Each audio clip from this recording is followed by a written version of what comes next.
Golden Age Radio is starting now. To accomplish that purpose. Subscribe to get future updates. Get ready for some spy thrillers and noir detective mysteries with The Man Called X, Secret Agent K7, Dangerous Assignments, Richard Diamond, Dick Tracy, The Avengers, Whistler, Shadow, Falcon, and Top Secret. Now we present Herbert Marshall as The Man Called X, the Saturday night feature on NBC's five-show festival of comedy, music, mystery, and drama. Brought to you by RCA Victor, world leader in radio, first in recorded music, first in television. And by the makers of Anacin for fast relief from pain of headache, neuritis, neuralgia.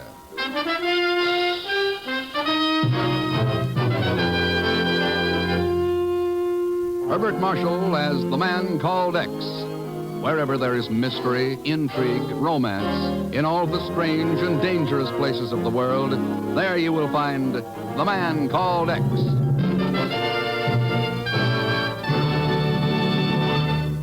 Here's a word from RCA Victor. The amazing thing about the exciting new world of television is the way that television sets have become handsome, important pieces of furniture as well as functional instruments. Here, as in every phase of television, RCA Victor is the master. Take the fabulous new RCA Victor console with million-proof television, America's favorite television picture. Even if these cabinets were absolutely empty, they would be worthy of a prominent place in the finest of living rooms. When you shop for television, consider the distinction an RCA Victor console will provide. For lovely period styling, see the RCA Victor Fairfield. Have your dealer show you the RCA Victor Regency. For the sophisticated living room, there's RCA Victor Modern. True modern through and through. And RCA Victor offers you a breathtaking cabinet in the Provincial. Yes, when you shop for television, be sure to consider the distinction of an RCA Victor console.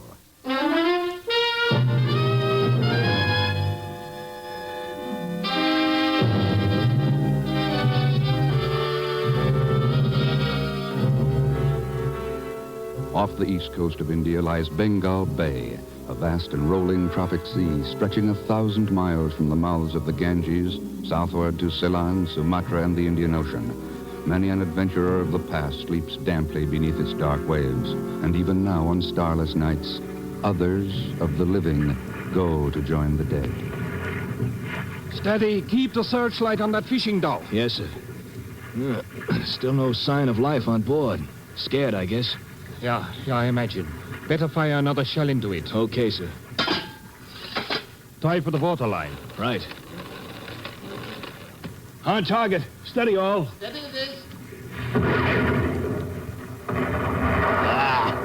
Blew her right out of the water. Good shooting, Gronko. Ahoy's the tower. Prepare to submerge. Lash the gun and let's go below. Prepare to submerge. Oh, yeah, I'd better take that flag down. We may need it again. We sure didn't need it tonight. Not a single survivor again. It's better that way. Survivors mean witnesses. Witnesses mean trouble. You mean trouble spelled with an X? It's always a possibility. Let's go below.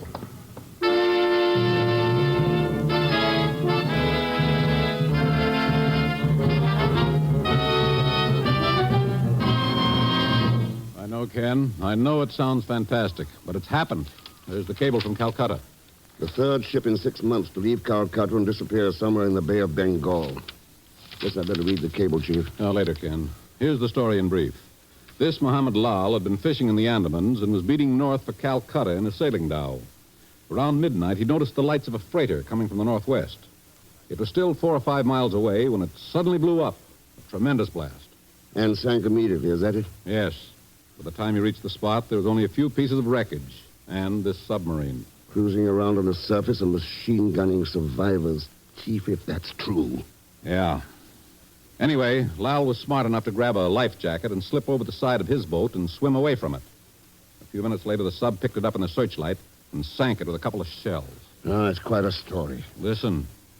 Lal claims he saw something in the searchlight. That sub was flying an American flag. What? Chief, you don't suppose they're trying to use that angle now to...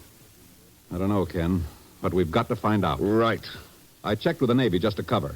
They've got one light carrier on maneuvers in the Andaman Islands. Indian government observers aboard. No subs. Hiding under an American flag. Machine gunning survivors. Hello, Mr. Thurston. I just happened to be... How do you do, Mr. Chief? Zagon Zellschmidt. By heavens, when it isn't Pagon, it's cousin Zagon. Oh, sure. I guess we're just a friendly type. Not with me, Zagon. Now get out.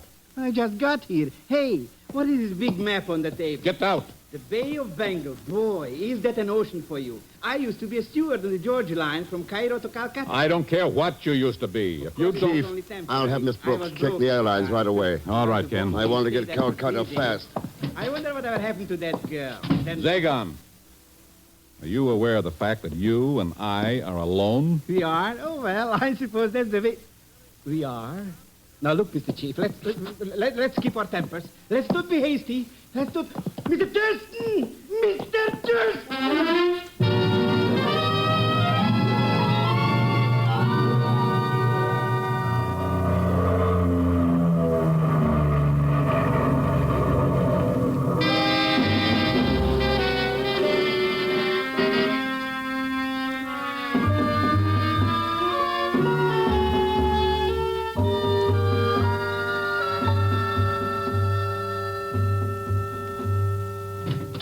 Mr. Thurston? Yes? Inspector Ram Singh, Calcutta Harbor Department. Oh, how do you do? I must apologize for keeping you waiting. That's all right.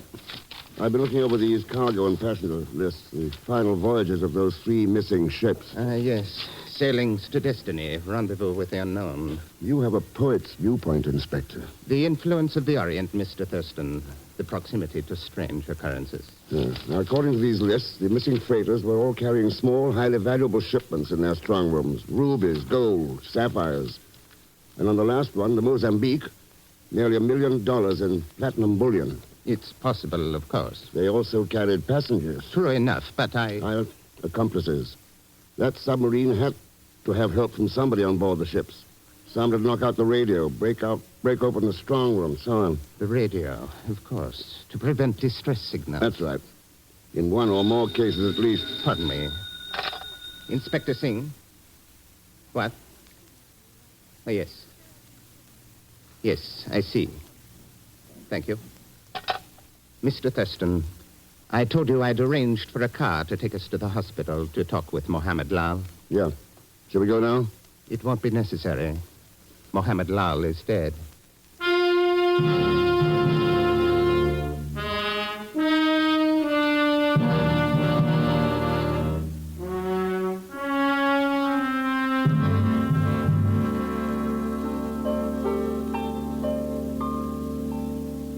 For you, Mr. Thurston, I would be only too happy to lay down my life, within limits, of course, but this is different. This is work. Zagon, the only reason I brought you with me to Calcutta is because you said you'd worked as a steward once. But it was only temporary. That's all this is.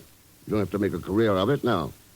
The Bangalore sails day after tomorrow. Why don't you get that Mohammed Lal to be a steward? Because he's dead. Huh? I thought he was doing okay. He was, until his wife came to visit him this morning. The old battle axe, huh? Oh, well, very pretty, according to the hospital authorities. Strange thing, though, Zagon. What do you mean, strange? I did some checking up on Mohammed Lal. He wasn't married.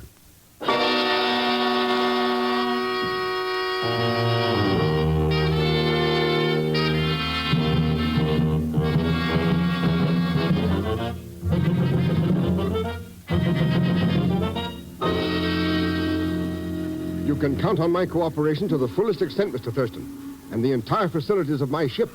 But I must confess the whole thing seems a bit fantastic.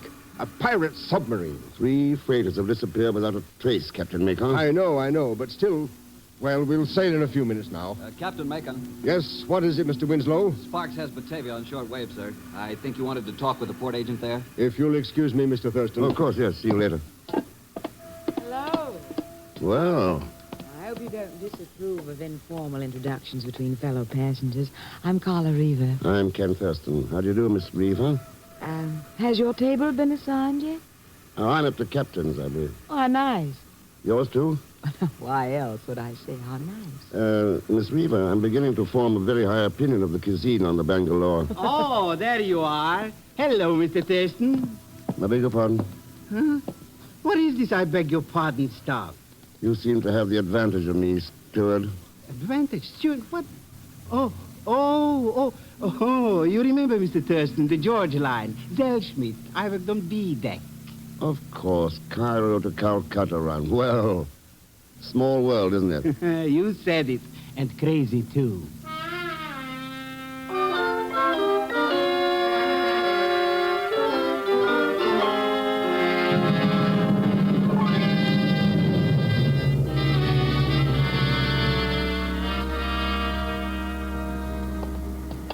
It's stored here in the midship hold, Mr. Thurston. Just a second. Go ahead.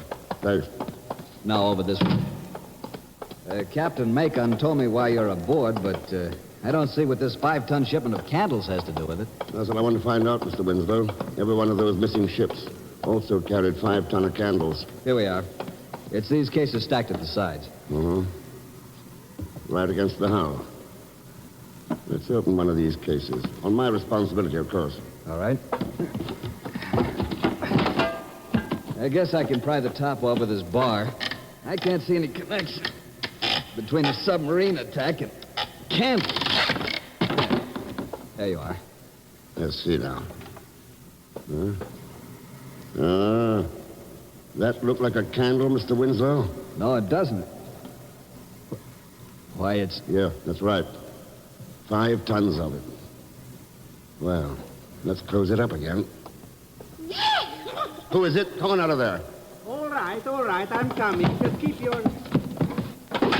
Hello, Mr. Thurston. Oh, for the... Steward, what are you doing down here in the hold? Oh, just catching up on a little sleep. What? Oh, no. I'm not really a steward. I'm just... You tell him, Mr. Thurston. Tell him what? But... I never saw you before in my life. But... What have you got in your pocket? This, just a little pussycat, see? Kitty, kitty, atapatapata, atapata. The cook gave him to me. I don't care who gave it to you. Get rid of it, and then get back to work. Now, listen, sir, Commodore. Hey, Admiral. Oh, shut up. Someone's coming in. But, I didn't know anyone was here. Passengers aren't allowed below decks, Mr. Humphrey. Ridiculous. Red tape. Just doing a bit of sightseeing, you know. Besides, you're wrong. Mr. Thurston's a passenger. He's here. Mr. Thurston requested special permission from the captain. I suggest you do the same. Stuffy attitude. Suit yourself, though. I'll go. Ship's officers, little tin gods. Good day, gentlemen. Hey, maybe he wanted to look at them cases I was sleeping on. Could be. How come all the excitement about them? What have they got in them? Dynamite. Oh, dynamite.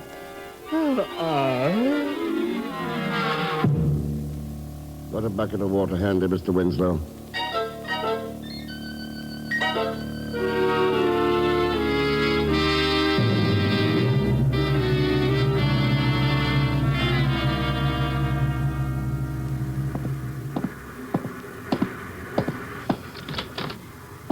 Well, Zagon, you decided to take over my cabin? Mr. Thurston, you are looking at a worn-out brake horse. Oh, I should have stayed in New York. Oh, there are worse jobs. That first mate Winslow guy is nothing but a Silas McGee. Oh, sure. What did you do with your cat? Oh, he's playing around in here someplace. He got thirsty, so I gave him a drink of water out of... Hey, I found out something, Mr. Thurston. Huh? We got a stowaway on board. Stowaway? Well, not exactly, because the captain knows about it. He gave the chief steward strict orders not to disturb whoever is in cabin 41. Cabin 41, eh? See if we can find out who it is. Oh, I'll be only too happy. How much? Never mind how much. We'll talk about that when... Zagon? What's the matter, Mr. Thurston? Where did you get that drink of water you gave the cat? Why, out of this pitcher, here on the table by your bed. I didn't think you mind. I don't. The cat's lying here dead.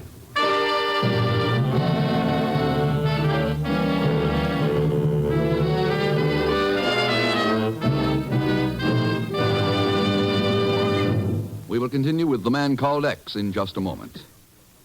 No matter what you now take for headache relief, we urge you to try Anacin for the incredibly fast relief these tablets bring the next time you're suffering from a headache. Now, the reason Anacin is so wonderfully fast-acting and effective is this. Anacin is like a doctor's prescription. That is, Anacin contains not just one, but a combination of medically proven active ingredients in easy-to-take tablet form. Thousands of people have received envelopes containing Anacin tablets from their own dentist or physician, and in this way discovered the incredibly fast relief Anacin brings from pains of headache, neuritis, or neuralgia. So, the next time a headache strikes, take Anacin for this wonderfully fast relief. Anacin, A-N-A-C-I-N. Anacin at any drug counter in handy boxes of 12 and 30. Economical family-size bottles of 50 and 100. And now to continue with The Man Called X, starring Herbert Marshall.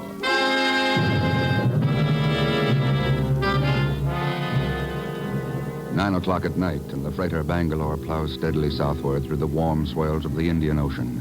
On board, 5 tons of dynamite, a mysterious passenger, a dead cat, and a poisoner.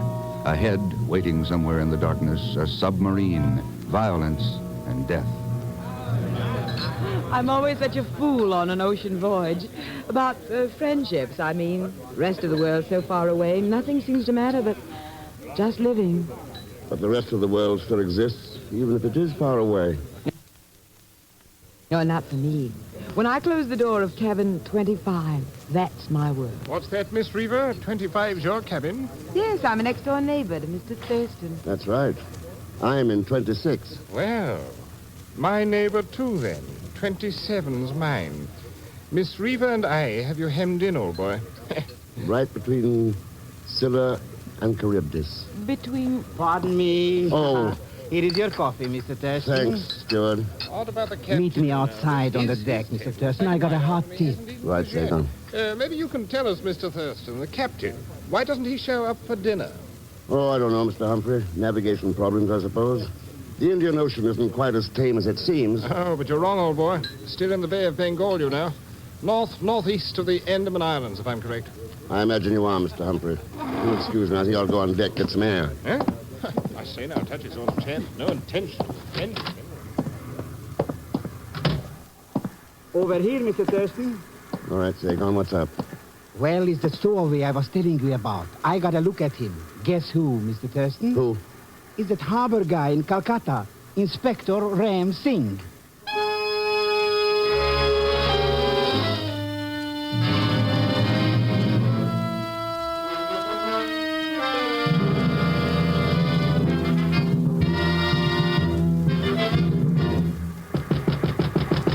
Inspector. It's Ken Thurston, Inspector. Open up. Come in, Mr. Thurston. I suppose the captain told you. No, just a hunch. One of those mysterious hunches of the Orient. You get a sudden desire for an ocean trip, Inspector? Your attitude is most interesting, Mr. Thurston. Glad you like it. It implies a distrust of me, whereas I am here because of distrusting you. Well, we could go over my credentials again. Credentials? In the Orient, there is nothing so easy to obtain as false credentials. Like those of a harbor inspector, for example? I have held the job for 10 years, Mr. Thurston. Quite a length of time to fool the man who signs my paychecks. All right, then. Let's assume we're both here for the same reason. Good. I have one lead of my own I might mention. There's a steward aboard who's been acting very strange. I think I know the one you mean. A short fellow? Speaks with an accent? That's the one. He's always prowling about, seldom does any work at all. I believe you've hit on something there, Inspector. It sounds definitely suspicious. Watch him.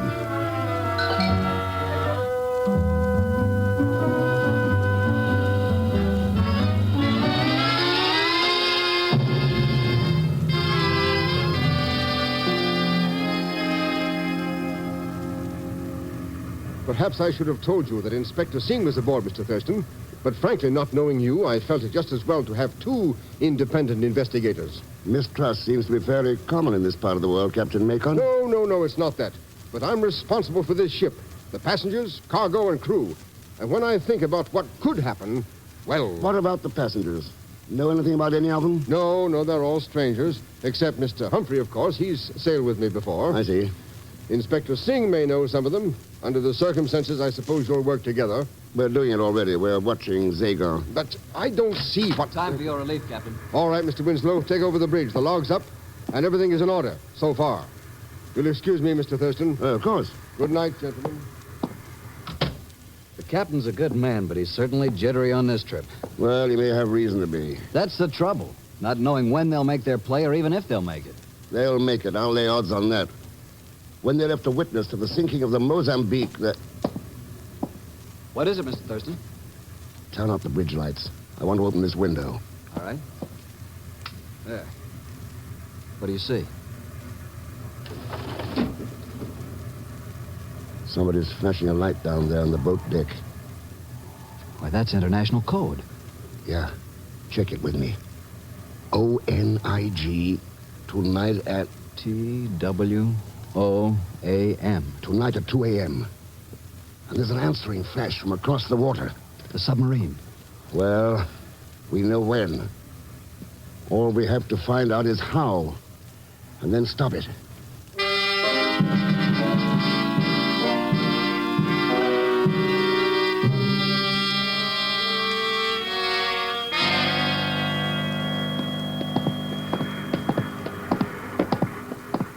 Number 26. This is it. Do you have those passkeys? Yeah, right here. Wait a second. The fool. It isn't even locked. Come on. Sound asleep. All right, Cronco. Take care of him. A pleasure. Now, his head ought to be about right here, so I'll swing from the side here like this. Yeah, that's all for Mr. X. You want me to finish him off? Why bother? In a half hour, they'll all be finished off. Let's go to work.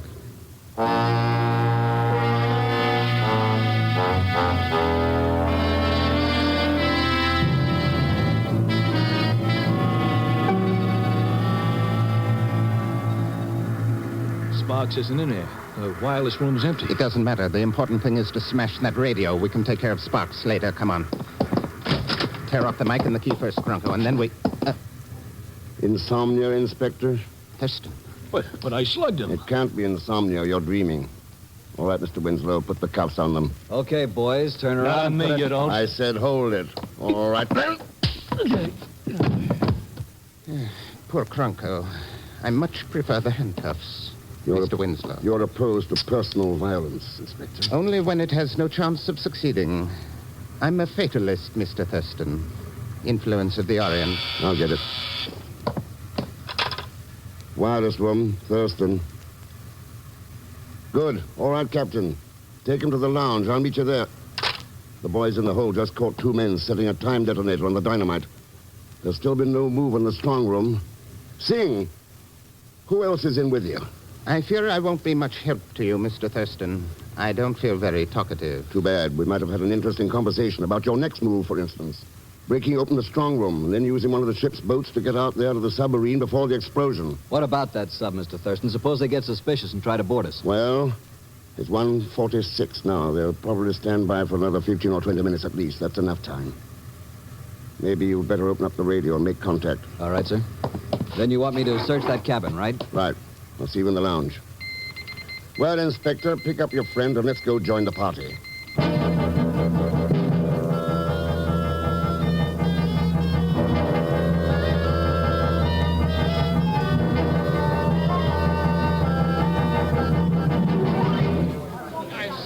Gentlemen, we can't just sit here and do nothing, you know. Hostile submarine out there, that sort of thing. You can rest assured, Mr. Humphrey, steps are being taken. What steps, Captain? We surely have a right to know what's being done for our protection. I really couldn't say, Miss Reaver. That is, What Captain Macon means is that I'm taking the steps. Well, now, that's very interesting, Mr. Thurston. Official position of some sort, I suppose? Yes, of some sort. But I still don't understand what it's all about. Those 4 men, the ones you're holding prisoner. Yes, yes, by Jove. Passengers, all of them, rubbing elbows with us. Let's say criminals posing as passengers, Mr. Humphrey.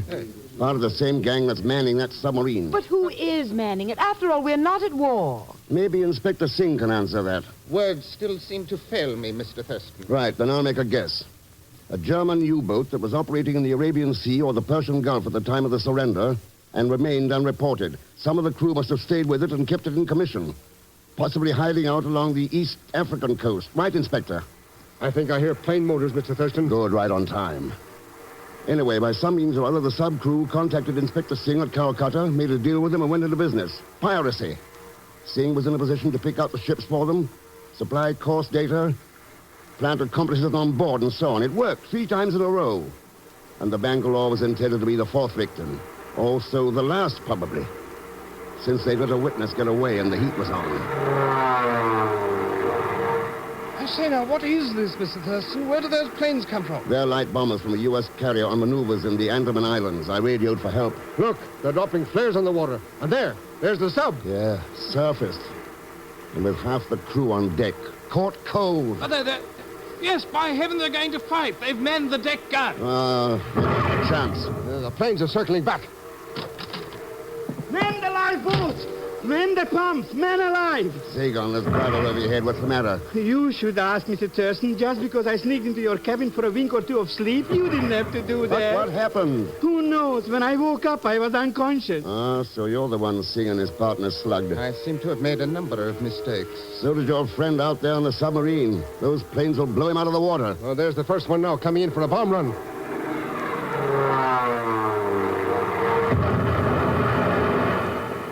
Close.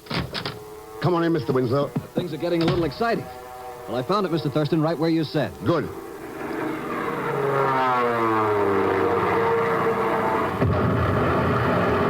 Missed again. They've cleared the deck. Looks like they're going to submerge. There's still 2 things that haven't been explained.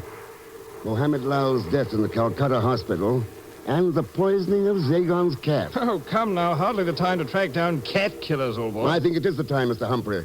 Particularly since the poison used in both cases has just been found in Miss Reaver's cabin. What? Oh, well, that's ridiculous. You surely can't It's think really that I no had him. use, Carla. Mr. Thurston holds all the cards. I've often told you one had to be a fatalist in this sort of game. She was most valuable, Mr. Thurston, in keeping the pursers of the ships occupied. Yes, I imagine.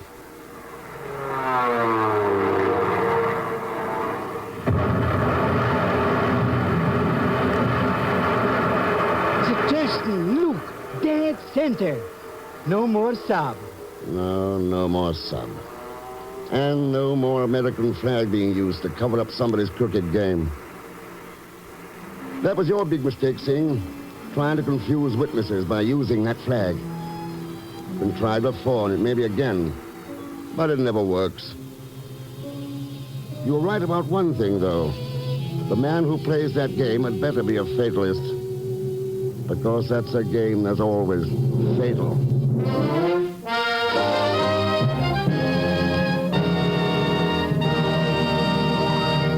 Now, here is our star, Mr. Herbert Marshall.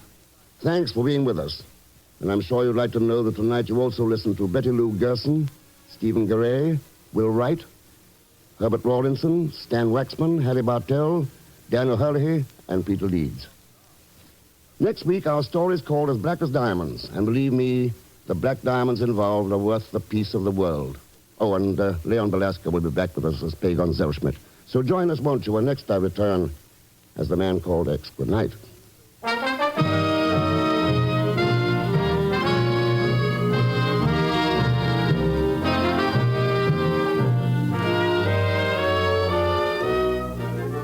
The Man Called X is a Saturday night feature on NBC's 5-show festival of comedy, music, mystery, and drama. Brought to you by RCA Victor, world leader in radio, first in recorded music, first in television. And by the makers of Anacin for fast relief from pain of headache, neuritis, neuralgia. The Man Called X, starring Herbert Marshall, is a J. Richard Kennedy production with music composed and conducted by Felix Mills. Tonight's story was written by Les Crutchfield. All characters and incidents on this program are fictitious, and resemblance to actual characters or incidents is purely coincidental. Be sure to listen tomorrow evening for The Big Show with Tallulah Bankhead and a great parade of stars, the Sunday night feature of NBC's All-Star Festival. And until next week, same time and station, this is Jack Latham saying good night for The Man Called X.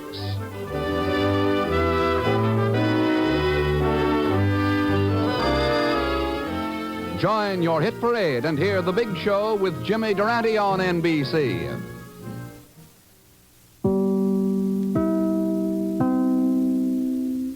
Lost in Brazil invites you on an unforgettable journey where every moment is an adventure waiting to be discovered. Join us as we uncover the soul of Brazil, one incredible experience at a time. Click on the link in the description and embark on the ultimate Brazilian odyssey.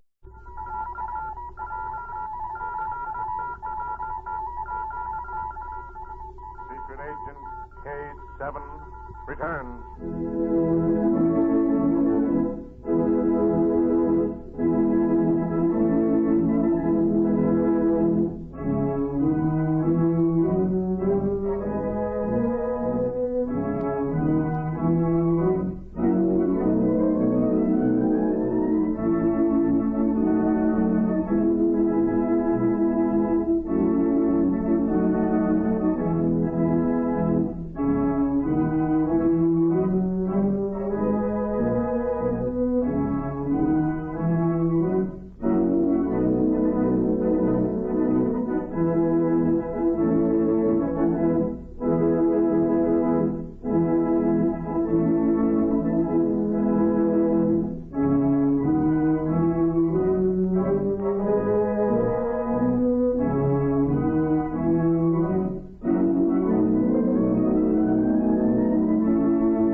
America's #1 adventurer, K7, former United States secret agent who operated in 22 countries, on land, on sea, and in the air, brings you a story of today. We take you to Secret Agent K7's headquarters. This is K7 speaking. Send in Special Agent B9 for assignment. At once, K7.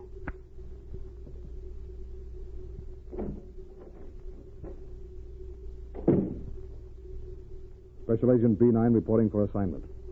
B9, this is a counterfeiting case. We have been brought to this country by a certain high-ranking official to supplement the police activity. Every big city in this nation has been flooded with bad money. The evidence collected so far points to this city as the distribution center. However, the police have been unable to trace the money's origin. To me, that suggests that perhaps it is being printed outside this country's border and smuggled in. Here are the records containing all known facts. Contact the local police, but follow our own methods. Keep me informed.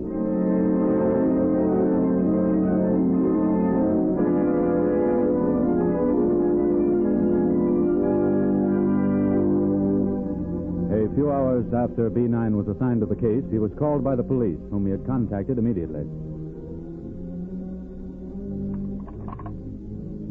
Hello? Yes, this is Special Agent B9 speaking. What's that? A man was arrested early this evening carrying a package of the bills. You're holding him. Yes, I'll be right down. Thank you for calling me. What was it, B9? It may be our first break. As soon as K7 assigned me to this case, I had a frank talk with the local police. I told them that we suspected the counterfeit money might be smuggled into this country. They've just arrested a man who was carrying a package of the bills on his person. They called me because he's a foreigner. Come on, Rita. We're going to the police station.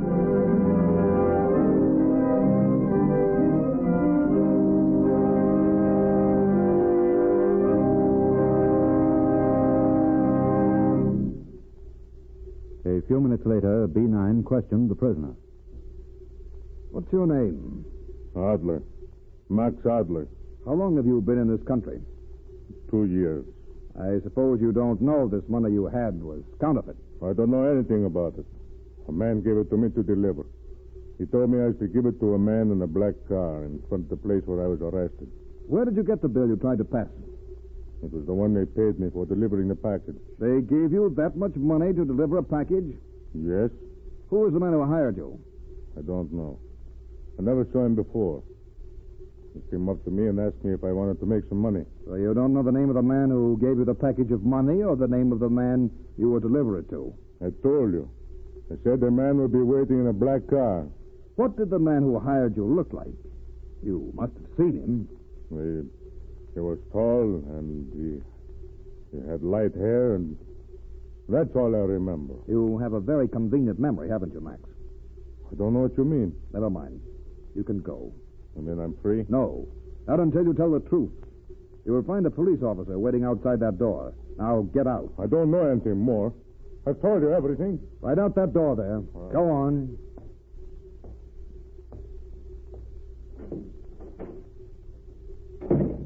He might be telling the truth, B9. Will you question him again tomorrow? No, Rita. Tomorrow he'll be taken to court. I'm going to see that he's allowed to go free on low bail. Free? But why? First, because I want to see if anyone shows up to help him get out of custody. I want to find out if he has any friends. And second, I want him free so that he can be followed.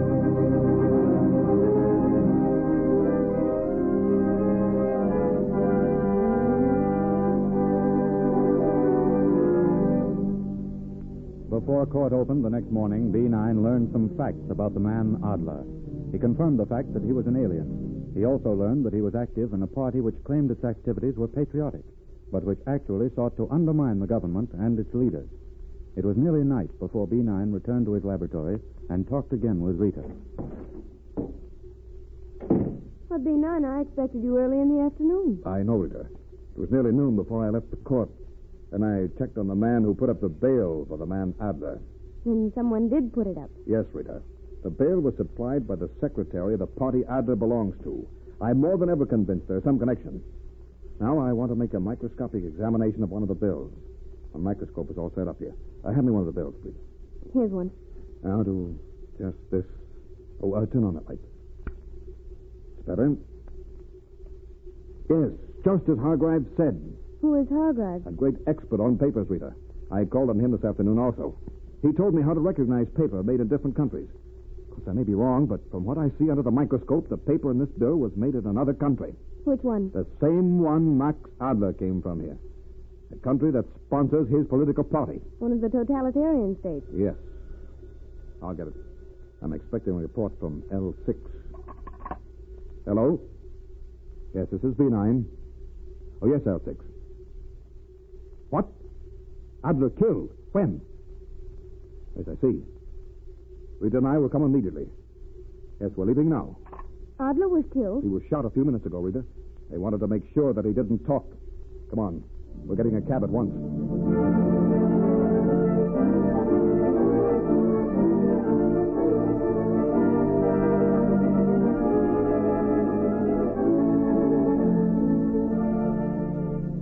A few minutes later, B9 arrived at the scene of the crime. He talked with the police lieutenant.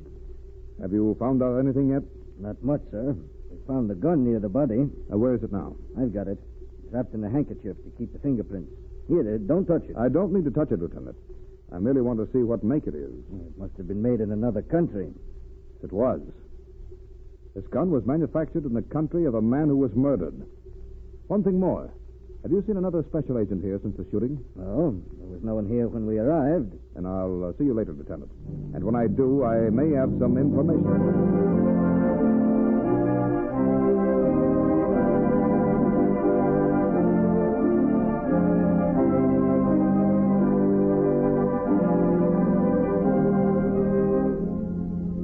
B9 knew that L6 was following the man Max Adler, and that he must have witnessed the murder.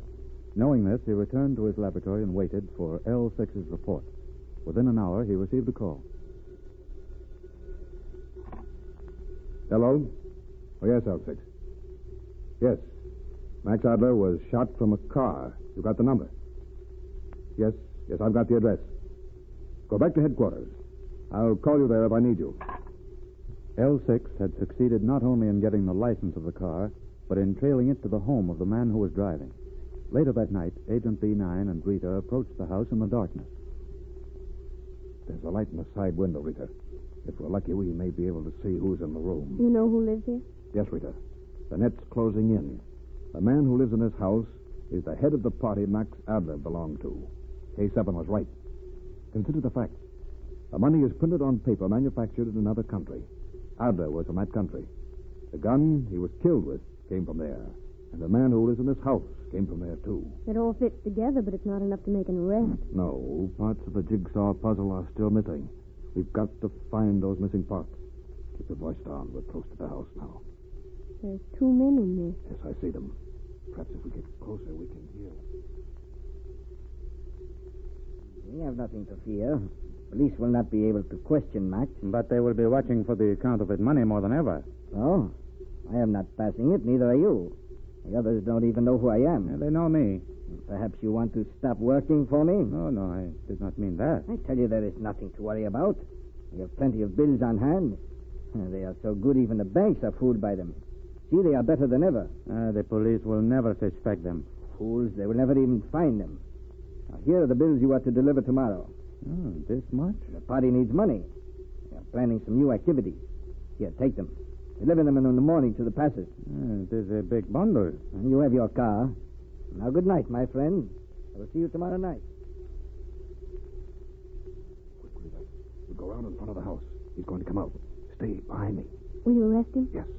Then we'll go in and arrest Zellman. Here's the front. Keep down behind this bush. He should be out in a minute. The light was just turned on in the hall. He's coming out. Keep down.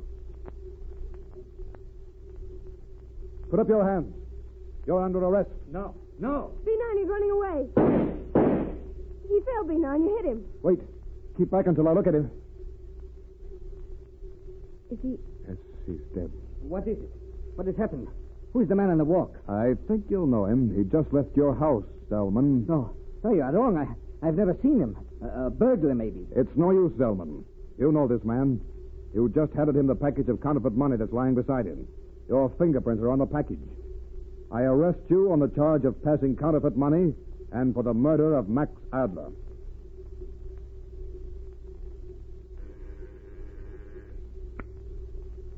Special Agent B9 reporting, K7.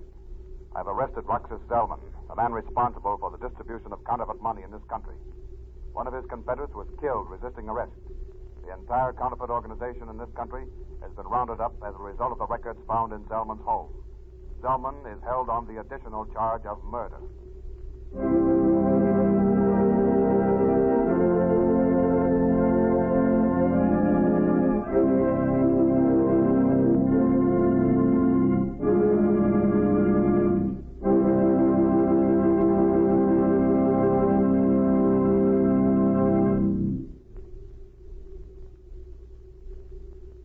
It is not unusual to find criminals linked with organizations and subversive parties whose objects are the overthrow of a government. Ill-gotten gains often help support these secret causes. To me, this is natural, for all men who would disrupt the course of a peaceful nation are criminals. Listen for my next story. This is K7 speaking.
Thank you for visiting Golden Age Radio, rumble.com/C/GAR.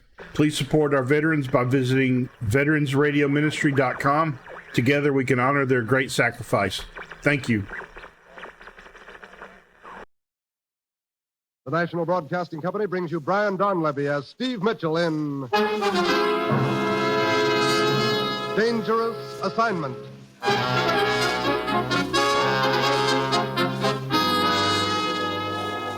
The time, midnight. The place, a carnival on the outskirts of Zurich, Switzerland. Two men slip furtively through the shadows near the slowly revolving carousel. They stare intently into the darkness.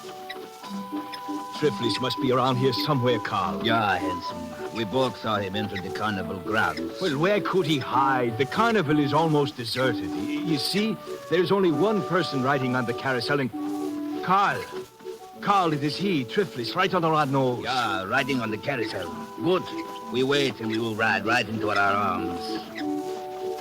He sees us. Come on. Hanson, drag him from the carousel. No. Grab him. Yeah, I have him. No, let go of me. Let go. Carl, drag him into the shadows here. Yeah. The American document, Triflis. Where is it? I do not know what you're talking about. The one they called File 307. You sold it to Brunner, didn't you, Triflis? Didn't you? Yes, to Brunner. In that case, you will not live to spend the money. No. Go ahead, Carl. Yeah. No. Not my throat. I can't breathe. Yeah, exactly. More pressure, Carl. A little more, Carl. I cannot squeeze any tighter. It is enough pressure. Just hold it a moment here. So, I think that is enough. Yes, you may let him go now, Carl.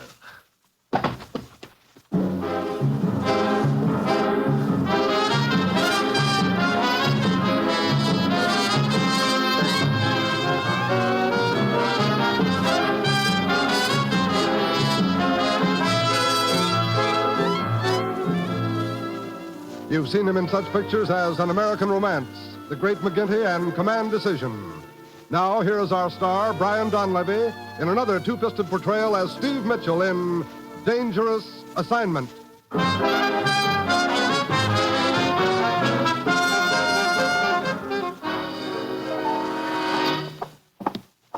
Ruth, you've got the worst sense of timing I ever saw. You're always dragging me back here to the office when I'm right in the middle of a big deal. Maybe she was a big deal to you, Steve, but she looked more like a stacked deck to me.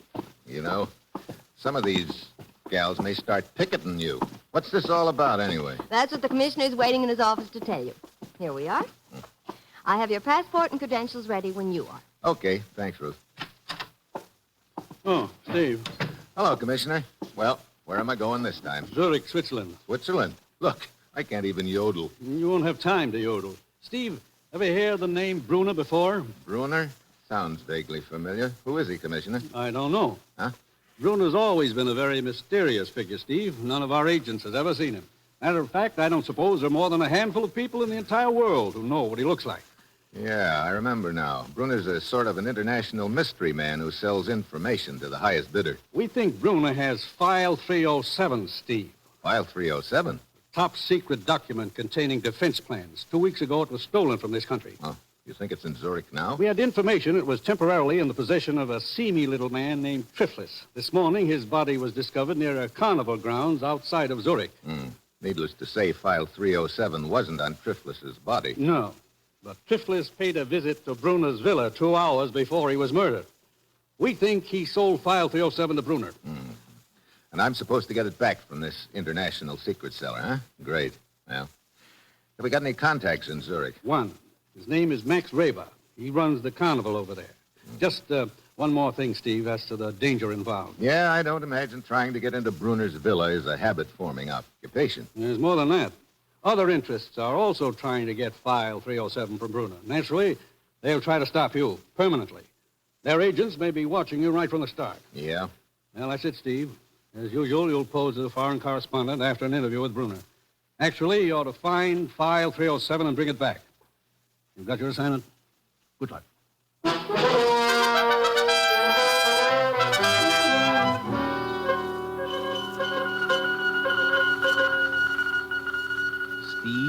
Mitchell departed United States for Zurich, apparently on assignment as foreign correspondent. Keep him under surveillance, find out his real mission. Very well, Mr. Mitchell. We will try to give you a very cordial reception here in Zurich.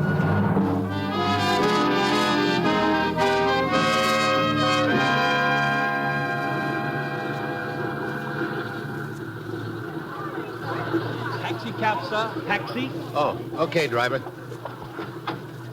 Koenig Hotel. Yes, sir.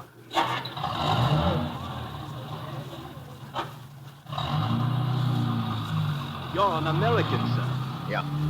On a vacation, perhaps? Not exactly. Well, I'm a good guide, sir. I can show you the points of interest here in Zurich. Never mind. I'm afraid I won't have much time for sightseeing. No, wait a minute. Yes, sir? There's a large villa a couple of kilometers outside of the city. Got a high wall around it. You know where it is? Why, I think I can find it, sir. Okay.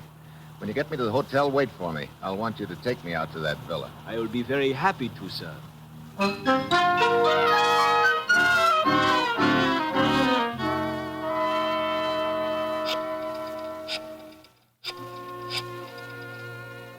Hello, Carl. This is Hansen speaking. I've just brought Mitchell to the Koenig Hotel from the airport. I'm waiting for him now. No, he doesn't suspect me. He thinks I'm just a cab driver. He wants me to take him to Buna's villa, so he's after file 307, all right. Now listen, Carl. There is a Max Raber who runs the carnival. They might be working together. If Mitchell tries to contact Raber, you know what to do.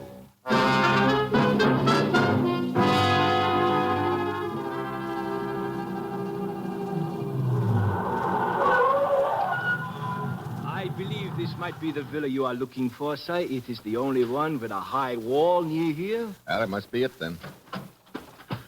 Okay, here you are. Oh, but I can wait for you, sir. Never mind. Very well, sir. If you should need me further, my name is Hansen, and my cab is usually in front of your hotel. Oh? You're quite an obliging guy, aren't you, Hansen? Sir? I'll skip it. Thanks. Some joint. Looks like a penitentiary. Oh, there ought to be a gatekeeper around here somewhere. Who are you? What are you doing here? What do you want? One at a time. I'm Steve Mitchell, foreign correspondent from the United States. What do you want? An interview with Brunner. Go away. Now, look. You cannot see Brunner. Brunner gives interviews to no one. Go away. Fritz? Fritz? Yeah? What is it, Cam? Well, this villa's getting better looking by the minute. What's the matter, Fritz? This man wants to see Brunner. Oh? I'm Bruno's secretary, Karen. Hello. You're Mr. Steve Mitchell. You're Brunner's secretary? He should be so lucky. You can go, Fritz. I'll take care of this. Very well, Cam. But don't let him get into the gate. Much cozier with just the two of us, isn't it? Just what was it you wanted, Mr. Mitchell? I'm a newspaper correspondent. No. Well, I'm afraid you've come to the wrong place, then. Your boss isn't too eager when it comes to giving out interviews, huh, Karen? Bruno sees no one, Mr. Mitchell. Yeah, that's the general impression I've gotten, but I thought he might possibly make an exception in my case. You say you wish a story? That's right. And that's all you wish here? It was before I met you. I mean, a story is all you wish from Bruna? What else would I be after? I do not know. Suppose you come back tomorrow, Mr. Mitchell. Tomorrow? Yes. I will tell Bruno about you and ask him if he will see you. Why, thanks. You'd be doing me a big favor, Karen. All right, Mr. Mitchell. I will try to persuade him. Until tomorrow, then.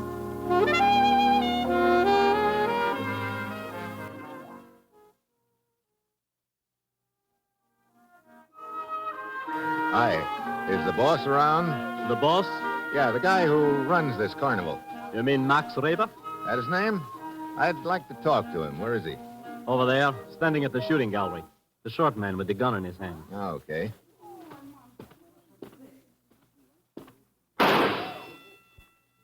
Nice shot. Thank you. I seldom miss. Oh? Hey, looks like you know what you're talking about. You, Max Reba? That is correct. I'm Steve Mitchell. You missed. The name mean anything to you? A name is for anyone who cares to use it. That's right, but these credentials aren't. You mind squinting down your peep sight at them? Put them away. The commissioner sent you, Mitchell? Yeah. He said you might be able to help me. You're after file 307. Yeah. You any information on it? I think the person they call Brunner has it. Yeah, it looks that way. The guy who had it before him turned up dead near your carnival, didn't he? You missed again, Max.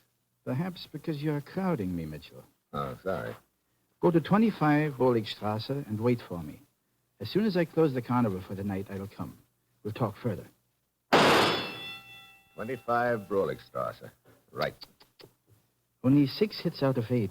I am slipping. That's slipping? Look, Reba, do me a favor. What? Don't ever point that gun at me.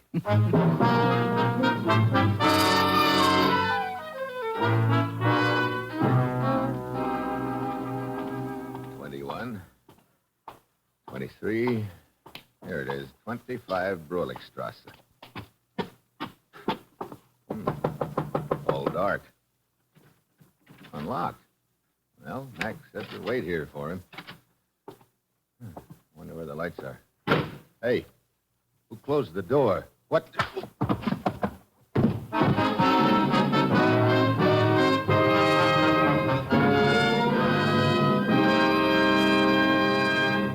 In just a moment, our star Brian Donlevy returns as Steve Mitchell in Dangerous Assignment. The United States is now building the largest, best-trained peacetime armed forces in its history. Our United Services, Army, Air Force, Navy, Marine Corps, and Coast Guard, are training a new kind of serviceman, training him in the greatest scientific enterprise in the world. Yesterday, he was a man of weapons. Today, to a large degree, he's a man of science. Yes, a brilliant future in technology is available to America's young men in the new armed forces.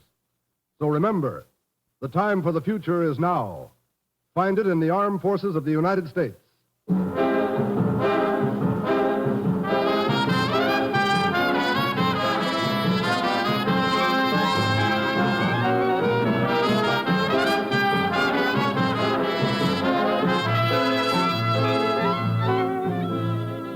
Now, the National Broadcasting Company brings you Act Two of Dangerous Assignment, starring Brian Donlevy in the role of Steve Mitchell.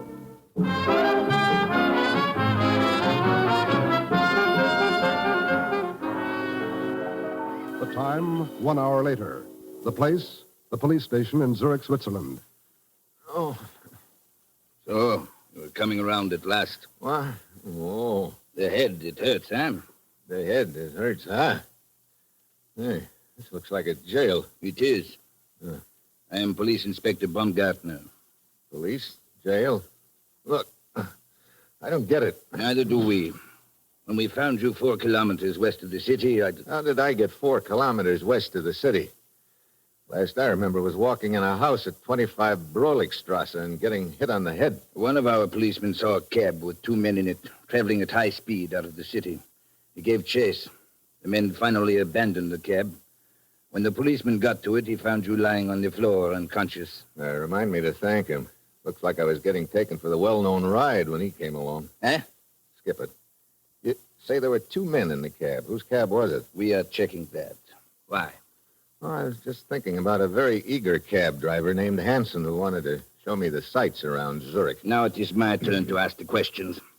What were you doing at 25 Broligstrasse? I was sent there by a carnival owner I thought was a friend of mine.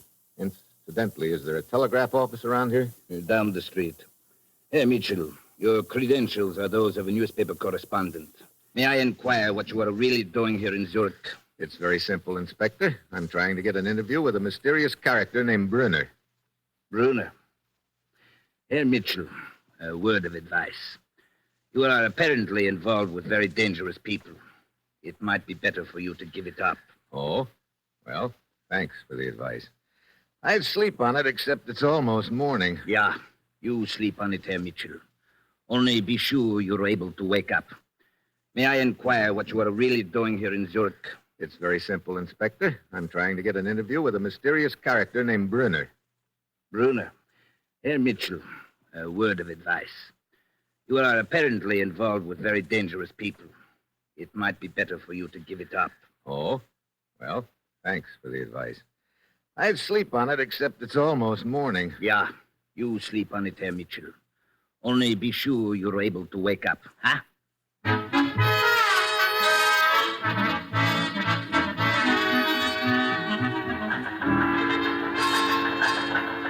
It's from Steve, Commissioner. Good.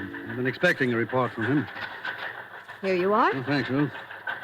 File 307 apparently in Bruner's possession. His beautiful secretary, Karen, trying to arrange appointment for interview. Just between us, would rather interview Karen. He never changes, does he? Apparently, Max Raber, not such hot friend of ours after all. I'm still nursing large lump on head, which I collected at address Raber sent me to. What? I don't understand, Commissioner. I thought Max Raber could be trusted. I guess in this business, you never know, Ruth. Oh, there's some more coming in. We'll pay Raber another visit this morning when his carnival opens up. In meantime, I'm going back to Bruner's villa. We'll keep you informed.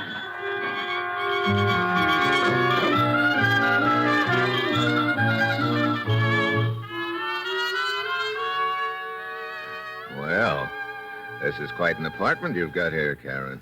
Much better than trying to talk through the bars of that gate outside. Yes, it is a nice apartment. Brunner takes good care of me. You know something? He should. You say nice things, Steve. Sometimes it comes easy. I'm afraid it won't do you any good to look out the window, Steve. You won't see Brunner. Oh?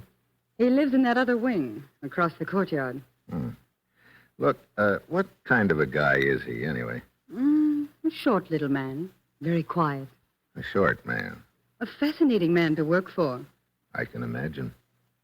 Steve, I talked to him last evening about you. He doesn't believe you. What do you mean? Well, he doesn't believe it's just an interview you want. Oh? What else would I be after? He's not sure yet. But supposing you were after a story, Brunner's interested in knowing just how much you would be willing to pay for it. We're, talking about the story, of course. Of course. Well, that's sort of a tough question to answer offhand.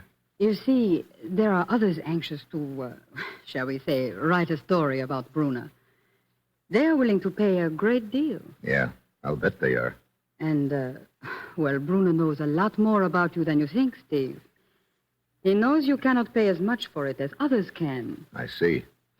Well, if Brunner knows so much about me, maybe he also knows that the story we're talking about used to belong to the people I work for.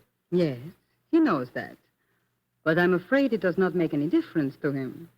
He says he cannot do business with you. Well, that's that, I guess. I'm sorry, Steve. So am I. Anyway, it was very nice of you to go to the trouble. I was glad to.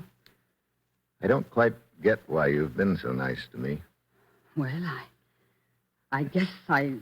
You what? Well, I stay here in Brunner's villa most of the time. I don't see many people. And I've never seen anyone like... I mean, you were... Oh, I don't know what I mean. Maybe this is what you mean, Karen.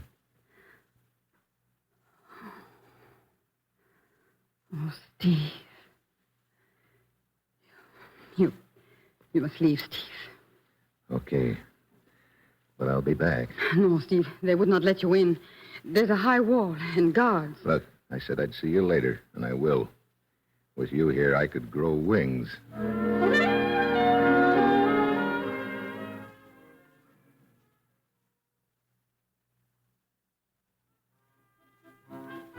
No, Max Raber's not here. Where is he? I do not know. Oh, he should have been here by now to open up the carnival. Yeah? Where does he live? At 25 Roligstrasse. What? Max Reber lives at 25 Broligstrasse? Yeah. You know where it is? Yeah. I've got lumps to prove it. Thanks.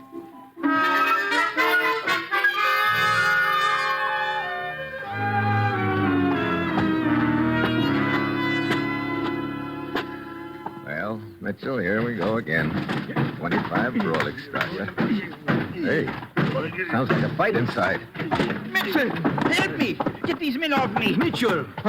It's the eager cab driver. Carl, let's get out of here. Yeah. Too late, Hanson. I will take care of this one, Mitchell. Hey, you sure did take care of him, Reba. For a little guy, you sure swing a mean lamp. It's good you arrived when you did, Mitchell. 5 minutes more would have been too late. You know, maybe I was wrong about you, Max. Wrong? What do you mean, Mitchell? I had you pegged as the boy who arranged that hit on the head for me here last night. Oh, I told you to come here and wait for me. When I got here, you disappeared. I got taken for a ride. Maybe by these two guys on the floor here, Hanson and what's the other one's name? Hanson called him Carl, I think. Why'd they jump you just now?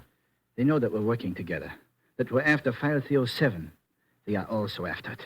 Look, I'm going to need your help. Have you ever seen Brunner? No. But I've been watching his villa carefully the last few days. I think I know a way we can get into the grounds. Good.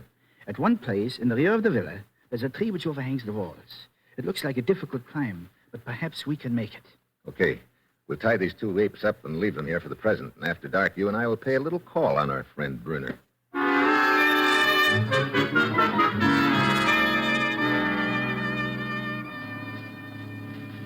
Here, Max. Take my hand. I'll pull you up to this next branch. Yeah, Steve. Thank you. Well, we're almost to the top. There. Now, I'll drop down inside of the wall first. Then you follow, okay? Go ahead. Okay. All right. Come ahead, Max. Yeah. You okay? Yeah. Look, Mitchell. There are lights in that wing of the building across the courtyard. Yeah, that's where Karen says Brunner lives. We'll work our way over there and try to get in. Steve, listen. Oh, great. The hound of the Baskervilles. Look, Steve. A giant black dog coming for us. Yeah, I see him. Well, that just about cooks us. No, wait. Get lost, Reba. Huh? Lost? Get into the brushes there.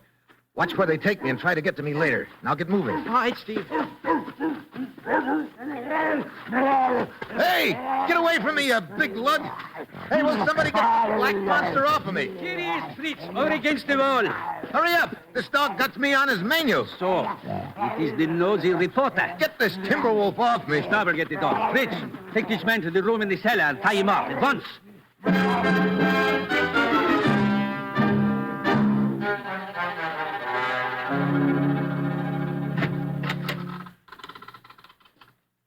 Who's there? Steve? Karen. They told me you'd been captured in the grounds.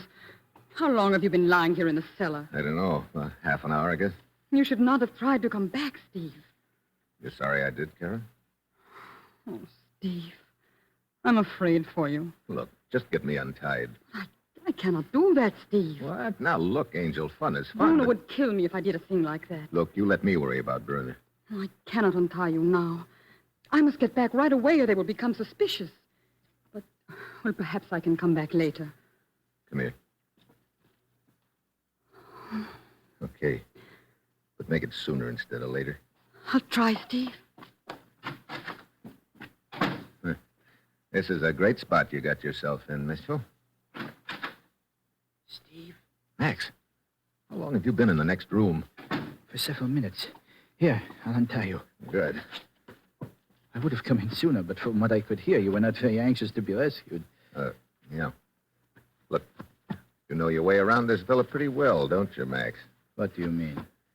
Finding these rooms in the cellar without much trouble. I told you I've been watching this villa the last few days. You're pretty short, too, aren't you? I do not understand.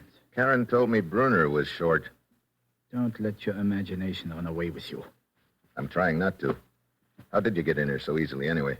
I diverted their attention by setting a fire in the yard. A fire in the... Hey, you believe in doing things up brown, don't you? There. The last of the knots. Come on, Steve. Yeah. Out of the side door into the hall. Hey, no guards. No, they're probably all fighting the fire out in the yard. Come, up these stairs. We'll try to get over the back wall while their attention is diverted. Over the wall? Look, I came to this villa after File 307, and I'm not leaving until I get it. Steve, that's impossible. We will be lucky to escape with our lives. To continue the search for the document, that would mean certain death for both of us. You get discouraged too easy. This the door to the yard? Yeah. All clear. Come on. Hey, that really is a fire you started. Come, Mitchell. It's spreading toward the front gate. It's our chance to get over the back wall. Hey, wait a minute, Max. We're not leaving yet. What? Look, that building over there. It's Brunner's wing of the villa. Steve, are you crazy? We cannot get in there. Why not? The door's open. This is our big chance, Reba. But, Steve, I tell you... Look, I came all the way across the Atlantic to find that piece of paper. Come on.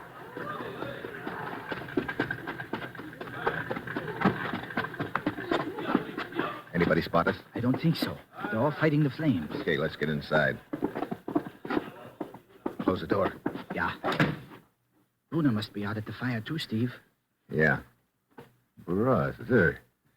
I thought Karen's apartment was something. This one looks like the Waldorf Astoria. Well, come on, let's go through some of these drawers. But, Steve, if the document's in here, it's probably in a safe. You can't tell. Brunner might figure a safe would be the obvious place. Hey, what have you found? Silk stockings and negligee, Steve. Yeah, me too. I don't get it. Wait a minute. Boy, I'm really slipping, Max. Sure took me a long time to catch on. Steve, look, this leather case. Give it to me. Someone's coming. What? Here, put the case back in that drawer. Hurry. Yeah. Well, Steve. Karen Brunner. Complete with gun.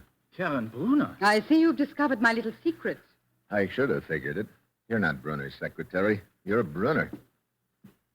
You're lucky, Steve. Lucky that I feel a certain affection for you. Otherwise, your discovery would have cost you your life. Steve, stay away from that drawer. Another step and I'll shoot. Okay, Karen. I lose. That's better. You were... Yes. You're getting very warm, Steve. So close to the right drawer, and yet so far. Yeah. Well, what happens now, Karen? I told you. You were lucky. I'm going to let you go, but you'd better go now. Okay. Well, it was nice while it lasted, baby. Yes, it was. And it will be something to remember when you're back in America. That even though Karen Brunner was a little too clever for you, she almost fell in love with you. Goodbye, Steve.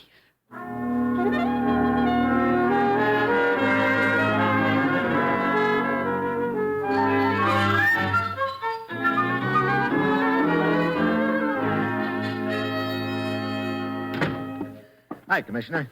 Ruth said you wanted to see me as soon as I got back. I certainly do, Steve. I got the cable you sent from Zurich before you left. So Karen, the beautiful secretary, turned out to be Brunner. She sure did. Steve, you let me down badly. Letting a woman razzle-dazzle you like that. But I finally figured out she was Brunner, Commissioner. Yes, but too late. Not quite. I didn't mention it in my cable, but... Here. What's that? File 307. What? That's what you sent me over there to get, isn't it? Why, yes, but I don't understand. You see, I'd found the papers and stuck them in my shirt before she walked in. And when I made a pass at the drawer where they'd been, she figured they were still there. I give up, Steve. Of all the... Yeah. Karen was a razzle-dazzle artist, but she forgot that two can play that kind of football. I guess she'd never run into the hidden ball play before. Yeah. So long, Commissioner.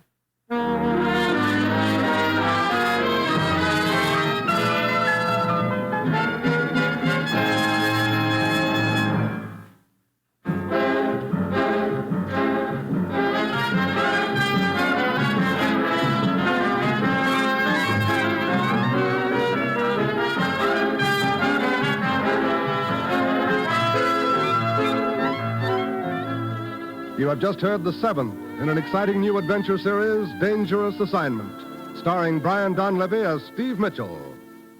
Dangerous Assignment is written by Bob Reif and directed by Bill Karn, with music by Bruce Ashley.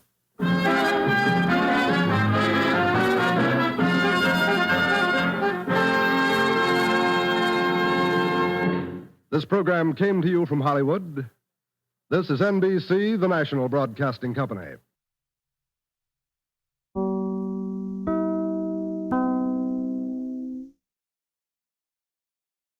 Lost in Brazil invites you on an unforgettable journey, where every moment is an adventure waiting to be discovered. Join us as we uncover the soul of Brazil, one incredible experience at a time. Click on the link in the description and embark on the ultimate Brazilian odyssey.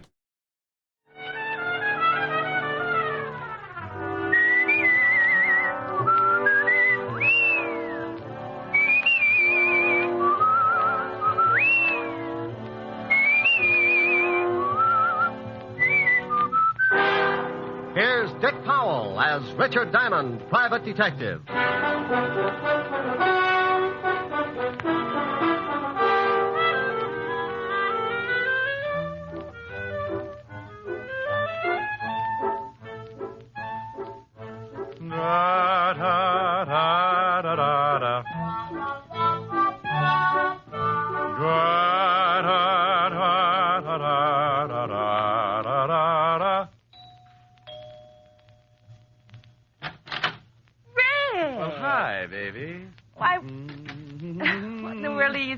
About? Why aren't you at the office?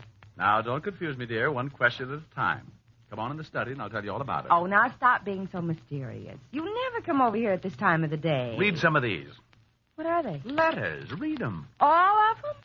Well, there must be at least half 100. Well, close. 53, and those are only about 1/10 of the pile that's in my office. Oh, Rick, are these... Yeah, the lovely, dear, sweet tenants in that gorgeous building right next to this one. They like your singing. Read a couple. Me, me, me, ho, ho, ho, dee, dee, dee, dee, dee. Dear Mr. Diamond. La, la, la, la. Rick. Go on. Well, stop sounding like a whole quartet. All right. Dear Mr. Diamond, I live in the building across the way from Miss Asher's apartment. Right over there. At least once a week, I sit in my living room and listen to the sounds of your melodious voice. Last week, however, I waited for 7 straight days, but without result. You did not sing. Please, Mr. Diamond, for the sake of my family, continue to sing at least once a week. I am beginning to nag my husband, and yesterday I took the rubber bone away from my French poodle. Everybody shall be exalted.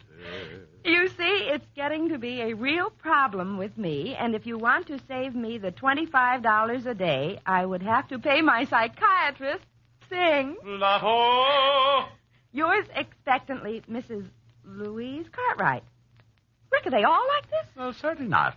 Some of them are really desperate. Now, here's the one I saved out. Read this one if you really want to get a charge. Me. My dearest Mr. Diamond. Go on.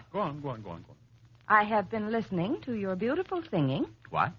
What do you mean, what? What you just read. I've been listening. No, the last part.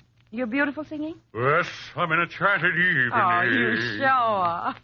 Go on, finish it now, finish it. Well, she's been listening to your beautiful singing. Oh, yeah.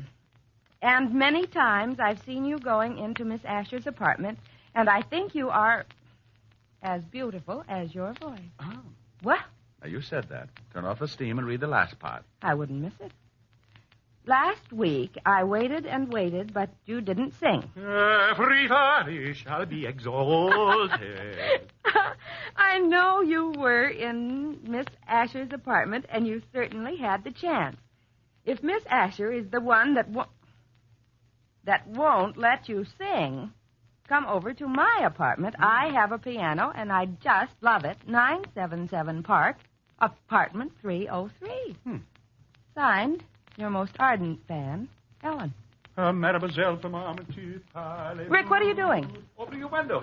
Don't you think it's a little stuffy in here? The air conditioning's on.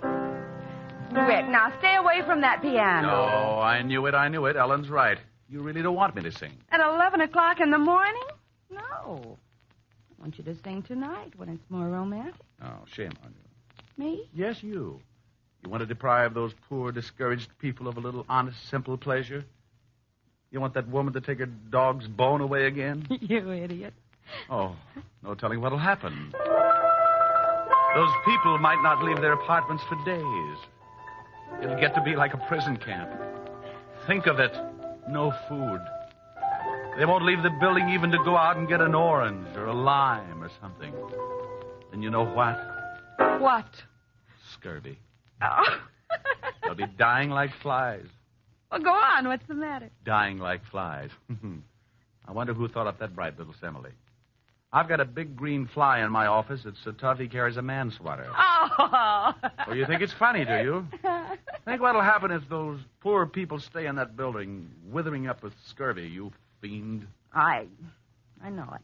Yes. It's just that, well, I don't want to share your tonsils with anyone. I'm selfish. Me. You're more than that. You're antisocial. All right. You mean? Yes. Sing. Stop, fellow. 101 pounds of fun. That's my little honey bun. Rick, Yes? did you hear something? Oh, I think so. Try it again. All right. 101 pounds of fun. That's... Rick, Yes? I heard it. That's that grouch. Rick, Yes. there's an enemy in the cab. Well, what do we do? We can't just let those people die over there. Sink him. You mean? Yes. Sing. It's your duty. You're right. It's no longer a matter of personal pride. I must defeat the grouch at all cost. For those 1,000 starving tenants. 1,000? Big rooms. Stand back. Good luck. Thank you. You are my sunshine. You are my sunshine. You are my sunshine. You are my sunshine. He's you are my weakening. sunshine. You are my sunshine. You are my sunshine. Sunshine. He's nearly down. You are my sunshine. You are my sunshine. You are my sunshine. You are my There he goes. You are my sun. Rick, Victory? decidedly. Bull Run was never like this. All right. Now sing Honey Bun and save those poor people. 101 pounds of fun. That's my little honey bun. Honey bun. Bun. Rick! Good grief. Bun! Rick! What happened? I don't know. I can talk all right, but the minute I go up, something happens. I hope you didn't hurt it. La, la, la, la, la, la, la, la. Oh, Rick! Oh, now isn't that ridiculous? I can't help laughing, but it isn't really funny. Come on, let's go get you some warm milk or something. Mimi, Lord, I'm off. Oh. Now stop that. Give it a rest. Oh, if that grouch only knew, I may never bother him again. Well, he's the only one that doesn't like it. Poor guy. Poor guy, now, that's a silly thing to say. Well, honey, he doesn't like it, let's face it. He'll probably get so desperate he'll have to move. Okay, let him. I wonder what he's doing right now. I'll bet he's planning something fiendish. You think he's going to start shooting burning arrows? I wouldn't put it past him. Now, let's take care of that throat.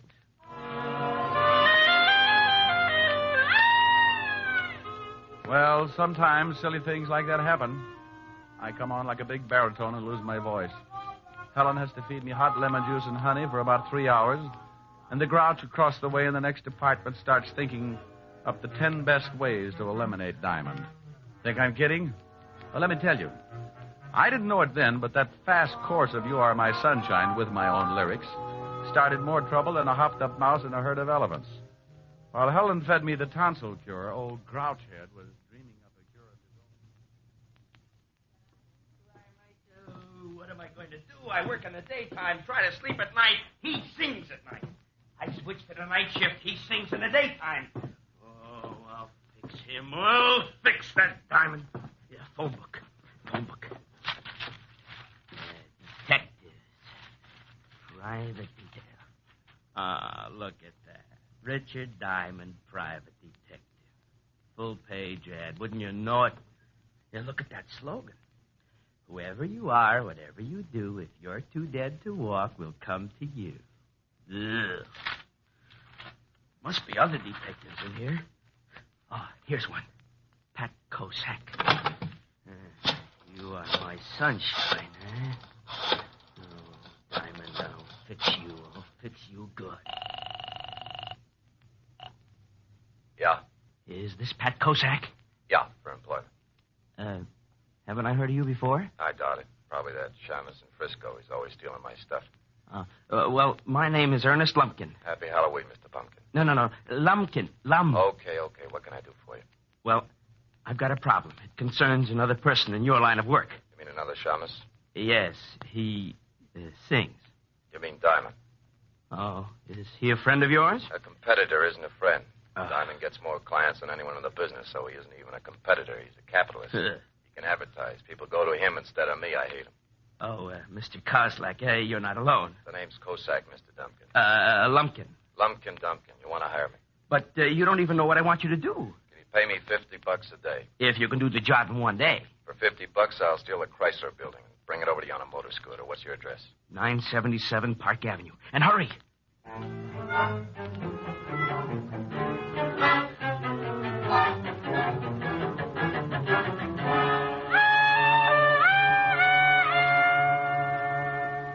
does your throat feel now? Oh, scalded. I'll be eating Zymol troches for a week. Oh, now, it wasn't that hot. Wasn't it? Honey, that lime water was so hot Alibaba could have boiled his 40 thieves in it. Well, your speaking voice is all right. Oh, well, I think I've swallowed a bear rug. Where are you going? Well, I can't sing, and I'm going to see you tonight anyway, so I think I'll drop down to the 5th Precinct and drive Sergeant Otis out of his mind. Oh, Rick, that poor man. He called up last week when Lieutenant Levinson was looking for you, and he sounded like he was dying, and you were responsible. Honey, when Otis dies, everybody will be running around in spaceships. He got through the Stone Age all right, didn't he? Bye. I left Helen, headed for the 5th Precinct Police Station. It was one of those good afternoons. The sun was leaning on 3 o'clock, and now and then a cool breeze would sail through my sinus and pump my lungs full of that easy, good-to-be-walking-around feeling. I had just about everything. Good job, good girl, and a 4-0 report from my insurance company. When I reached the station, I hopped up the steps and bounced into the squad room. Sergeant Otis was sitting over in the corner, making out the weekly report for the commissioner. Hello, Otis. Oh, what do you want, Shamus? Well, really nothing. I just came by to see if I could borrow one of your shoes. I'm going sailing. Oh, that's very funny. You know, someday, Gumshoe, you're going to run out of gags. Then what are you going to do? Well, I could set you on fire. That's sure to be a good chuckle. Hmm? Oh, yeah? Lieutenant in? Yeah. Otis, you want to know how to catch a crook? How, white guy? Eat a lot of spaghetti. Oh? How can I catch a crook that way? Just open that big mouth and say, oh, yeah. You'll lasso him. Hello, Lieutenant Levinson. Lieutenant Levinson? Well, how do you do, Mr. Diamond? Now, what's with the formal routine? Oh, I can't help it. Every time I leave Otis, I feel like I've just stepped out of a gorilla cage. Oh, why don't you leave that poor guy alone, Rick? Oh, he's used to it. If I started treating him like a human being, he'd get so confused he'd probably cut off his tail. Think what would happen, Walt, when he wanted to go to sleep at night. No more hanging upside down. Oh, brother. What's on your mind? Oh, I just thought I'd stop by and chew the fat. Well, go ahead. I already did. Chewed a whole pound right off Otis. Walt, are you sure he's a mammal? Now, you listen to me. Otis is a nice fella for a hammerhead. He can't help it, so stop tearing him down and tell me what you really want. Walt, I'm surprised at you. I just wanted to stop by and say hello. Hello. Where's the body? Now, look, there's no body, just a nice chat, that's all. Okay, but I warn you, I won't stand for any routines. And if you're mixed up in something and I have to find out the hard way, so help me. I'll put you away so far they'll have to pipe air into you. Walt, you do. Do what? Love me. Oh.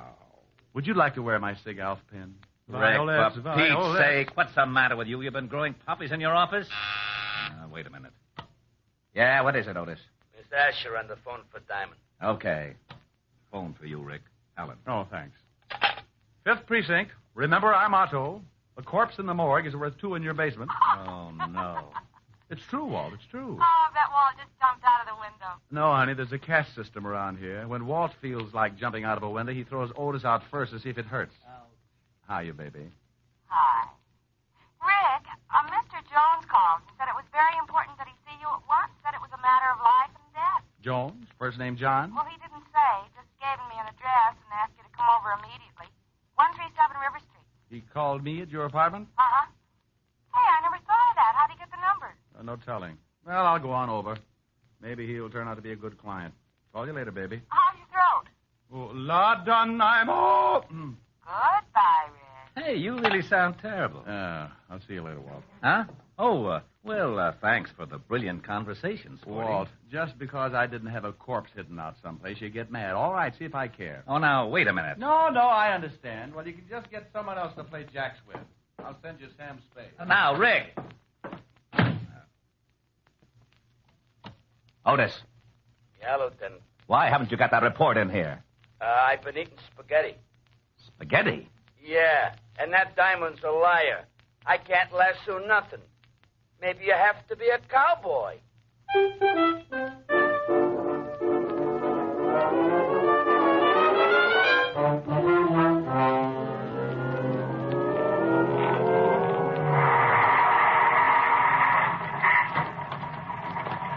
Thanks, Cabby. Keep the change.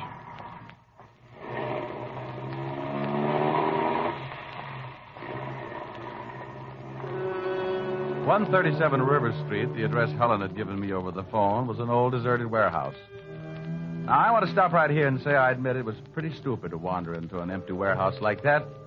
But I figured that this Jones guy must be in some kind of trouble to leave a message like that with Helen. The place was as empty as a fairground in the winter. I put my hand on my .38 and kept moving toward the back of the building.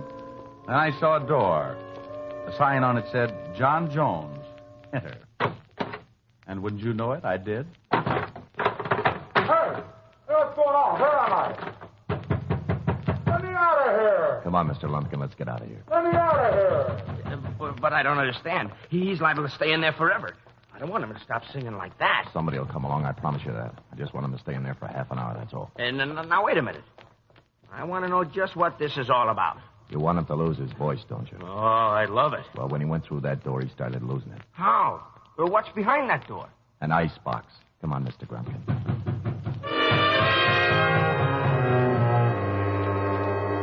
Well, that's exactly where I was, in an icebox. Not a very big one, but a very cold one. The kind a company might have to store fresh meat and drinks. I tried breaking down the door, but it was a foot thick. I struck a match and looked around. Lots of ice, no way out. So I turned up my collar and sat down to wait. I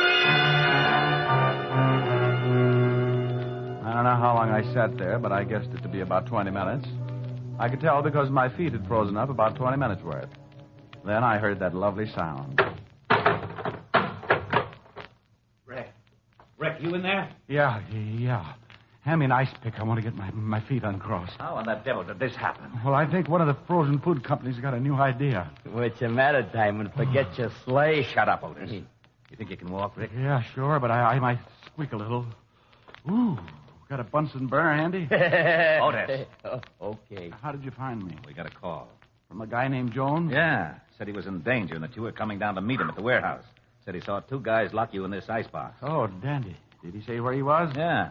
Here's the address. Thanks. Hey, where do you think you're going? Well, I feel better now. I'm going over to find Jones. Well, you might get in trouble. Well, if I can find the two guys who locked me up, you can bet on it. Well, I'm going to send Otis along with you. Otis? I thought you wanted me to keep out of trouble. Oh, now, wait a minute. I can keep you out of trouble, Diamond. Oh, Otis, you couldn't find an elephant in an elevator. But come on and bring your head with you.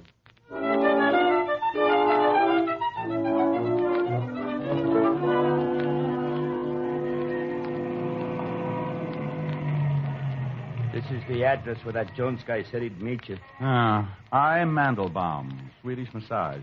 This guy really picks out some great places to hide out. Come on, Otis. Feet first, or the rest of you'll never get out of the car. Oh. Hey, Diamond. You think while you're talking with this guy Jones, I might get me a rub down? Otis, to rub that stomach of yours, it would take a gallon of baby oil and an octopus to get anywhere.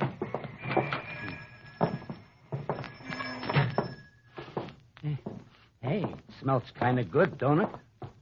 Like a pine tree, maybe. Otis, how would you remember? The last time you smelled a pine tree was when you used to run with a pack. Now listen here, Diamond. You gotta lay off.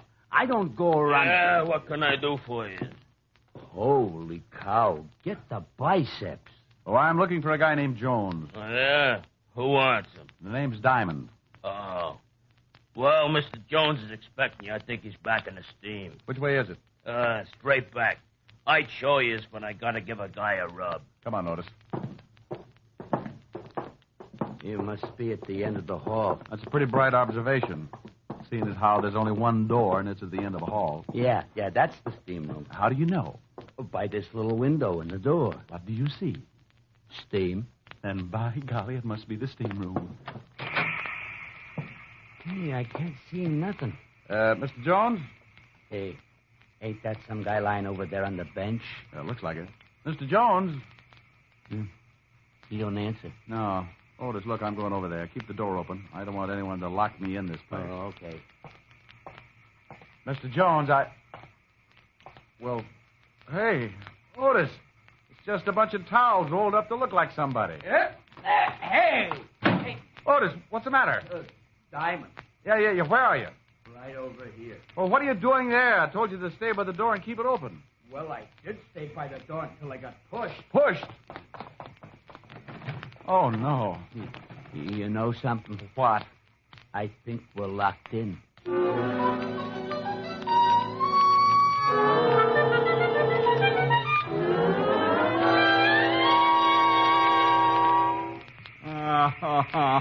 Oh, shut up, Otis.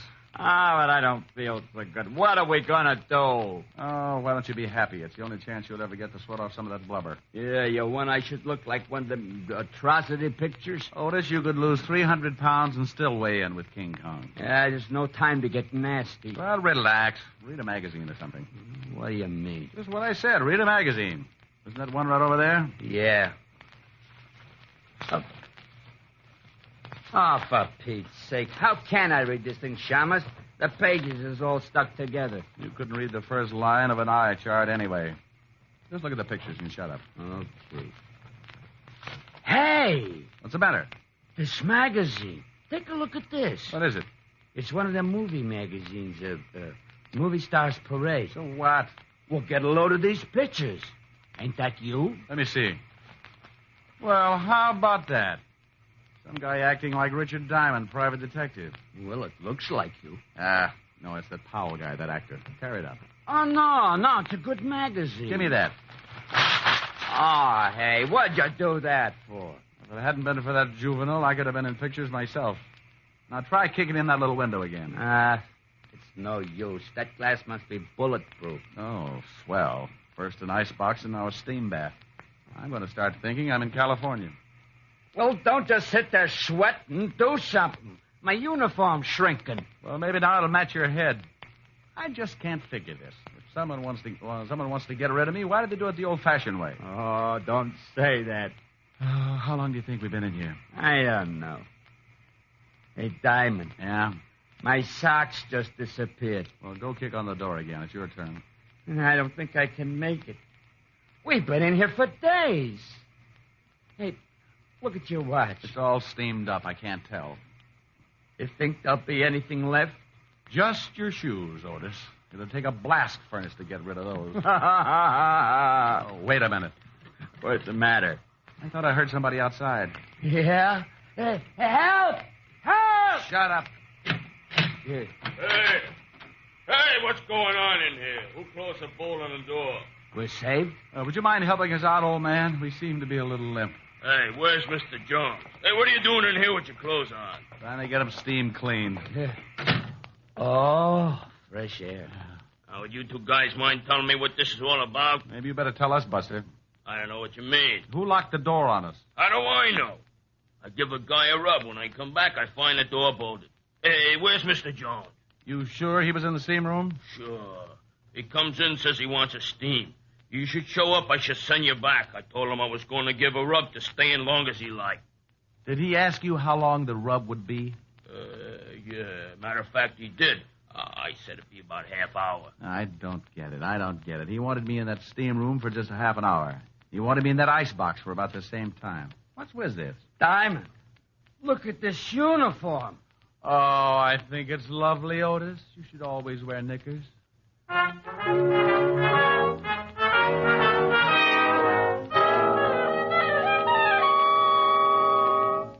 Rick, this is stupid. Didn't the guy at the steam room tell you what this Jones guy looked like? Well, from the description, could have been anyone.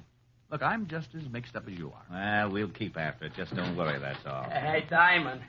Miss Asher just called and I told her what's been happening. You mean you know? No, but I told her anyway. She said you should come right over because she had dinner for you. She wanted to take care of you. Isn't he lovely, Walt? Think what that head is going to look like in a bottle. Oh. Now you got him sore. It's going to be horrible around here. Well, isn't it always? Now, I'm going on over to Helen's. Keep after that Jones guy and let me know if you run across anything.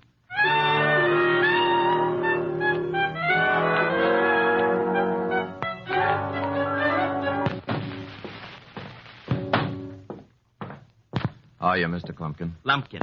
Okay, how are you? Come in. Well? I'm and a friend, Boyle. You think it did the trick? Look, when Pat, Cossack. Yeah, Cossack. Well, when I do anything, the results are guaranteed. I just tailed Diamond from the station. Went into his girlfriend's apartment across the way. Oh, goody. Let's see what happens tonight. I'm staying home from work just to hear him not sing. Yeah. About my $50. Oh, look, he's never in that apartment more than 10 minutes before he starts singing. If he goes over 15, you get your 50. Come on. What are we going to do? Raise the window. I don't want to miss the lovely silence when he opens that big bazoo. Okay, that looks funny. I'm sorry, Rick, but your clothes have shrunk so much. You should see Otis. I'm sorry. Well, you should be. Don't know what I've been through. Oh, yes, I do, and Mommy's going to make it better. Here's a nice drink. I don't want a nice drink. Oh, it's strong enough. Well, put it in a dirty glass. You just drink it. Okay. Oh, wow, my throat. You hear something? No, why? Nothing. Your throat's still pretty bad. Don't know. Me, oh. Hey, it's pretty good. It sounds great. Oh, no! Now, I heard something then. Yeah, so did I. It's that grouch again. Give it to him. Oh, you bet. I feel mean. 101 pounds of fun. That's my little honey bun. Get a load of honey bun tonight. I'm speaking of my sweetie pie, only 60 inches high. Every inch is packed with dynamite. Her hair is blonde and curly. Her curls are hurly-burly. Her lips are pips. I call her hips. Twirly and whirly. She's my baby. I'm her pap. I'm her booby. She's my trap. I am caught and I don't want to run 'cause I'm having so much fun with honey bun.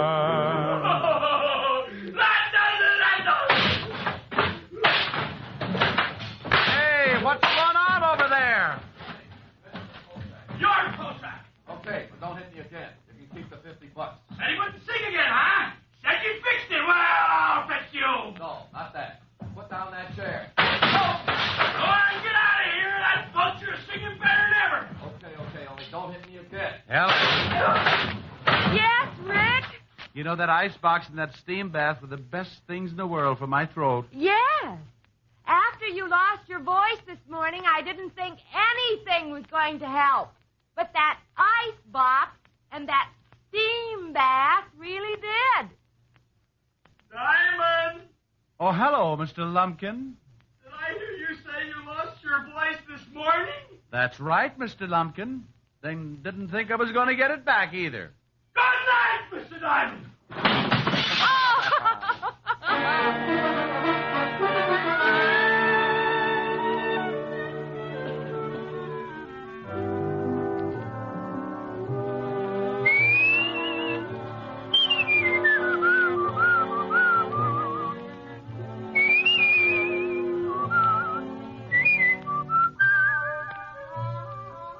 You have just heard Richard Diamond, Private Detective, starring Dick Powell. Helen was played by Virginia Gregg, Lieutenant Levinson by Ed Begley. Also in our cast were Wilms Herbert, Jack Crucian, and Stephen Dunn.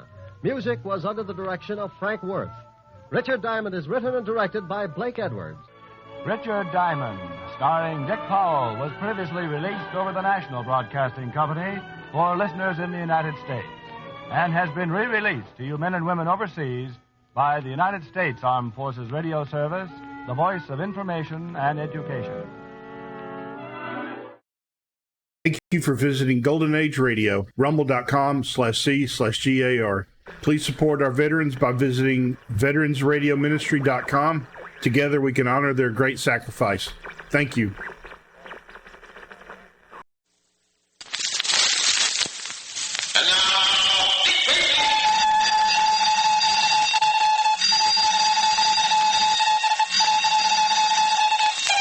This is Dick Tracy on the case of the Moss and the Plains. Stand by for action. Let's go, man!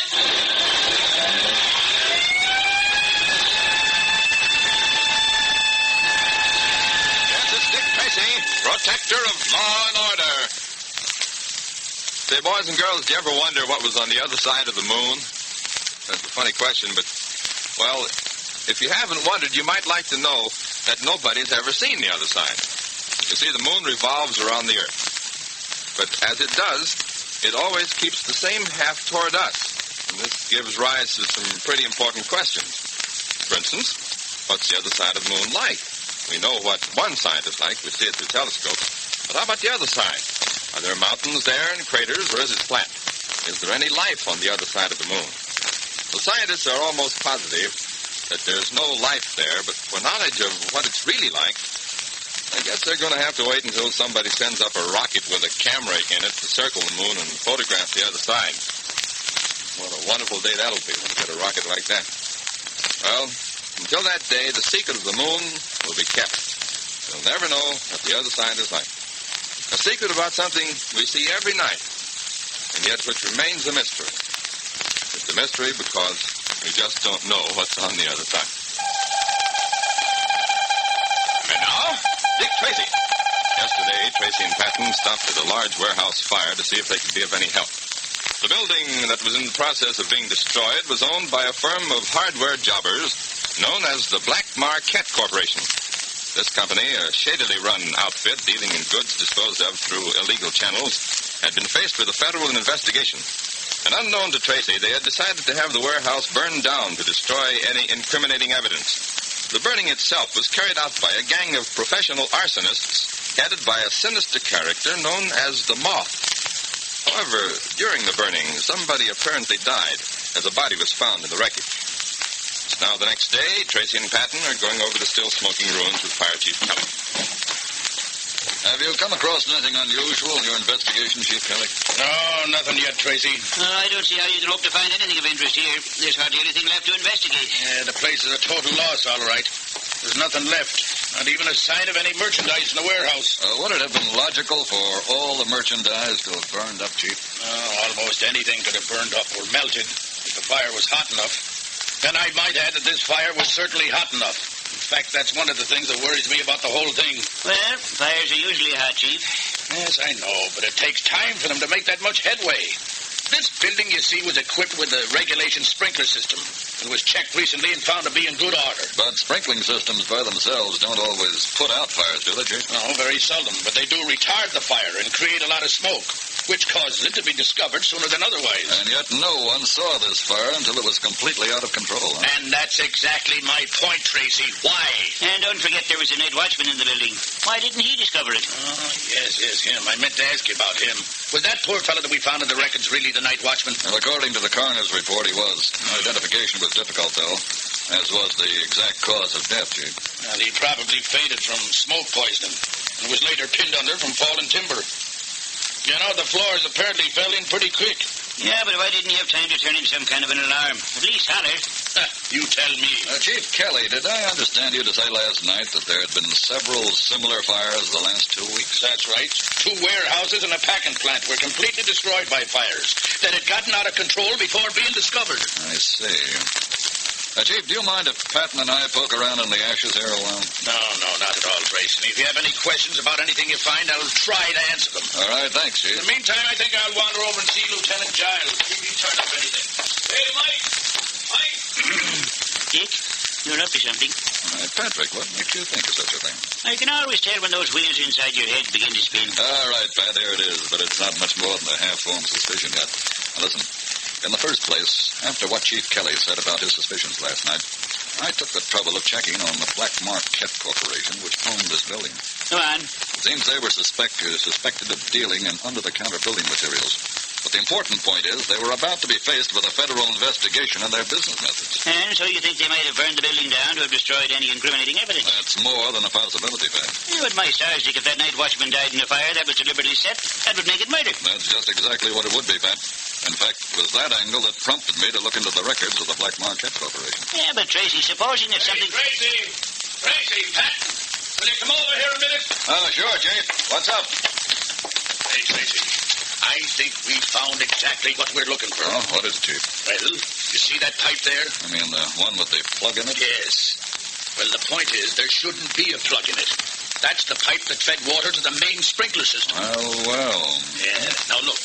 Someone sawed off the pipe, sawed it in half, and hammered this wooden block into it. Yeah, but wouldn't anyone figure that something as simple as this would be discovered? No, because actually it shouldn't have been discovered.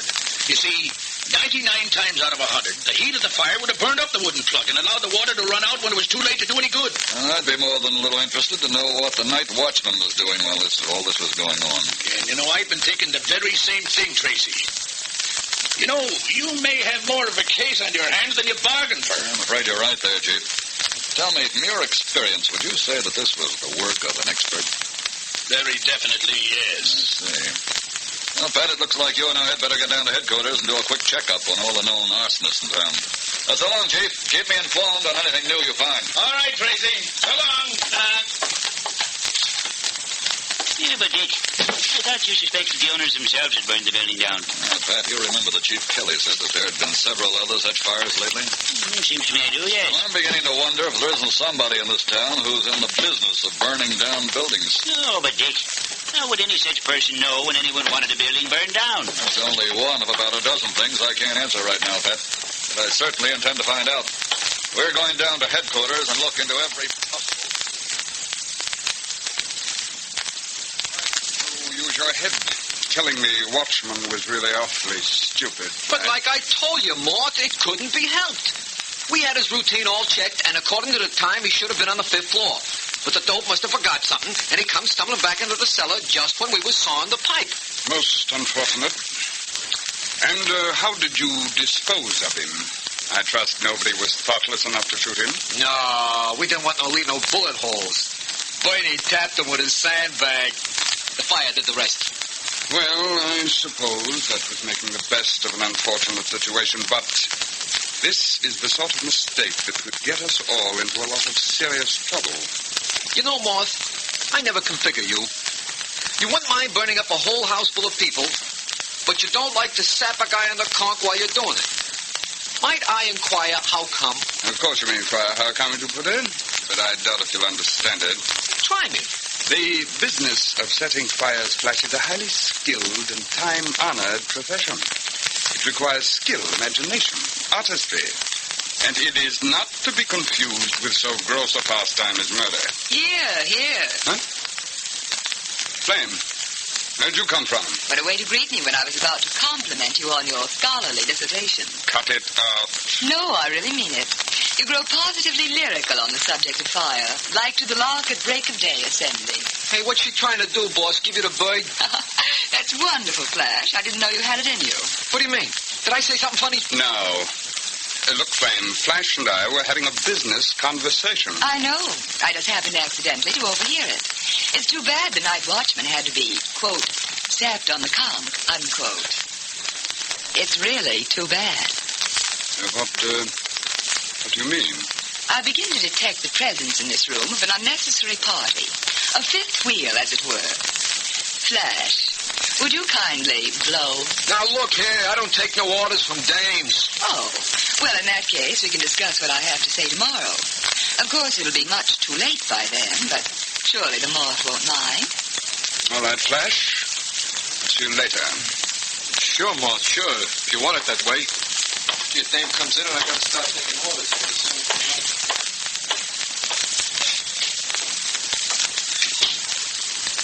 You know, Flame, someday you're going to go too far. Really? And then I suppose you'll have Flash sap me on the conch. I might even do it myself. You have no idea how you terrify me. In fact, I'd go running to the police for protection if it weren't for two reasons. Which are? A, they'd probably put me in jail. B, you know, and I know, that you wouldn't dare do anything to me. Must be wonderful to be so sure of oneself. It is. I am continually comforted in the knowledge that I'm the only member of your organization you couldn't possibly get along without. Cigarette? No, thanks.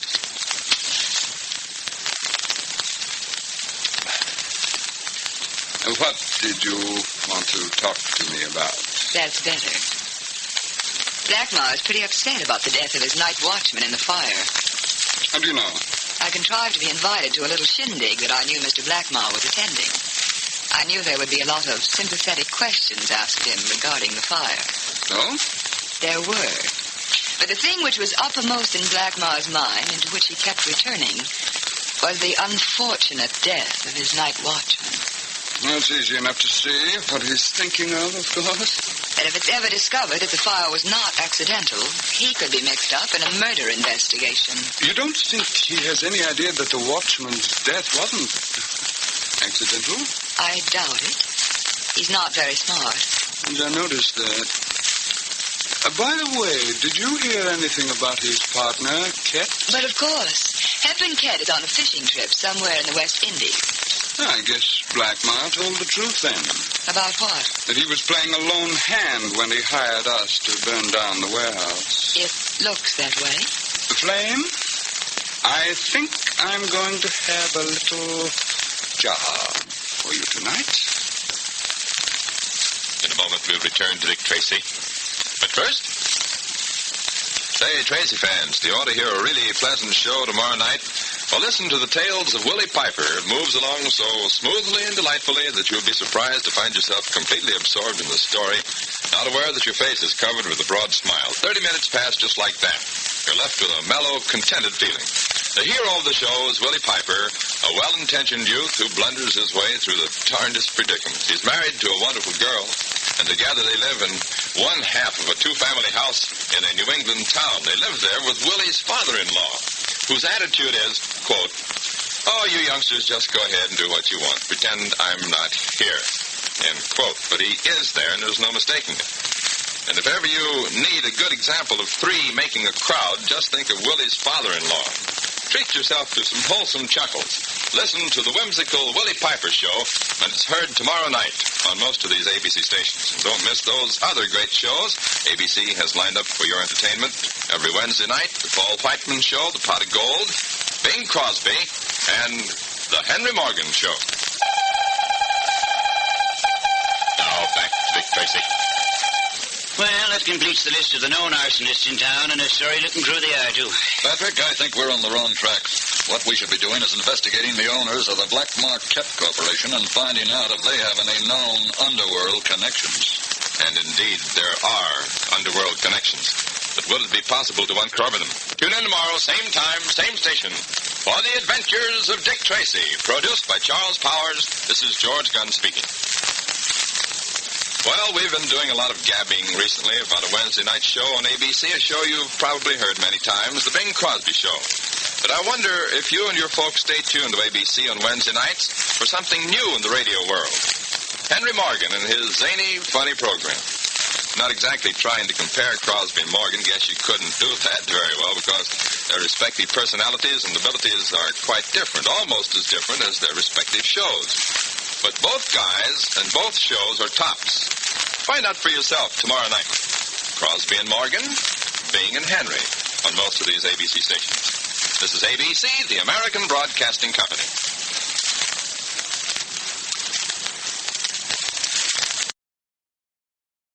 Lost in Brazil invites you on an unforgettable journey, where every moment is an adventure waiting to be discovered. Join us as we uncover the soul of Brazil, one incredible experience at a time. Click on the link in the description and embark on the ultimate Brazilian odyssey.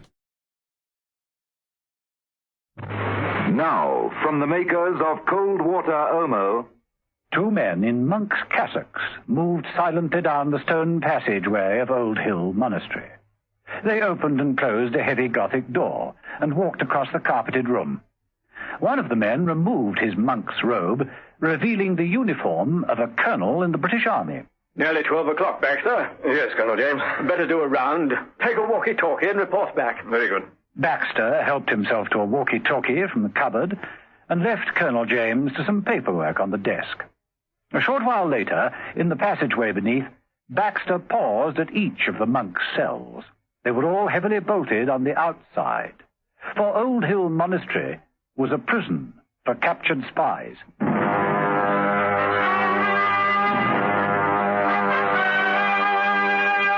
The Avengers.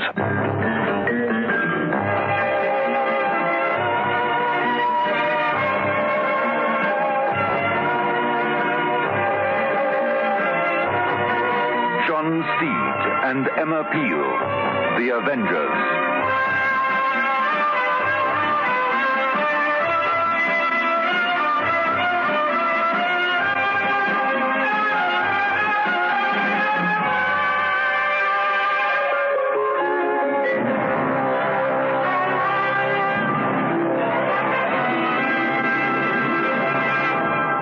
Once an Omo user, always an Omo user, because it gets out the worst dirt and stains. Mrs. Francis of Port Elizabeth found that Omo cleaned her husband's bathing trunks. He used to come home and they'd be marked and splodged with tar and oil from our beaches. Well, he wanted to throw them away. So, well, he'd soak them overnight in cold water Omo, and the next day they were shimmering white again. Cold water Omo cleans best. Over 1 million South African housewives have proved it. Walls Ice Cream presents the new Pink Pussycat song. We drop strawberry at the last drop and hop. That's on inside. White milky chocolate the way you like. All over the outside. Where walls Pink Pussycat now.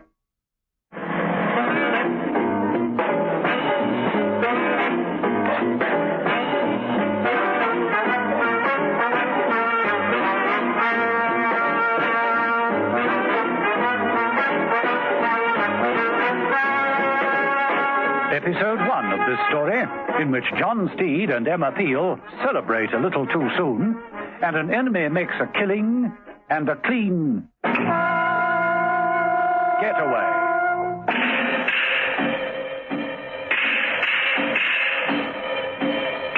Old Hill Monastery is a small but formidable Gothic structure with battlements and turreted windows. It sits sedately in the fields near Marlow and commands a clear view of the Thames. To the inhabitants of nearby towns, it is thought of as a closed order of holy monks. But it is staffed by highly trained army officers and contains over 100 of the most dangerous captured enemy agents in all England. Lieutenant Baxter, pulling his monk's robe more tightly around him, moved down the passage, looking in at each of the grills.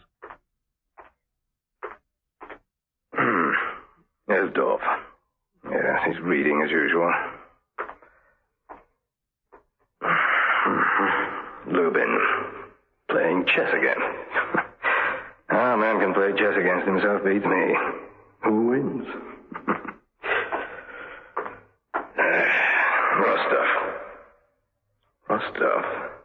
Rostov? You hear me? Show yourself. Baxter, peering into one of the cells, was unable to see the inmate. Without hesitation, he switched on the walkie-talkie and reported the fact to Colonel James. Baxter to Colonel James. Baxter to Colonel James. Come in, Baxter. What is it? I can't see Rostov in his cell. You think he may have passed out in the bath? Maybe. I can't tell for sure. I can only see the frosted glass partition. All right. Well, you'd better carry out a routine thickness check. Baxter immediately removed the monk's robe and took a service revolver from its holster. Ready when you are, sir. Give the password. Apricot. In his office, Colonel James leaned forward and pressed a button on the panel. The bolts on cell number 3 slid back automatically. Baxter squared his shoulders, tensed his muscles, kicked open the door, and entered the cell in a practiced rush. Let's have you. Baxter, confident and alert, peered around the cell.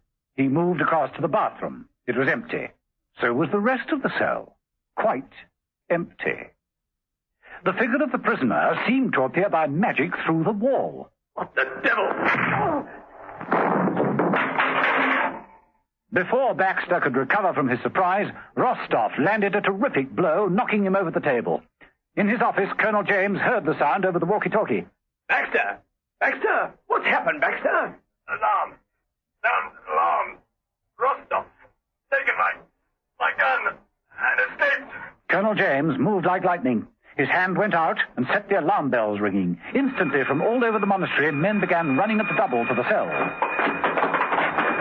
There he goes! Get him!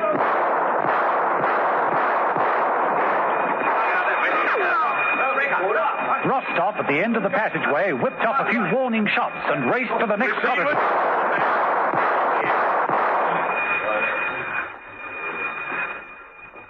But there's no one there.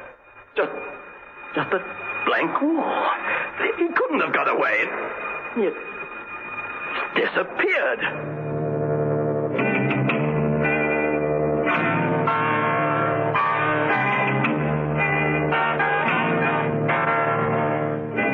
John Steed was having a party in his apartment.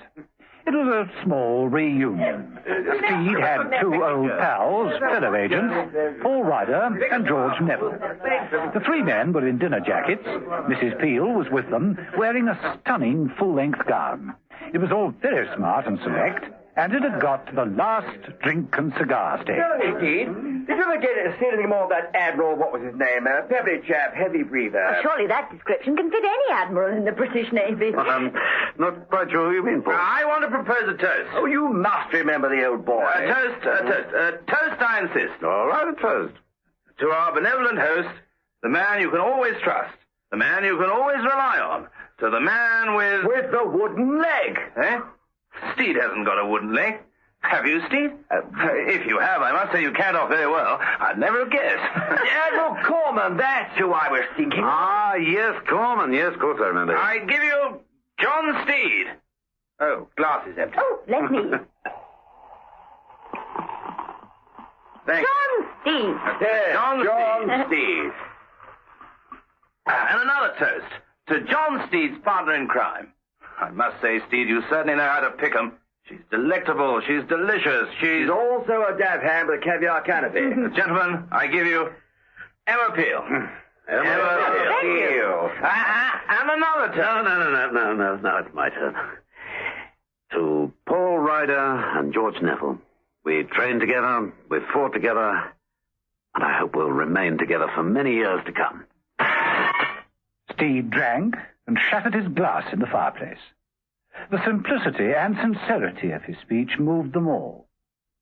Out of a pause, George Neville said, Oh, dear. Gone all solemn. Positively sepulchral. That'll never do, will it? No, because we've never been solemn. Not even in the tightest spots. Not even during the EBA. Steve, remember that? Oh, yes. The EBA. Ah, the EBA. The EBA? European bombing attack? The Exploding Bootlaces affair. Then there was the DCP. DCP? The Diabolical Cipher Plan. And the GAP. Fill that gap in for me, will you please, Steve? The Great Assassination Plot. And what about the GTR? Ah, yes, the GTR. We couldn't possibly overlook the GTR. The Great Train Robbery? Granny Tittyfeather's rum, homemade. Kicked like a mill. Fortified us during the dawn vigils. Yes, and talking of dawn, I think it's time I was off. Oh, no, one more, surely. No, it's gone 5, you know. 5 in the morning? Oh, it can't be, surely. Mrs. Peel moved to the window and drew aside the curtains. The cold light of dawn flooded into the room. Down in the street, the mews was deserted. Well, it's home with the milkman then, isn't it? I think our walk is not far, and it'll do me good. Well, thanks for everything, Steve. Next time to my place.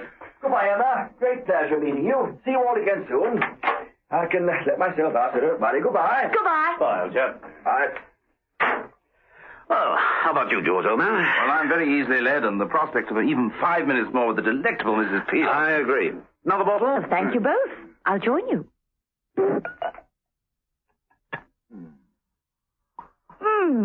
Delicious. Champagne at dawn. It's quite the nicest time. Mrs. Peel looked down into the street and saw the stocky figure of Paul Ryder walk down the mews in the direction of the park. She didn't see another man standing silently in the shadows watching Steed's apartment. Some time later... And now, I really must go. It's been a memorable night, Steed. Made doubly memorable by your presence, Mrs. Peel. Why, thank you. And, as Paul says, we must all do it again very soon. That is, if enemy agents permitting, of course. Well, that's always true. I'm sure I can't run you somewhere. Car's in the garage. Won't take a minute. No, I won't hear of it. I'll grab a taxi at the end of the road. Here's the coat. Bye, Emma. Stay beautiful. Bye, Steed. Call you later in the week. Yes, do that. Bye, George. Wow, I'm tired. A hard day's night. But I like them. I like them both very much. And so do you, don't you, Steve? I wouldn't be here if it weren't for them. They're two of the best in the game. Don't come any better. Even Mother has to admit that. I suppose you should have invited Mother. Oh, but my best champagne. There wouldn't be a bottle left. Well, there's not much now, is there? No, so we'd better finish it up, hadn't we, Mrs. Peel?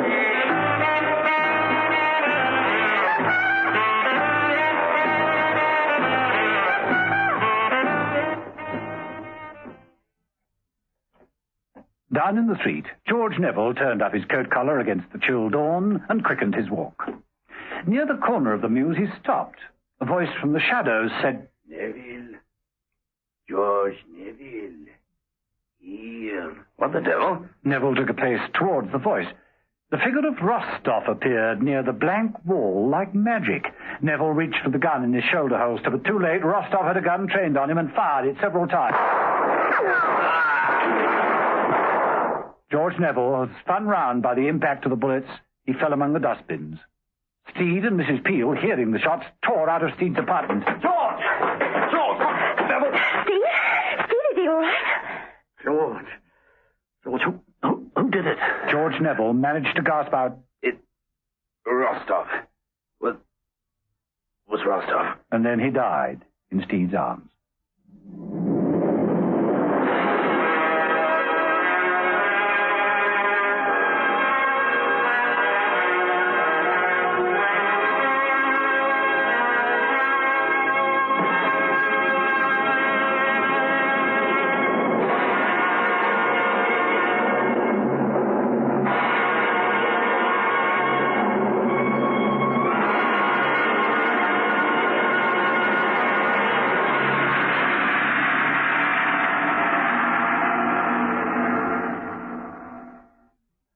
What is this new kind of cleanness women are discovering for their dishes? It's sunlight cleanness. What's sunlight cleanness? A fresh, sparkling cleanness you've never known before. Why, fresh New Sunlight Liquid has real lemon juice. and sparkling. Sunlight Liquid is concentrated. It's got the greatest grease-cutting power to give you sparkling dishes every time. And new sunlight liquid with real lemon juice means real economy. Just 1 teaspoonful washes a whole sinkful of dishes sparkling clean. Sunlight clean. Once an Omo user, always an Omo user, like Mrs. Bodington. My wash is beautiful, and I'm very proud of it. There's nothing like cold water Omo. No dirt can stand up to Omo. Over 1 million housewives have proved it. It cleans best.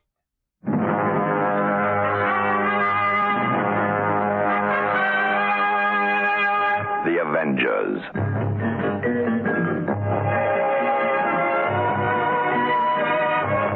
Listen every evening, Monday to Friday, to John Steed and Emma Peel, The Avengers, brought to you by the makers of Cold Water Omo.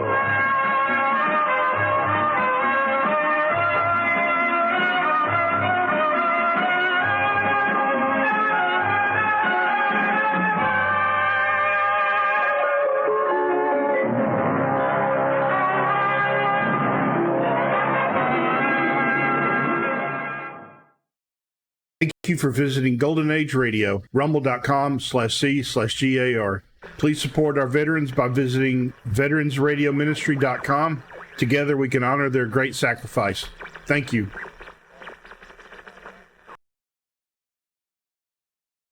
The Signal Oil Program, The Whistler.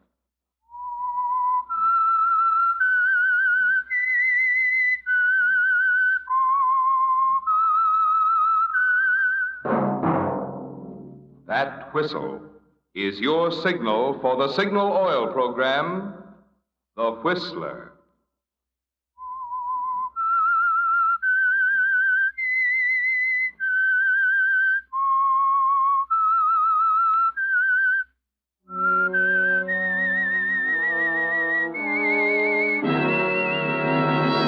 I am the Whistler, and I know many things, for I walk by night. I know many strange tales hidden in the hearts of men and women who have stepped into the shadows. Yes, I know the nameless terrors of which they dare not speak.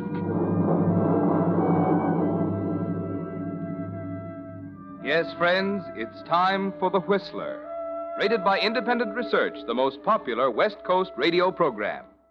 And remember, let every traffic signal remind you, with new Signal gasoline, you do go farther than ever.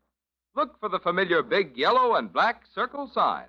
that identifies those popular signal service stations in 7 western states from Canada to Mexico.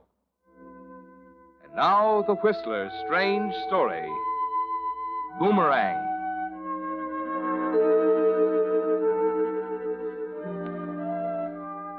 It's been 3 months now since the career of the doorbell killer ended in a blaze of newspaper headlines announcing the execution. The case was a strange one. Some thought his motive was robbery, some thought otherwise, but no one ever knew for sure. But the most important feature of the case wasn't mentioned in the headlines. It doesn't even appear in the police records or in the accounts of the trial. It will never appear anywhere, because the only 2 people who know of it aren't in a position to testify. It's the story of Amy Clark and a husband named Ralph who grated on her nerves. At first, he merely bored her, but after a while, her boredom subtly changed into something more dangerous. She found herself trying to find a way to leave Ralph without leaving the comfortable home, the healthy bank account, and the insurance policy. And oddly enough, the rise to prominence of an unfortunate individual labeled the doorbell killer by the tabloids had a direct effect on Amy and her problem. It started one morning as Ralph sat at breakfast going through his usual routine with a newspaper. Give me a little more coffee, will you, honey bun? Look at those headlines. Wonder if they got that guy yet. That's enough. Holy smoke, he's done it again. Second time. Listen. Fleeing from the scene of his second murder, a man alleged to be the so-called doorbell killer fired 2 shots at a patrolman in the Twin Oaks district last night at 11 o'clock, then eluded the police dragnet around the area. Well, good Lord, Amy. Twin Oaks. Well, that's just over the hill. Patrolman Joseph Grimes had seen the man acting suspiciously on the porch of a house at 320 Green Street. He was unaware that within the doorway lay the body of Mrs. Mildred Norris, the slayer's second victim. Evidence indicates Mrs. Norris, like her predecessor, answered the door only to meet a similar fate. Amy, you got to be careful. Who knows what this guy's going to do next?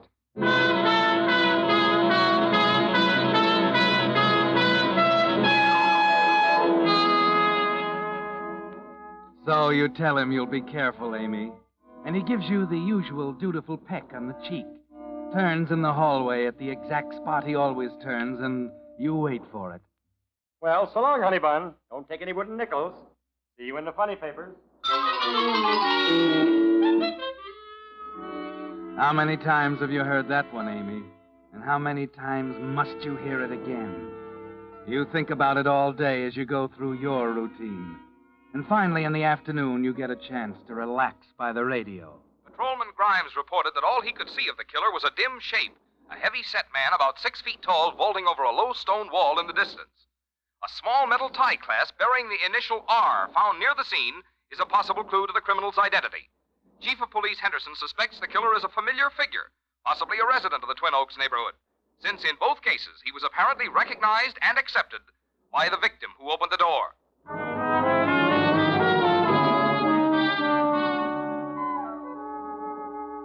It's more than just an unpleasant news item with Twin Oaks just over the hill, isn't it, Amy? That night, Ralph comes home a little early before dark, and you notice he's carrying his .38 pistol. There's an unhealthy suspicion through the neighborhood, a feeling that perhaps your next-door neighbor might be the guilty man. Ralph is tense and worried through dinner, and afterwards, during the usual routine with the evening paper, he skips his customary comments on the stock market. Well, according to this, they couldn't find the bullet. But from the size of the nick in the patrolman's leg, they figure it was a .38. I don't care what you say, Amy. I'm still going to pack this little pistol of mine. And if that bird ever shows up around here, I'll have the welcome all ready for... Stay where you are, Amy. I'll go to the door. I'll give this guy the surprise of his life. What do you want? Well, I'm Haley, Evening Bulletin.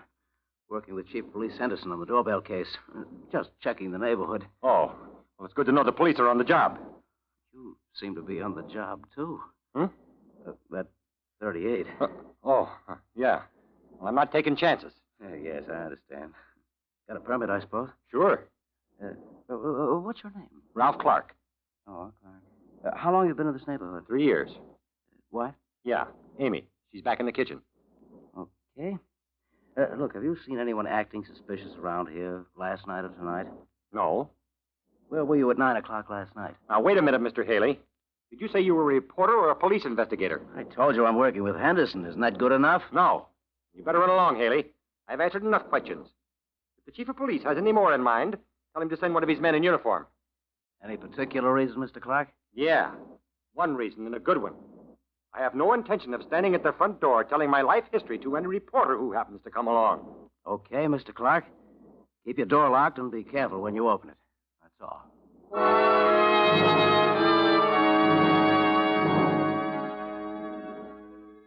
That's when you began to think about it, Amy, as you stood back at the kitchen door and watched Ralph talking to Haley, the man from the Evening Bulletin.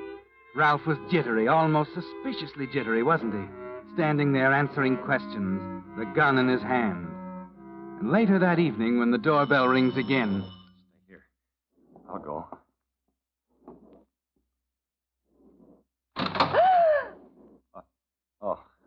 Mrs. Gibson.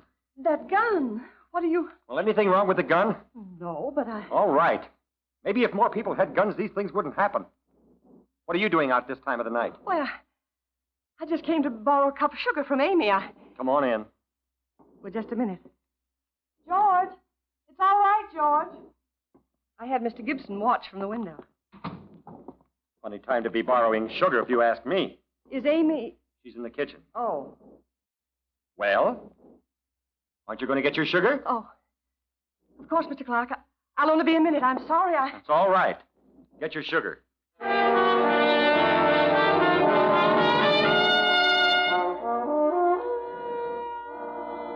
It struck you again as he stood talking to Mrs. Gibson, didn't it, Amy? Nervous, jumpy, rude to her. Of course, it's fantastic. You admit that. But it's something to think about anyway. And perhaps a remark or two to Mrs. Gibson the next day as both of you go outside to hang up the washing. Just a suggestion, a remark that slips out accidentally. Mrs. Gibson, after all, is always interested in her neighbors. She might see fit to pass it on. Here's your mail, Mrs. Gibson. A couple of magazines, too. Thank you, Postman. Sorry I jumped when you rang the doorbell. Oh, I'm getting it from everyone these days. I swear my husband George is going to break down if this business keeps up much longer. That awful man still at large. Yeah.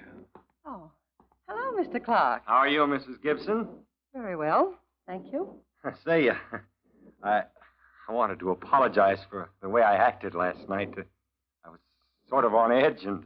I see. Worried about Amy and all.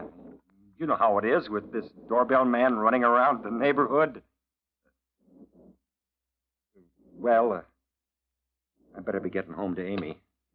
See you later. Home early, ain't he? Yes. Yesterday, too. Pretty jumpy. You think so? You seem to be. You know, I think the worst part of the whole affair is what the paper said about the man being a resident around here. About him being recognized by the victims just before Yeah. Can't trust anybody. You're right at that. For example, that tie clip with the R on it. Huh? Might even be him. R for Ralph. Oh, well, now, I don't know. Could be, couldn't it? 6 feet tall, heavy set. Lots of people are 6 feet tall and heavy set. And carry guns? Same kind of gun the killer carries? Huh? He has one. He was carrying it right now. I could see the bulge in his pocket.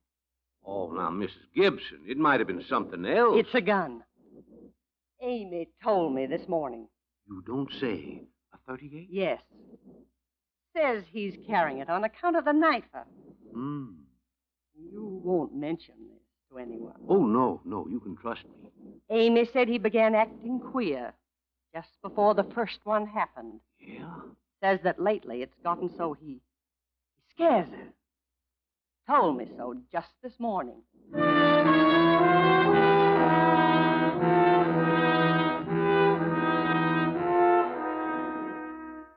You couldn't miss it, could you, Amy?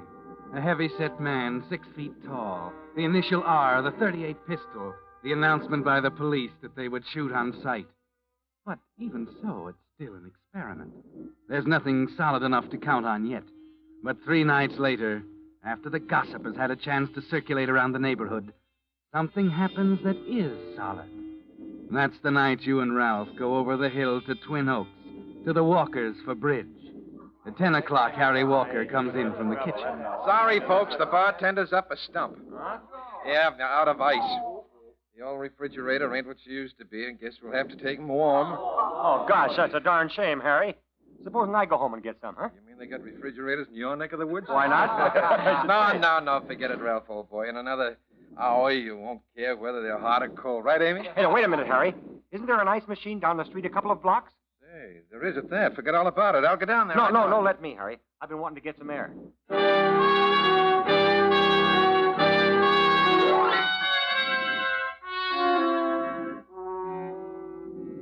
So Ralph leaves for the ice machine. And because it's warm in the house, you walk out on the porch and stand in the shadows. Yes, it's still an experiment. You'd noticed a kind of forced cordiality toward Ralph at the party, a subtle undercurrent that would never penetrate that thick skin of his. Nothing subtle ever did. Then, as you stand there thinking, you notice a man walk up the stairs to the porch of a house a few doors up the street. There's a pause. The door opens. There's a sudden movement, the flash of a knife.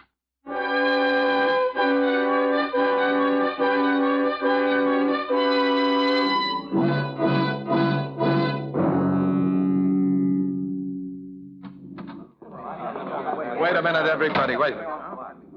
You may as well sit down. Did you see it, Harry? I was just over there. Yeah, but did you... Yes, I saw her. She's right where he left her. The police are in there now. Oh, I don't think yes, him. I can't stand this any longer. They're doing all they can. May I come in? Well, it looks like a party. Who's the host? I am. Oh, I'm Haley, Evening Bulletin. What's your name? Harry Walker. Well, is it a party? Yeah, I had a few in for bridge. Well, friend, I'd send him home if I were you and tell him to stay there the rest of the night. Lock their doors. They all here? Yeah, I think so. Hello, Harry, old boy. Well, here's your ice, man. 25 pounds. The darn machine's haywire. Slammed the ice on my finger. I got a little blood on it.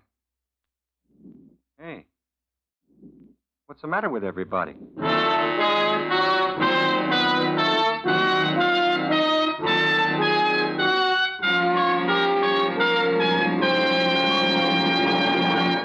With the prologue of Boomerang, the Signal Oil Company brings you another strange story by The Whistler. But first, I want to thank all you friends who helped make January the biggest month in all of Signal's 14 years of growth. Bigger even than pre-war midsummer months when travel sent gasoline sales soaring. Yes, the recent swing to Signal has been terrific. And I think I can tell you 2 reasons why. The first is that great new Signal gasoline, in which chemists actually rearrange the atoms in gasoline molecules to create amazing new power. Power that makes today's vintage model cars feel young again, with quicker starting, faster pickup, and smooth anti-knock performance, even when you're taking the steepest hills and high. Power that gets so much extra efficiency from your motor, you actually go farther than ever with each gallon of new Signal gasoline. That'd be reason enough, wouldn't you say, for today's swing to Signal? But there's another equally important reason. If you're already trading with a Signal dealer, you know it. If not, I'll be back later to tell you about it. But for now, back to the Whistler.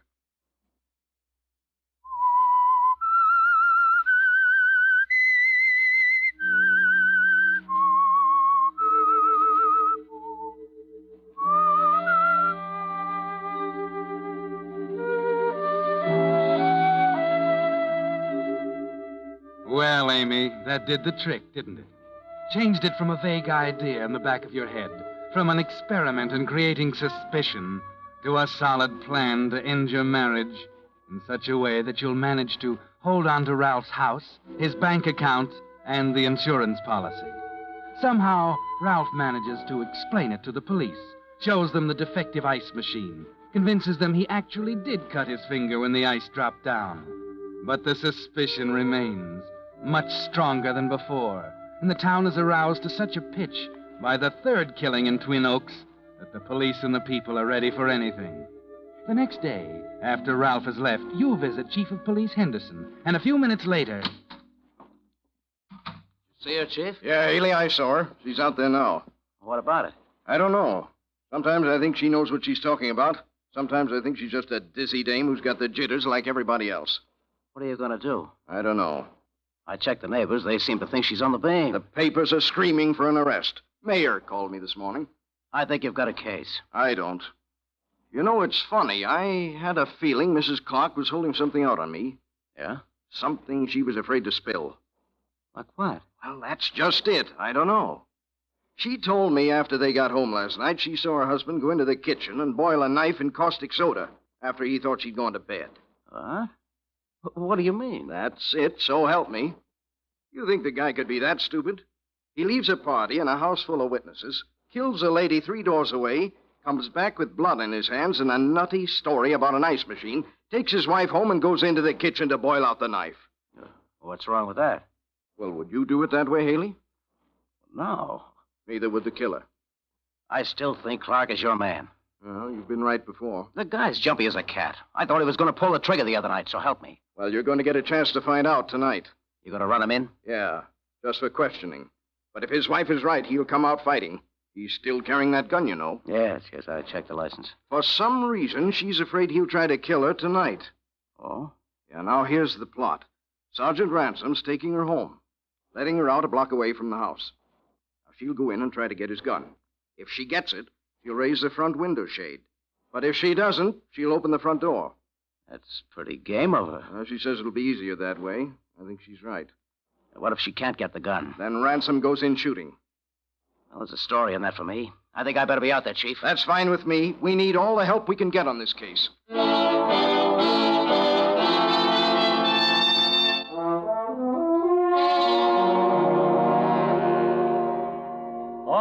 All right, Amy. I'll sharpen the carving knife. Anything to get dinner on the table.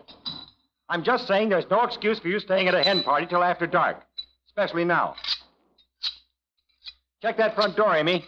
Be sure it's locked and then come back here. I don't want you fooling around the front end of the house. Darn fool women. No wonder they get it going. What's that? Amy?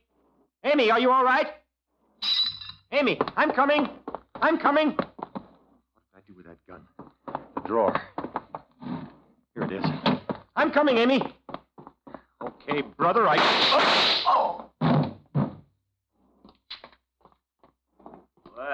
you were right, Mrs. Clark. Did I get him, Haley? You sure did, Sergeant. I'd better call the coroner.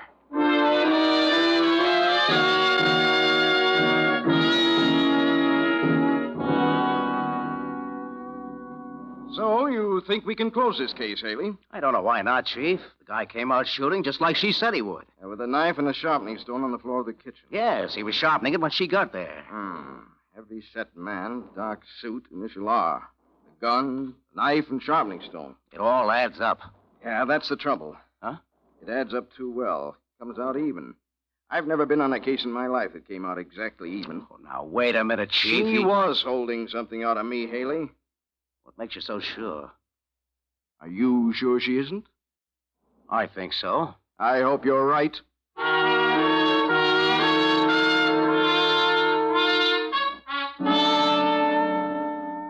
This is your evening reporter, ladies and gentlemen, with another last-minute news roundup. According to the latest statement from the Office of Chief of Police Henderson, the case of the doorbell killer is not quite ready for the closed file. According to Henderson, the case against the late Ralph Clark was entirely circumstantial, and had the man gone to trial, the state case against him would have been very rickety. The fact that there is no living witness to any of the killings is the biggest point in favor of Clark. Henderson's statement naturally raised a furor amongst the City Hall boys to keep their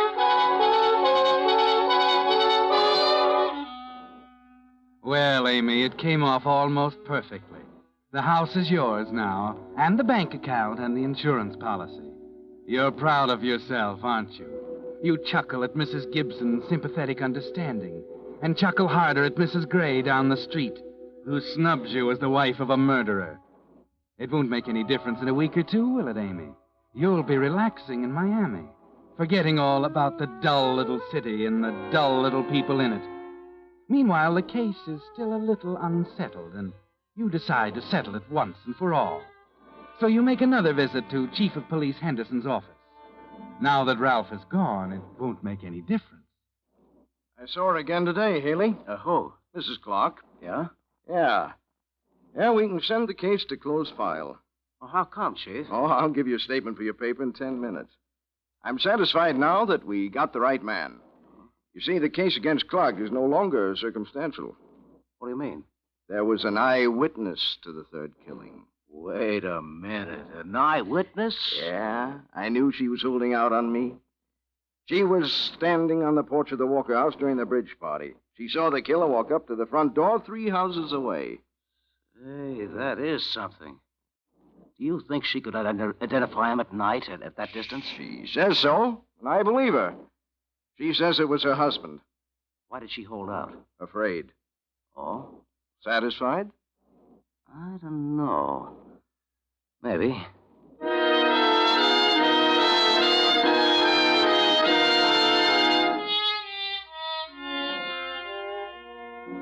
I think you're making a wise decision, Mrs. Clark. The real estate market is tops right now, and $15,000 cash is a good price for your house. We'll follow your instructions and have the draft sent to the Florida State Bank. Hello? Hello, Mrs. Clark? Yes, we've done just as you requested. Converting the endowment insurance to cash will bring you slightly less than $20,000. Right. We'll have the check forwarded to the Florida State Bank. That's $185.60, one-way mainliner to Miami, including excess baggage. Your plane leaves tonight at 11 o'clock, Mrs. Clark.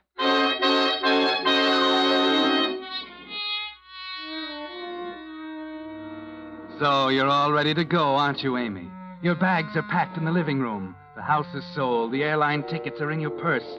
And there's over $35,000 in cash waiting for you in the Florida State Bank. It was a neat job, wasn't it?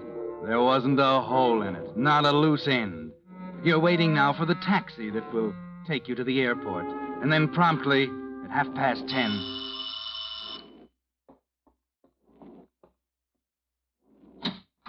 Hello, Mrs. Clark. Haley, Evening Bulletin. Remember me?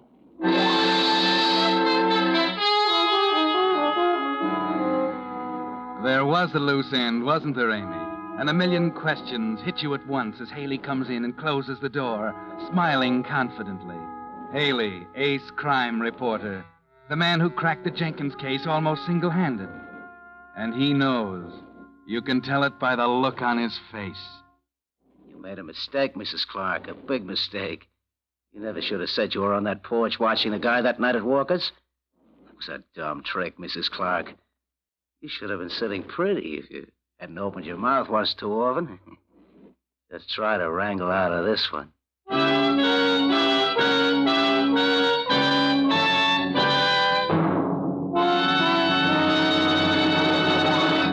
The Whistler will return in just a moment with the strange ending of tonight's story.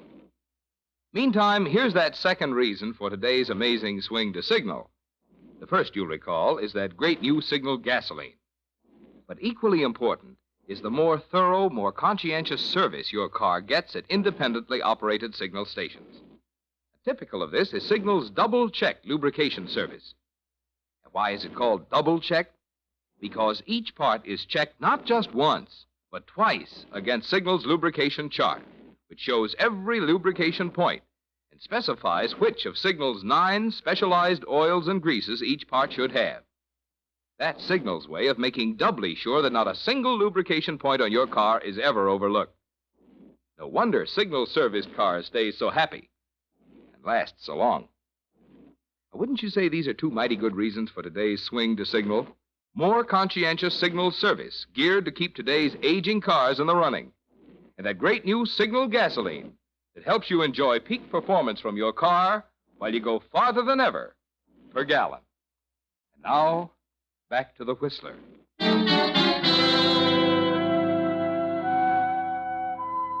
Well, Amy, the walls are tumbling down all around you.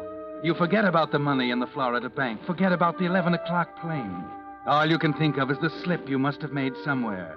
The statement to Chief Henderson that you were a witness to the third killing, even though the man was nothing but a shadowy form to you 3 houses away. Somehow it caught you up, Amy. Somehow it brought Haley to you, just as you were about to leave.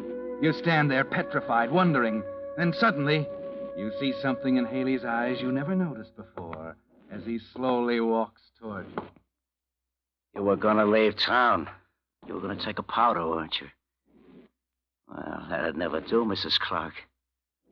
Wouldn't do to have a loose witness floating around the country ready to spill the beans whenever she felt like it. No, I wouldn't like that at all, Mrs. Clark. There are just 2 people who know who the doorbell killer is. You and me. That's one too many. I gotta fix that, don't I? Chief Henderson of my newspaper wouldn't like it if they knew the guy with the knife was me.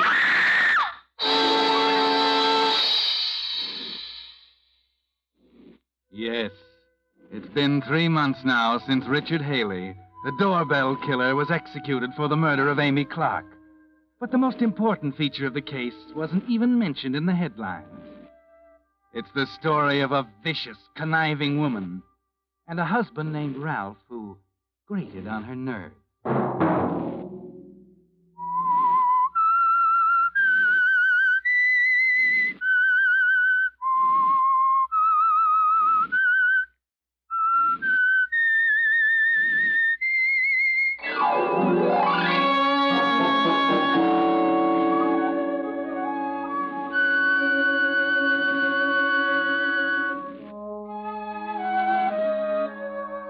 Next Monday at 9 o'clock, The Whistler will bring you another strange tale. The Whistler is broadcast for your entertainment by the marketers of Signal gasoline and motor oil and fine quality automotive accessories, and by your neighborhood Signal dealer. This program, produced by George W. Allen, based on a story by Nancy and Alfred Seal, music by Wilbur Hatch, is transmitted to our troops overseas by the Armed Forces Radio Service.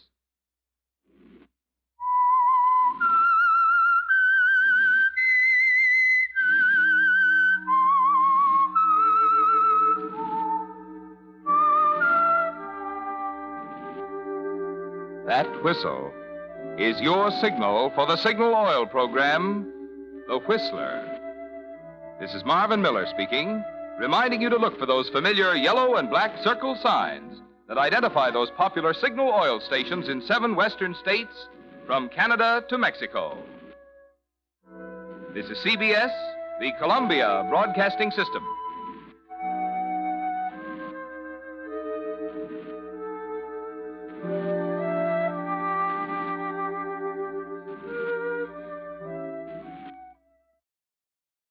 Lost in Brazil invites you on an unforgettable journey, where every moment is an adventure waiting to be discovered. Join us as we uncover the soul of Brazil, one incredible experience at a time.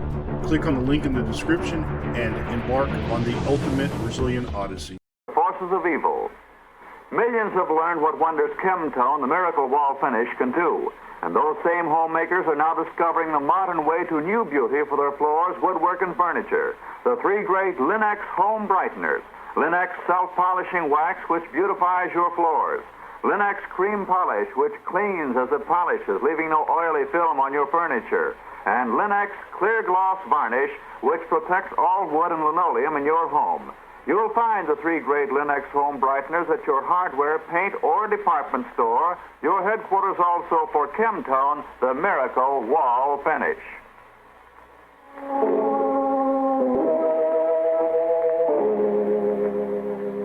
The Shadow, who aids the forces of law and order, is in reality Lamont Cranston, wealthy young man about town. Years ago, in the Orient, Cranston learned the strange and mysterious secret, the hypnotic power to cloud men's minds so they cannot see him. Cranston's friend and companion, the lovely Margot Lane, is the only person who knows to whom the voice of the invisible shadow belongs. Today's drama, The Destroyer.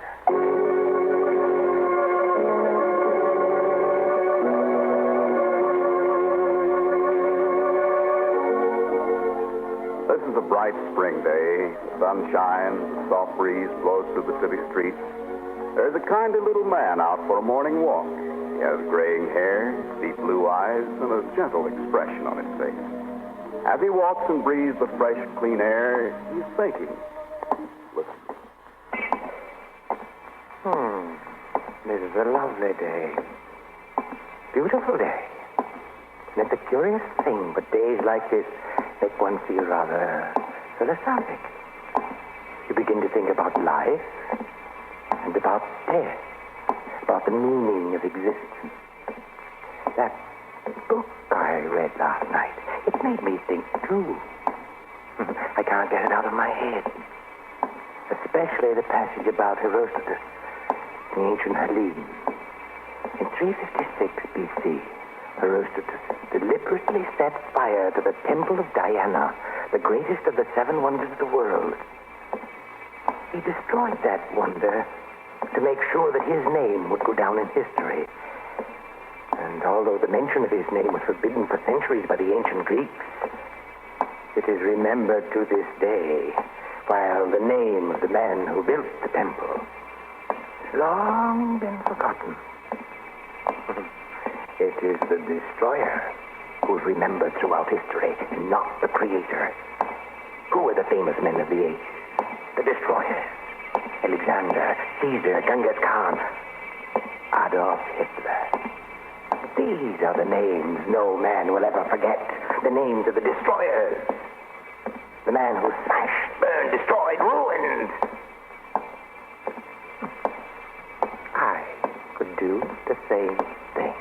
I could make the name of Foster Merrill blaze to the world for all time, merely by destroying. There's this warehouse I'm passing. Empty. Dry as kindling. How beautiful its destruction would be. Fire is a beautiful thing. Fire is lovely. Flames, embers, smoke, fire. Blazing the name of Foster Merrill to the skies. Merrill, the greatest destroyer of all time. Burn, burn, fire, fire!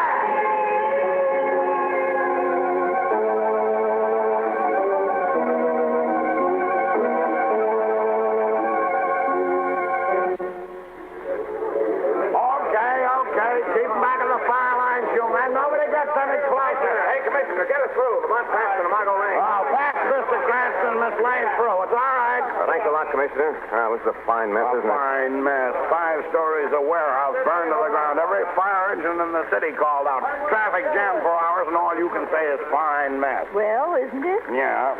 Guess that's just what it is. How'd the fire start? Oh, we don't know, Cranston. The experts got a hunch it was set off by an arson gang, but that doesn't make sense. Why not, Commissioner? Well, look, Miss Lane, the place was empty. Nothing in it wasn't insured. What's the point of burning it down? Nobody makes anything out of it. I see. All it did was to make headlines in the papers and a lot of grief for the police and fire department. It also made a fire. You're telling me something I don't know? I'm telling you something you may have overlooked, Commissioner. Such as what? This is the case of a man who commits a crime not from money or power or revenge or jealousy, but out of a sheer love of destruction. Malicious felony, huh? Somewhere in the city, there's a man walking around with a warped, diseased mind.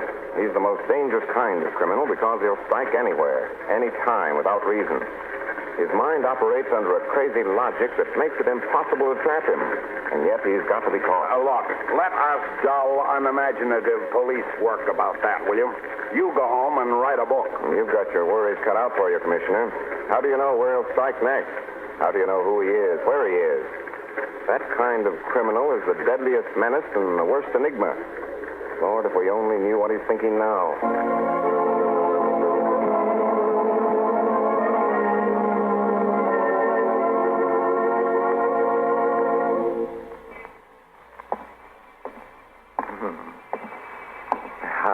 Soaring flames, the brilliant colors, red, orange, yellow, blue, and white. Fire is a lovely thing. It was beautiful to see that great black building enfolded in flames, to watch it slowly crumble into ruin. So begins the first day of Foster Merrill's reign of destruction. A little while longer I shall destroy before I breathe my name to the world, that all men may shudder in horror and fear.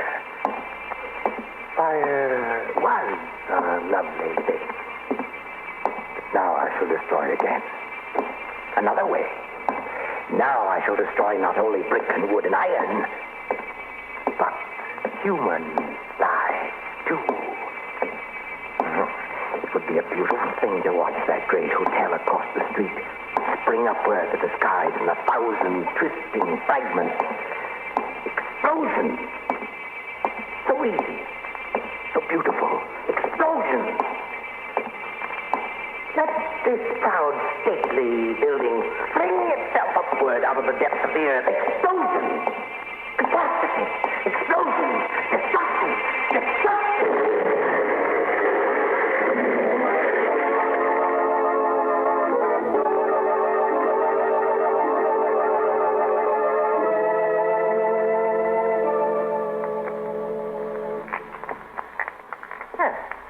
The 8-ball in the side pocket. Good shot, Merrill. Yes. And now, the 15-ball in the corner pocket. This is a supreme triumph for me. To stand in a club with these naive fools. To play billiards casually, innocently. To act the role of Boss Merrill, kindly little man. With the fire and smoke of destruction still stinging my nostrils. Well, George, he's done it again. And that, gentlemen, winds up the game. What you score, Green? Oh, I prefer to pay my money without making humiliating admissions. You, Walt? Half as much as Green. Well, let's get our money up, Green. We've got to pay him. Who'd think kindly old Foster Merrill here was a billiard shark? What delicious irony, gentlemen. Shall I tell you who destroyed the World Warehouse? Who blew up the Hammond Hotel? Here's your money, shark. Many thanks. Hi-ho. Club life's a dreary thing, gentlemen. I'm bored. Done nothing all day. You know, I could stand a little excitement. Well, your prayers are answered, Merrill. Here comes our entertainment, the one and only Lamont Cranston. Oh, good evening, gentlemen. Still wasting your lives in low pursuits, I see. Well, and how is it with you, Sherlock Holmes? We bow to your wisdom, old sage. This will be the best of all. Lamont Cranston, amateur detective, face to face with the destroyer. And he doesn't know it. We'll never know it until it's too late. What reports from the police department, Cranston? Are they appointing you commissioner in Weston's place? Not yet. Oh, seriously, Cranston, what's the latest dope on Destruction Incorporated? We're really interested. Green here just had his apartment blown up in the Hammond Hotel explosion. There isn't much I can tell you. Crazy man, huh? We think so. Yes, after all, what reason could a man have to burn down a warehouse and destroy a hotel? You really think the same man did both jobs? Looks that way. We can't be sure. You can be sure he's clever. Well, those maniacs always are. Planting explosives in an elevator shaft. And disappearing before the police get there. Haven't you located any clues at all? No, I'm afraid not. The toughest kind of case to crack. Unmotivated destruction. We have no idea where he'll strike next. We don't know why he destroys. We do know this much. He must be a man who has access to explosives because... What's the matter, Cranston? Gentlemen, I've just come to a shocking realization. What do you mean? Which one of you said that? What? Well, what's the point? Let's understand each other, please. The fact that the explosive was placed in the elevator shaft of the Hammond Hotel is a strict secret, known only to the police and myself. What? Good Lord. It means that one of you three, John Green, Richard Wall, or Foster Merrill, is closely linked to the destroyer. Maybe the destroyer himself. Cranston, you're joking. I'm very serious. Two of you men are innocent. One of you knows what I mean. Sooner or later, I'm going to remember who let that remark slip. When I do, your number is up. Good night, gentlemen.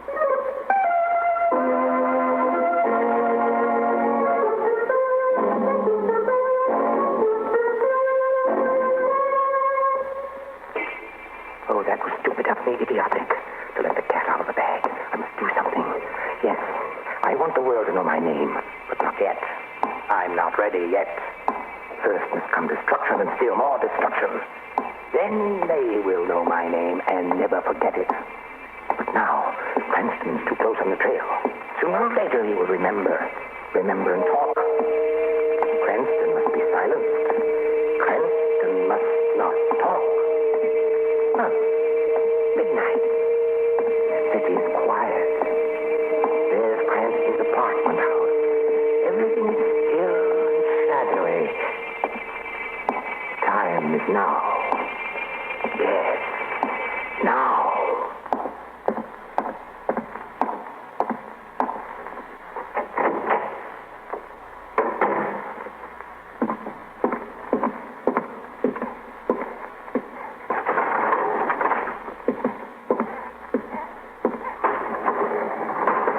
Now to the 6th floor and press the button.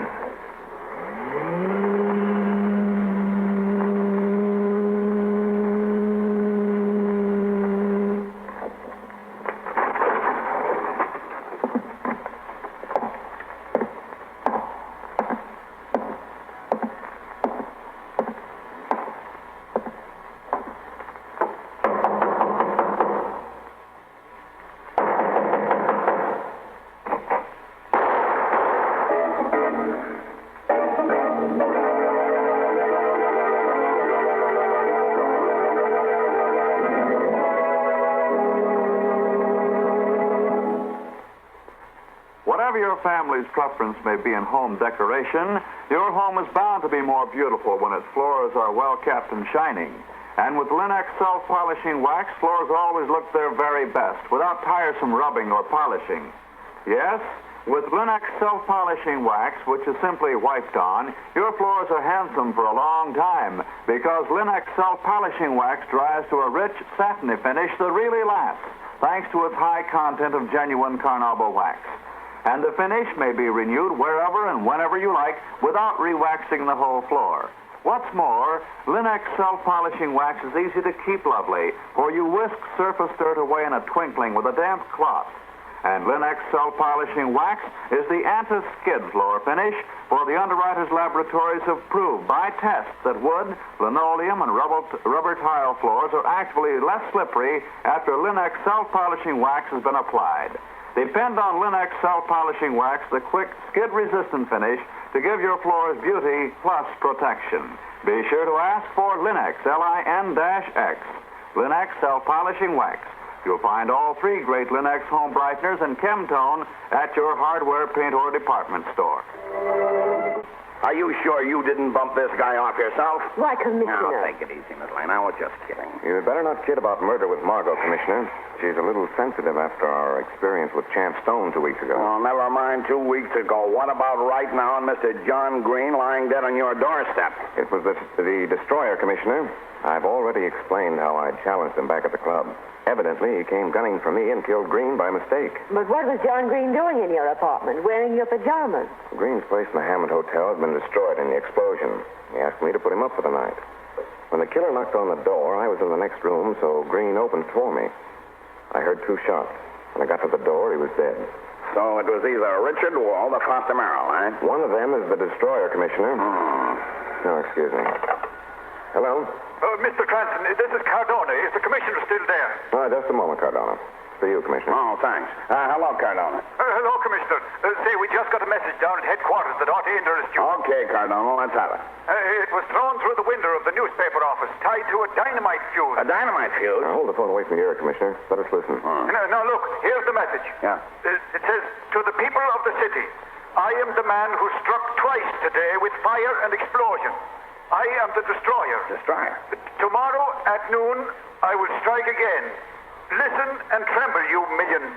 Tomorrow at noon, in one stroke, I wipe out your city, and it's signed the destroyer. Well, I'll be... No, what do you want me to do about this, Commissioner? Hold on to it, Cardona. I'll be right down. Did you hear that, Cranston, Miss Lane? How do you like that? Well, I've got to do something about it right now. Excuse me, Miss Lane. I'm on the way, Cranston. I'm going. Where to, Commissioner? Down to headquarters. It's 3 o'clock now. I've got 9 hours to get that destroyer, and I'm going to get it. Well, Lamont, you heard the Commissioner. 9 hours. So the destroyer's going to smash the city in one stroke. How in blazes is he going to do that? That's the $64 question. Got the answer? No, Margot, but I'm going to find out. How? Either Wald or Merrill is the destroyer. It's got to be one of those 2. I'm going to find out which. What are you going to do? The destroyer thinks that Cranston is dead. He's got to go on thinking. So I'm going to turn this case over to an old friend of mine, the Shadow.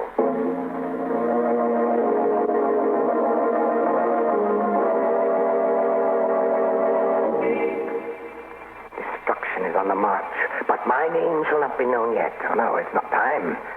Cranston is silenced. But the others, John Green and Richard Wall, they were at the club. They heard Cranston's words. Perhaps they, too, may remember that one slip. They must be silenced. Richard Wall and John Green must be silenced before they remember. And Wall will be first.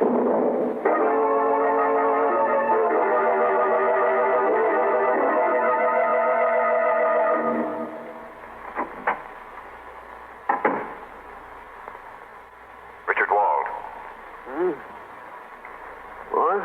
Richard Wald, wake up. This is a funny kind of a nightmare. This is no dream, Wald. Awake. Voices in the darkness. Nothing in my room. Nothing but moonlight in the window. There is moonlight and shadows. Yet I can hear a... You hear the shadow. The shadow? Are you awake now? Why, yes. Yes, I think so, but I can't see you. No man sees the shadow. Who are you? What do you want? The truth. About what? About destruction. Destruction.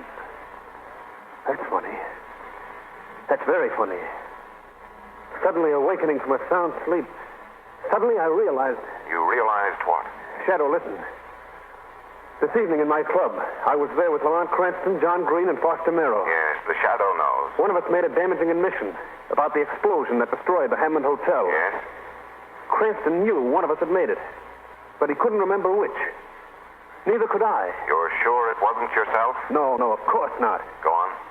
Suddenly, when you awakened me, the realization came to me, the recollection of who had made that statement. Yes, who?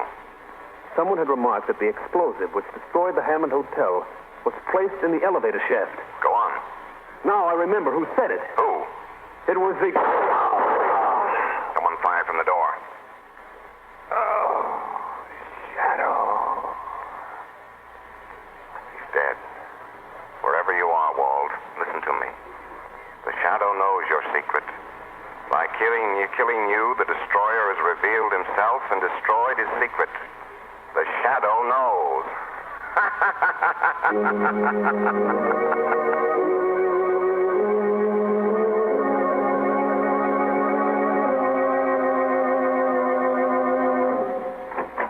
Cranston, Miss Lane. What are you doing in my office? Good morning, Commissioner. Had breakfast today? You don't look it. I've been too busy for breakfast, Miss Lane. And we time for lunch soon. It's almost 12. And I haven't located that destroyer guy yet. How can I think about eating with that on my mind? Listen, Commissioner, I know who the destroyer is. Oh. Foster Merrill. How do you know? Richard Wald was murdered a few hours ago. What? That's right, Commissioner. So, how does that prove Merrill is the destroyer? By elimination. The destroyer had to be either Green, Wald, or Merrill. Green was killed in mistake for myself. Now Wald is killed. That leaves Merrill or me. You can't suspect Lamont. No, I guess I can't. So that makes it Merrill, QED. He really outsmarted himself trying to kill off all the men who might remember he was the one who made that admission at the club.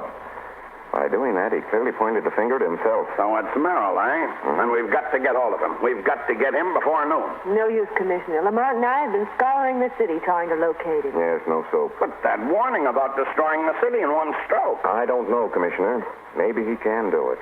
He did a beautiful job of destruction on that warehouse and the Hammond Hotel. But how can a man wipe out a city? One single man, mind you. Why, it'd take thousands of planes to do it with bombs. Yes, that's what's bothering me. I don't think Merrill is bluffing. I think he intends to keep his promise. But how? I don't know. I've got every member of the force on the alert. We've got every key point in the city guarded. What else can I do? Frankly, I don't know. The only thing left is to figure what Merrill is going to do and try to beat him to it. I know, Cranston. I've been sitting here for hours, kicking it around. I say to myself, Weston, if you were going to wipe out a city, how would you do it? Well, how would you, Commissioner? I don't know. And it's 11:30. Yes, and we've only got half an hour. Half an hour to figure what a maniac bent on destruction is going to do. This is murder, Cranston. I feel all goose pimply, like Like Noah waiting for the deluge Now, to start. this is no time for arts and animals. Hey, wait a minute. Huh? Say that again, Margot. How do you feel? Like Noah waiting for the deluge to start. Deluge. Cranston, have you left your rocker? No, I've got it. Deluge, blood. That's the answer. The answer to what? To how one man could wipe out a city at one stroke. What are you talking about? Listen, the city reservoir is at the head of the Atlantic Valley, about 15 miles north of here. So what? One man could blow up the Atlantic Dam, couldn't he? Good must. If that dam was destroyed, billions of gallons of water would be released. They'd come pouring down the valley and sweep over the entire city. Holy Moses! That would be destruction with a capital D. The whole city'd be wiped out. Commissioner, this is only a hunch. You keep your police watching the city in case I'm wrong. Yeah, but what about you? I'm hustling up to Atlantic Dam in case I'm right.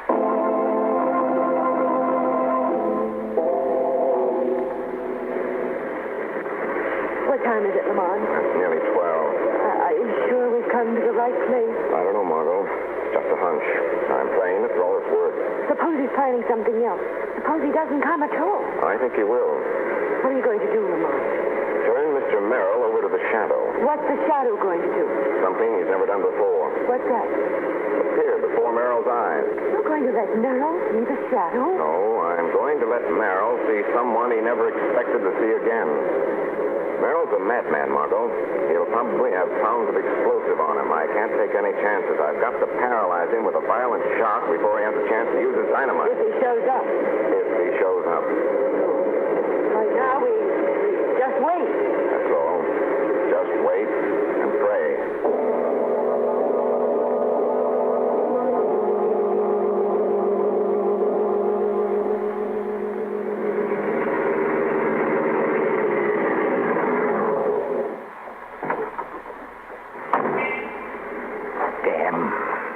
Here's the dam.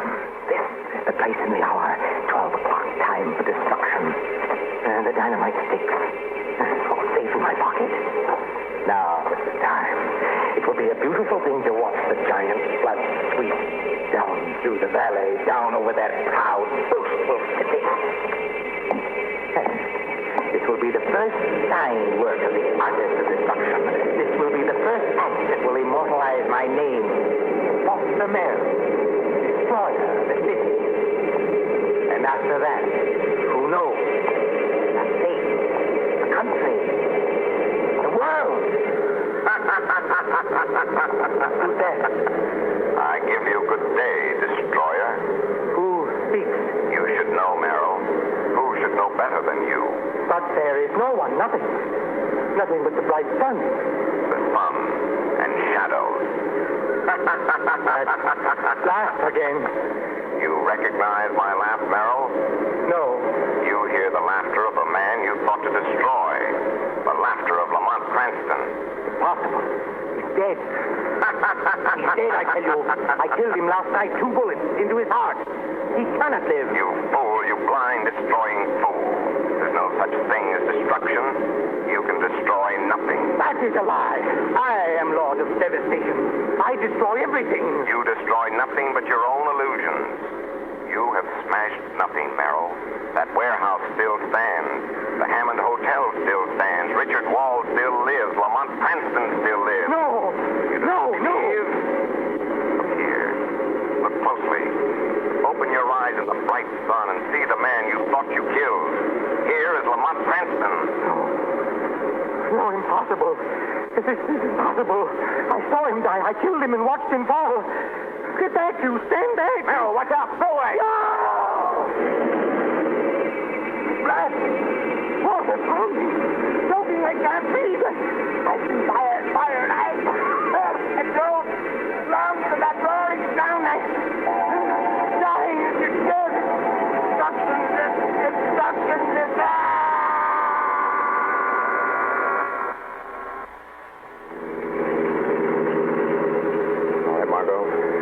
Back to the city.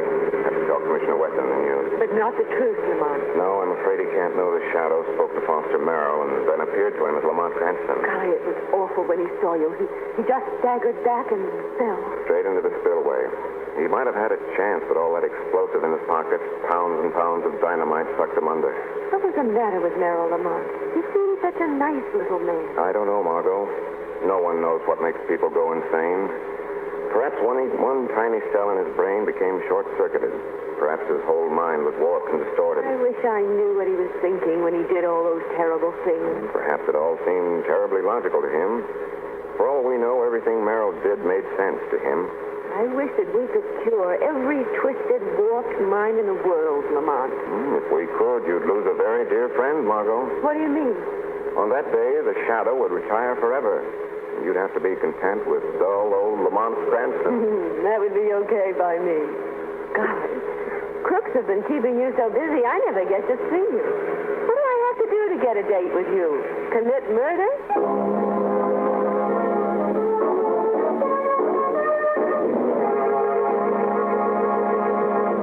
Everybody's days are busy.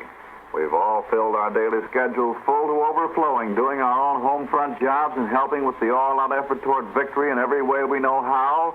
So we appreciate more than ever before what it means to relax, and how much easier it is to relax when a home is pleasant and inviting. American homemakers are learning how much easier it is to keep a home that way with the three great Linux home brighteners. For example, they're learning that Linux Cream Polish restores the original handsomeness of fine furniture in one quick, easy application, banishes messy finger marks, helps conceal scratches, does away with cloudy old polish and dust. You see, Linux Cream Polish for fine furniture actually cleans as it polishes, saving one whole step in the cleaning day routine of busy homemakers, cutting their work in half. Let your fine furniture regain its loveliness with Linux Cream Polish. Remember always to ask your dealer for Linux Cream Polish, which cleans as it polishes. It's the streamlined way to furniture care. You'll find all three great Linux home brighteners at your nearest hardware, paint, or department store.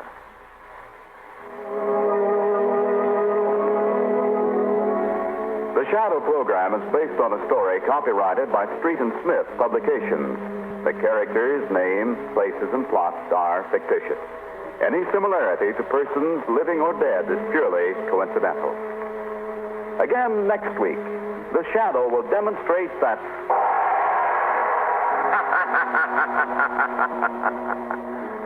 the weed of crime bears bitter fruit. Crime does not pay. The Shadow knows.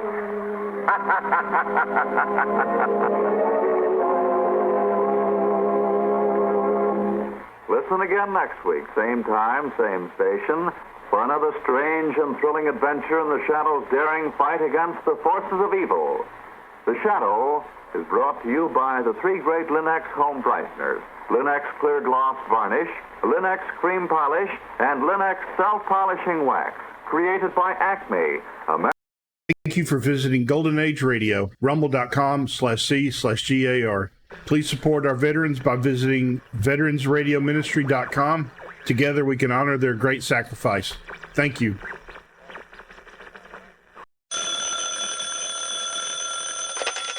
Hello?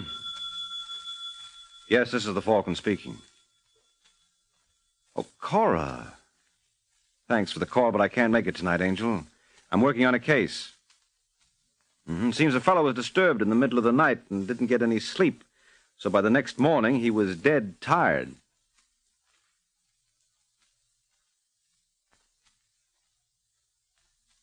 Once again, the National Broadcasting Company brings you the transcribed Adventures of the Falcon, starring Les Damon. The Adventures of the Falcon, dedicated to private investigators everywhere. Those hard-hitting detectives who, like Mike Waring, risk their lives to aid law enforcement agencies.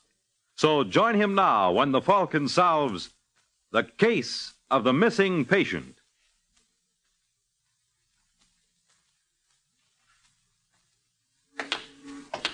It's late Sunday night as two figures move cautiously among the packing boxes piled in a darkened pier on the New York waterfront. The taller of the two figures carries a flashlight and runs its beam over the faces of the boxes as he moves slowly down the pier. Should be somewhere right along here, Decker. Yeah, but why don't we come to it? Patience, fella, we will. Quinn, do you think there's a chance that maybe we made a mistake? Mistake? Warner Street Pier, Section E, cargo from the Golden Star. There's no mistake unless they made one at the other end. Yeah, but then we ought to come to it. Well, I have news for you, Decker. We have. Huh? Feast your eyes on that, fella. A beautiful little crayon cross. Lovely sight, wouldn't you say? This is it. This is it. Don't tell me. Let's get it open. Well, you have the crowbar, remember? Oh, yeah, Crane. Guess I'm kind of excited. Try to control yourself. We have work to do. I'll hold the light. Okay. Can you see? Yeah. You only have to take off 2 boards. It's supposed to be right on top. Right. All right, now look out. I'll reach in. Okay, got it? Just a second, fella. Yep, I have something. It's a bag. And it feels like... Here, you hold the light. Okay. I'll open it and pour out what's in it. Brother, look at them rocks. Well, Decker, looks like we've hit the jackpot. Hold it, you two. What? Right. Now behind this case. Quick, click off the light. Yeah. Come on out of there, both of you. What are we going to do? Sit tight and shut up. I thought we left that watchman gift wrapped. That's not the watchman, that's cops. You don't come out, we're coming for you. What are we going to do? They got their light on us. I don't think they can see to the right of this box from where they are. Now, look, I'm going to try crawling over to that next row of boxes. If nothing happens, you follow. Okay. They can see. Yeah. They got you? In the shoulder, that's all. You're asking for it. Are you going to come out peaceful? All right, let's move in. Looks like they got us. No. Yeah. Let's stay low and make a run the other way for the ship. Maybe I could, but you'll never make it. They winged you. I'll stay here. You go. Yeah, but Crane... Do what I say. If you're lucky, you can make the ship. That'll draw them off me. You still want it the hard way, fellas? He's close. All right, then get going while there's time. If you make the ship duck down behind the rail, they'll lose you. Run for the bow. There's a rope where she's tied up. You can slide down it and you'll wind up near the car. You ought to be able to make the car before they realize what's happened. Yeah, but how about you? Maybe I can get away while they're after you. I'll keep the stones, so if they do catch up with you, you're clean. If they don't catch up, go to my place. I'll be there as soon as I see a doctor. I don't know, Crane. It may not work. It'll work. Now get going. But I... Go on. Okay. Hey, hold it!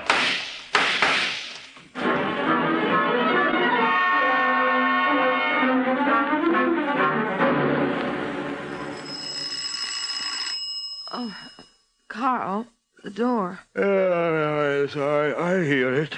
You want me to go? No, I'll go as soon as I find my slipper. Here. Coming.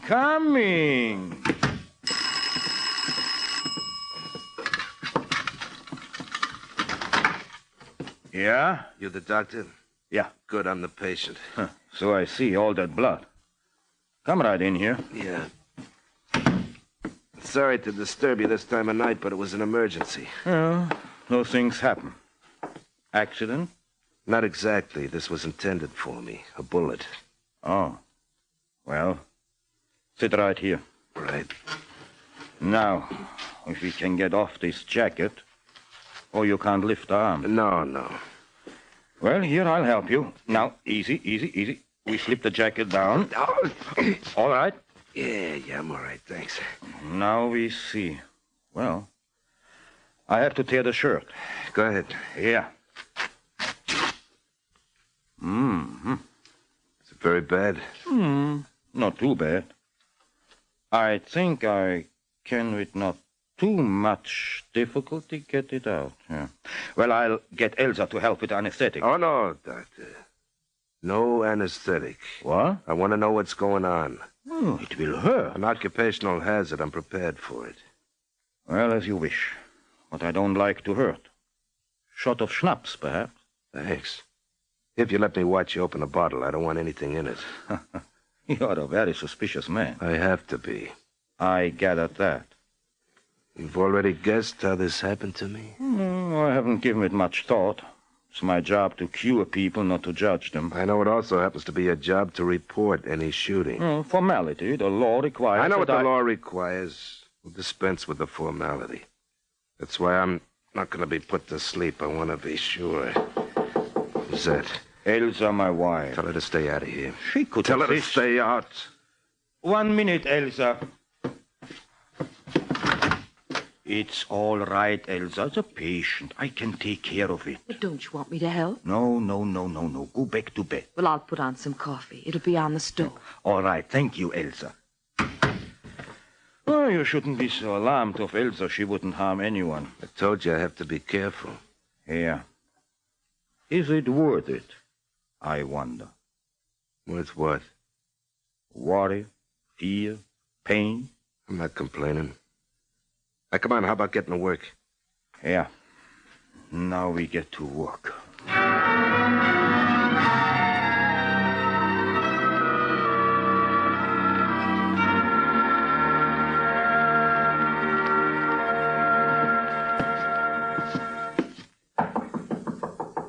Carl? Are you sure you don't need me? It's nearly 3 o'clock. How much longer are you going to be? Carl? Carl!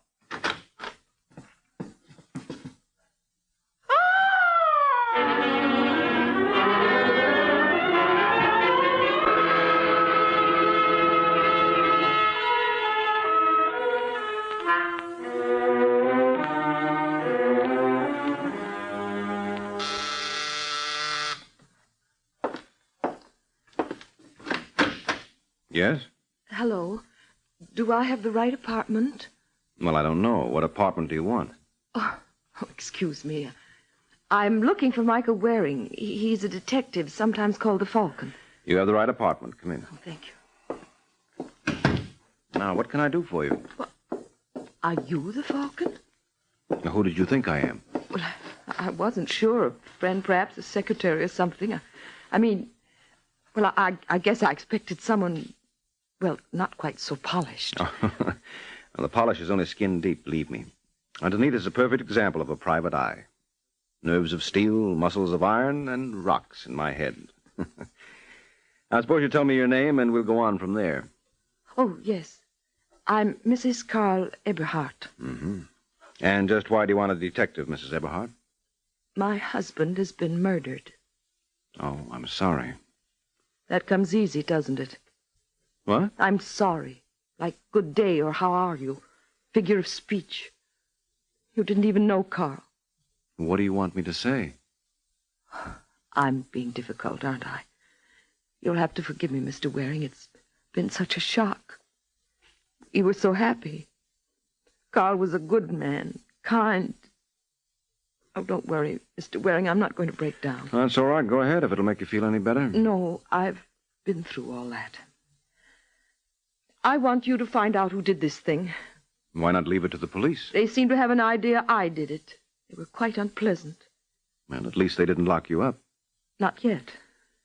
Why should they suspect you? Because they don't know whom else to suspect. Carl had no enemies. I told you he was a good man. Everyone who knew him liked him. Including you? Yes. But I'm considerably younger than Carl. I think the police hope to make something of that. Mm-hmm. They're looking for the other man in your life. Yes. Is there one? You have the same sort of mind, I see. Well, if you mean one that considers all possibilities, yes.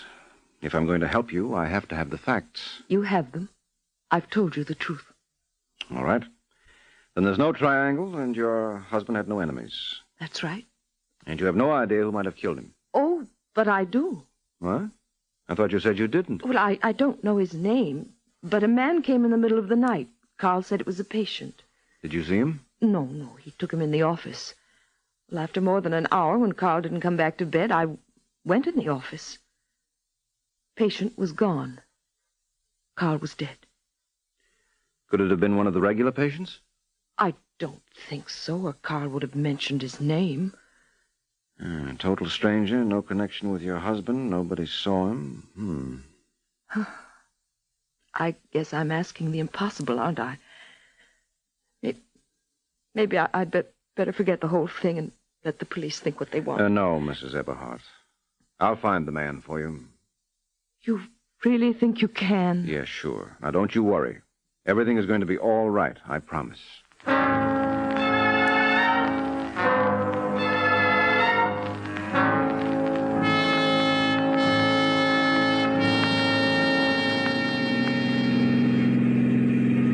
You know, Waring, if I am on the police force, I'm homicide, not traffic.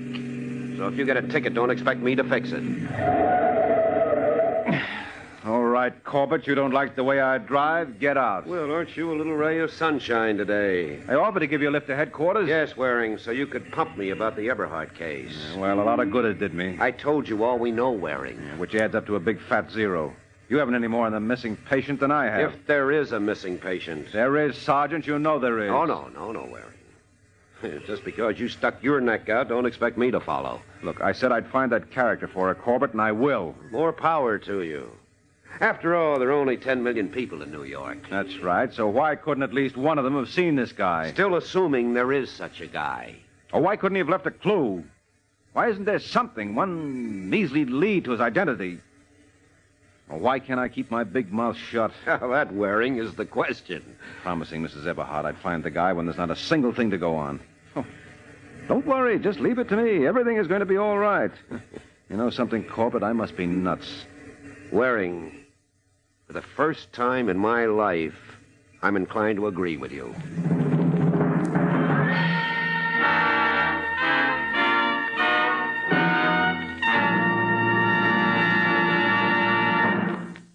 In these days when we are building our military strength for the sake of our country's security, every American has a job to do. At present, the greatest reserve of manpower in our country lies in its woman power. There's an urgent need for women to assume their responsibilities as citizens by joining and serving in the military establishment as active partners of the men of our services. 72,000 enlisted men and women, officers are urgently needed, and especially in the 9 women's services. If you are between the ages of 18 and 34 and are a high school graduate in good health without dependent children, one of these careers is open to you. You will learn a skilled job, and you will be given an opportunity to develop qualities of leadership and self-discipline. Help keep our nation free by enlisting now in the armed forces.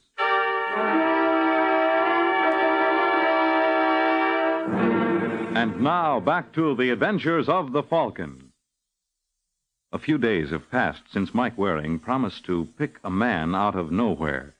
Now Mike has cooled off, gone to work on it, and he seems a little more cheerful as he enters Sergeant Corbett's office at headquarters. Hello, Corbett. Well, Waring, you look a little more human today. For you, that's quite a feat. Well, I'm feeling better, Corbett. What happened? Mrs. Eberhardt fire you? No, and I don't think she will. I hate to spoil your fun, Corbett, but I'm on the track of the missing patient. You don't say. Oh, I do say. I've been checking. 2 fellows were spotted loading cargo on the waterfront the night of the murder. Yeah, I heard about it. Suspected of being part of a smuggling ring. So what? So the 2 guys got away, but they were shooting. The cop who spotted them is sure he hit one. Oh, and you think? Eberhardt's isn't far from the pier, and if the fella had a bullet in him, he'd need a doctor. And then he might want to shut the doctor up. Yeah, could be. But if the guys got away, you still don't know who they are. You should keep in touch with the other departments, Corbett. Joey Decker was identified as one of the men. The one who got hit? No, the other one. They picked Decker up the next day. He denies any part of it. Denies he was ever at the pier. But he has no alibi, and they booked him. He's out on bail. So if we could crack Decker... That's right, Corbett. If we can make him name his partner, I'm willing to bet we'll have our missing patient. So what are we waiting for? Who's waiting? Okay, Waring. Only this time I drive. In a squad car.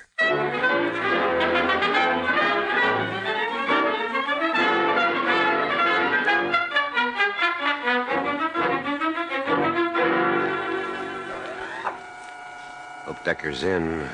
Well, he wouldn't be if we announced ourselves, so we can only take a chance. Yeah. Well, now... Hey, sounds like trouble. Yeah, come on, Corbett. Yeah. Here's Decker's apartment. That's where it's coming from. Yeah. Decker, what's going on in there? Come on, Waring. We better try to break this door in. Yeah, all right. No, wait a minute. Huh? They've stopped. Maybe now they'll answer. Come on in there! Open up! Oh, where's it? Police! All right, just a minute. Well, make it a short minute. Wonder what was going on in there. Just a nice friendly argument. Well, if one of those friends doesn't open this door pretty quick, I'm still going to kick it in. Shh. I think somebody's coming. What do you want? Catch him, Waring. I've got him. Here, I'll drag him to this chair. There. Brother, out cold. Yeah. The way his face is pushed out of shape, he wasn't playing solitaire. Which means that whoever did this is probably still in the apartment. I better have a look. Yeah, go to it, Waring. I'll see if I can bring this fellow around. Right. Hey, Corbett. Yeah, what is it? There's a back door and it's open. Whoever we're looking for has probably left. Well, he can't be far. Maybe you can catch him. Right, I'm on my way.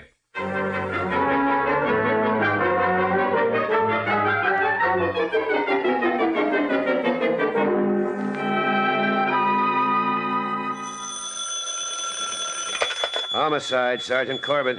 Hello, Corbett. Waring, where in blazes are you? You've been gone 15 minutes. I went down the back way to the street. The fellow was just getting in a taxi, so I followed. Did he spot you? No, he went to the bus station on 34th and picked up a package from a baggage locker. Huh? Then he went down to Penn Station. He's eating now at a lunch stand in the station. I'm calling from a booth where I can watch him. Are you sure he's the guy we're after? Well, he was at Decker's. His left arm's in a sling. Seems to add up. Well, stick with him. I've got an ambulance here for Decker. They don't need me, so where do I find you? Public phone where the operator's on duty. Long Island side, Penn Station. If I'm not here, that means our friend finished his meal and shoved off. Well, don't worry, Waring. I'll be there before his coffee cools.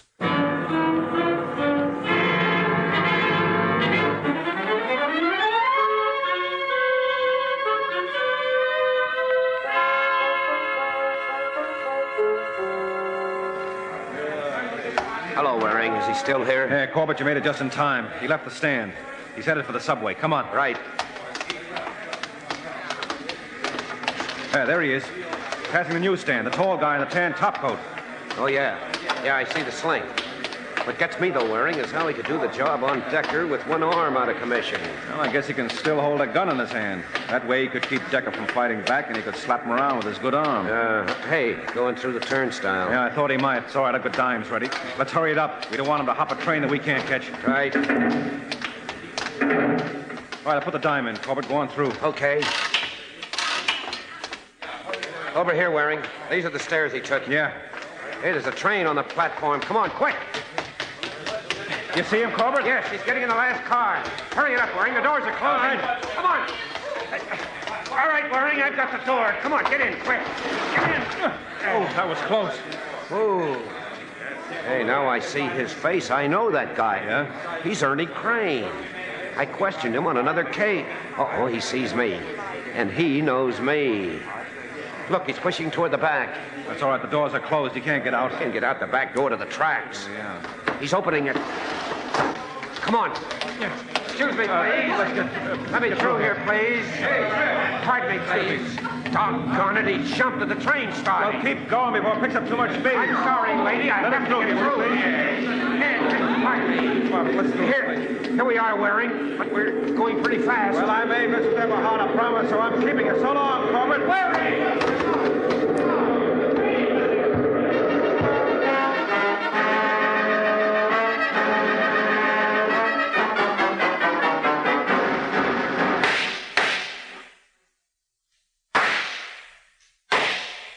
No use, Crane. These openings in the tunnel wall make dandy foxholes, so you and I can keep shooting it out until Corbett comes back with help. You're not getting anywhere. Why don't you give yourself up? Well, I guess that's my answer. What's the matter, Crane? Out of bullets? Well, here's where we get together, then. All right, Crane, stop fumbling with that clip. You should have known you couldn't get it in fast enough with that bum arm. Well, if I can't get it in a gun, maybe it'll do some good in your face. No! Hey! No, you don't. You're not going anywhere. Let go. I don't know what you're trying to prove, but you can't put up a fight with that arm. I told you. Now, why don't you quit? Look out! Come against that third rail. There's curtains for both of us. You're not taking Well, me. this is the way you want it. Here it is. Oh. All right, chum. Now get up. Hurry up. There's a train coming. Oh, I can't. Well, here, I'll help you out. Now, hurry up. Oh. Sorry, but if we don't move fast... Come on, train!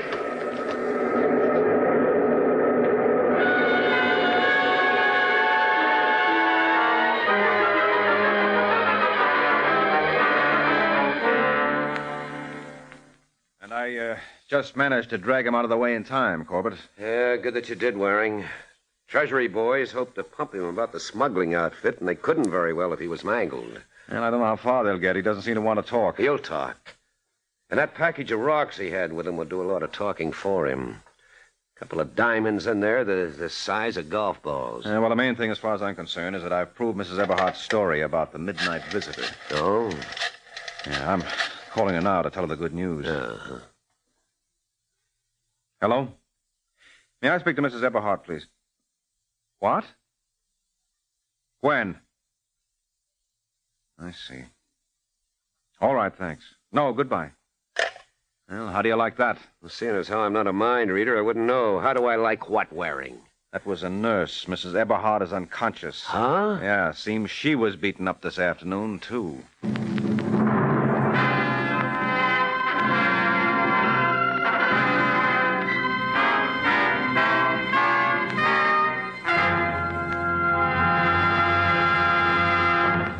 Our American heritage of freedom is one of our most priceless possessions. Over a large part of the world today, totalitarian government has done away with many of the liberties we have in our country. Indeed, with the whole list of freedom given us by our Bill of Rights. Keep democracy strong and our American heritage intact by being an active citizen. Serve on school boards, jury panels, and in the government of your community. Keep yourself informed about national and international affairs. Combat racial and religious prejudice and all attacks on our liberties from whatever source. Don't be a lazy American. Work for your freedoms.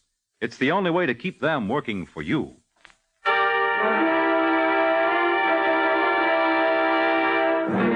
And now, back to the adventures of the Falcon.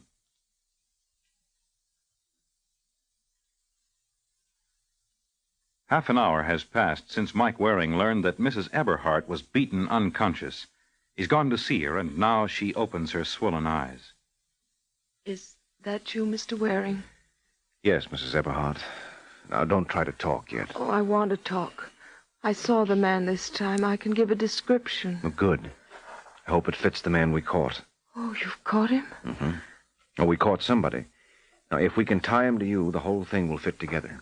Well, this man was tall, wore a tan topcoat. He Mm-hmm. had a long face, long, sharp nose, thin lips, and his left arm was in a sling. Well, I guess that does it. Is it the same man? Yes. What did he want with you? Well, I'm not sure. It was so confusing. He said I knew, but I didn't. He held a gun in his left hand and then hit me with his right hand. Told me to talk, said I killed Carl. You killed Carl? That's what he said. Did he mention the diamonds? Diamond? What diamond? Oh, maybe that's what he meant. Stones, he said. Something about stones. That could be diamonds. Yes, it could. But I don't understand. Carl didn't have any. No, it's all right, Mrs. Eberhardt. Don't try to talk anymore. But that man... Now, don't you worry about him. We've got him where we want him. And he had the diamonds on him, so that angle is taken care of. But the murder was another matter. However, now that you can identify him, I think we can take care of that, too. All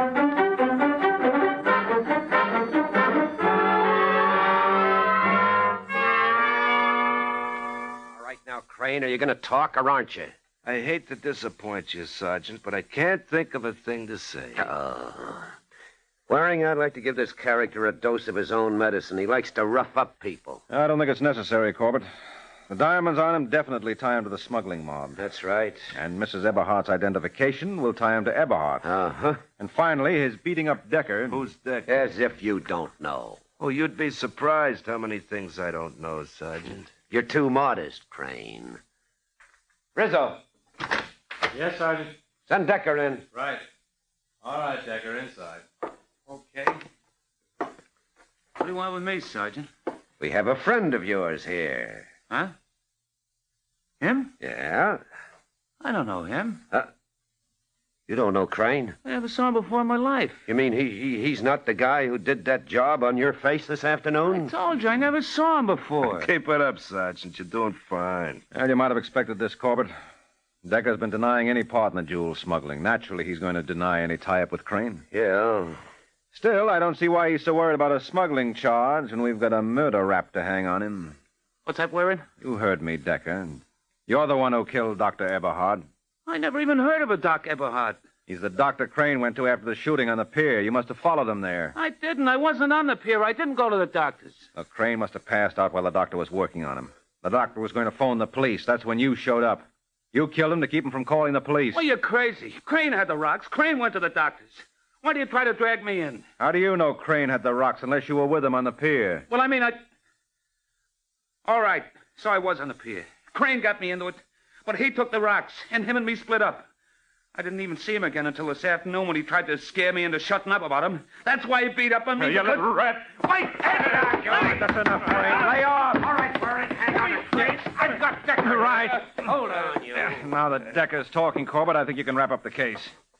You bet I'm talking. Crane took the rocks. That's right, Decker. And he killed the doc. No, that's wrong, Decker. I still nominate you for that. So just keep talking and you'll prove it.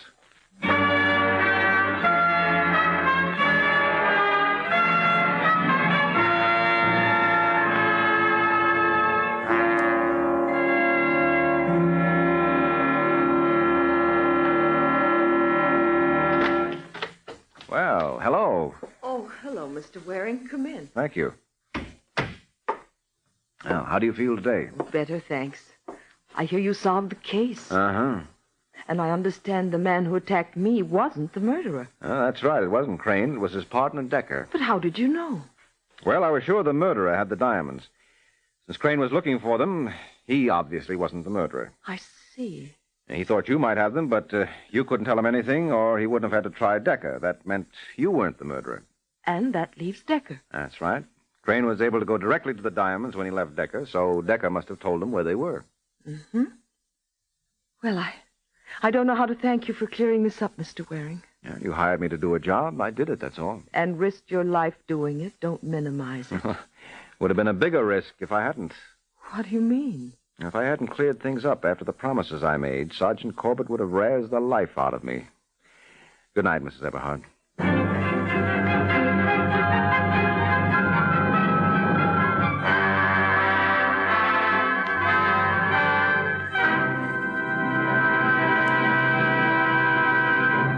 The Case of the Gold Ring.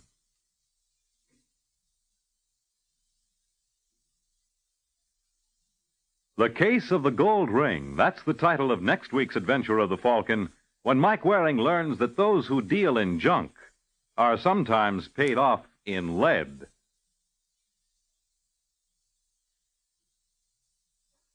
The Adventures of the Falcon are based on the famous character created by Drexel Drake, transcribed and produced by Bernard L. Schubert, written today by Jerome Epstein, and directed by Richard Lewis. Les Damon starred as the Falcon, with Chuck Webster as Sergeant Corbett. This program came from New York. This is Fred Collins speaking.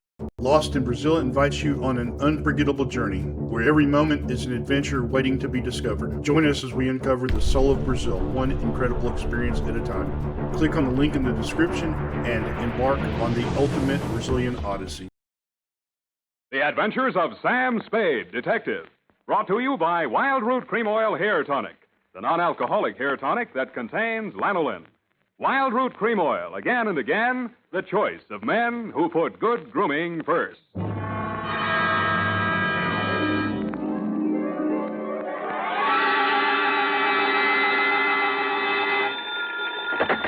Spade Detective Agency. It's only me from over the sea. Oh, Sam, how was it at the beach? Same as always, foggy. Did you go in?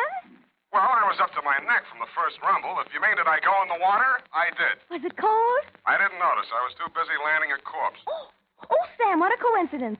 I was just reading my new library book. Yeah. And it's all about a body in the water, pushed over a cliff. And there's a strangest girl in it with a strange mother. Figures. And she drinks, the girl, and runs away with a chauffeur. That rich people. They can't do that. They're stealing my material. Oh, no, Sam, no. It's by Owen Fitzstephen. He's very well thought of. Mother always understands his plot. Not tonight, she won't. Stay where you are, Angel. I'll be right down to dictate my report on the critical author caper.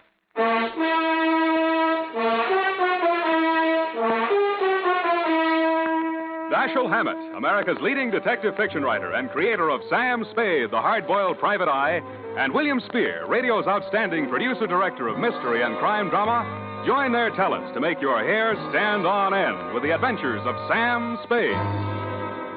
presented by the makers of Wild Root Cream Oil for the hair. You know as well as I do, fellas, your hair is one of the first things any gal notices.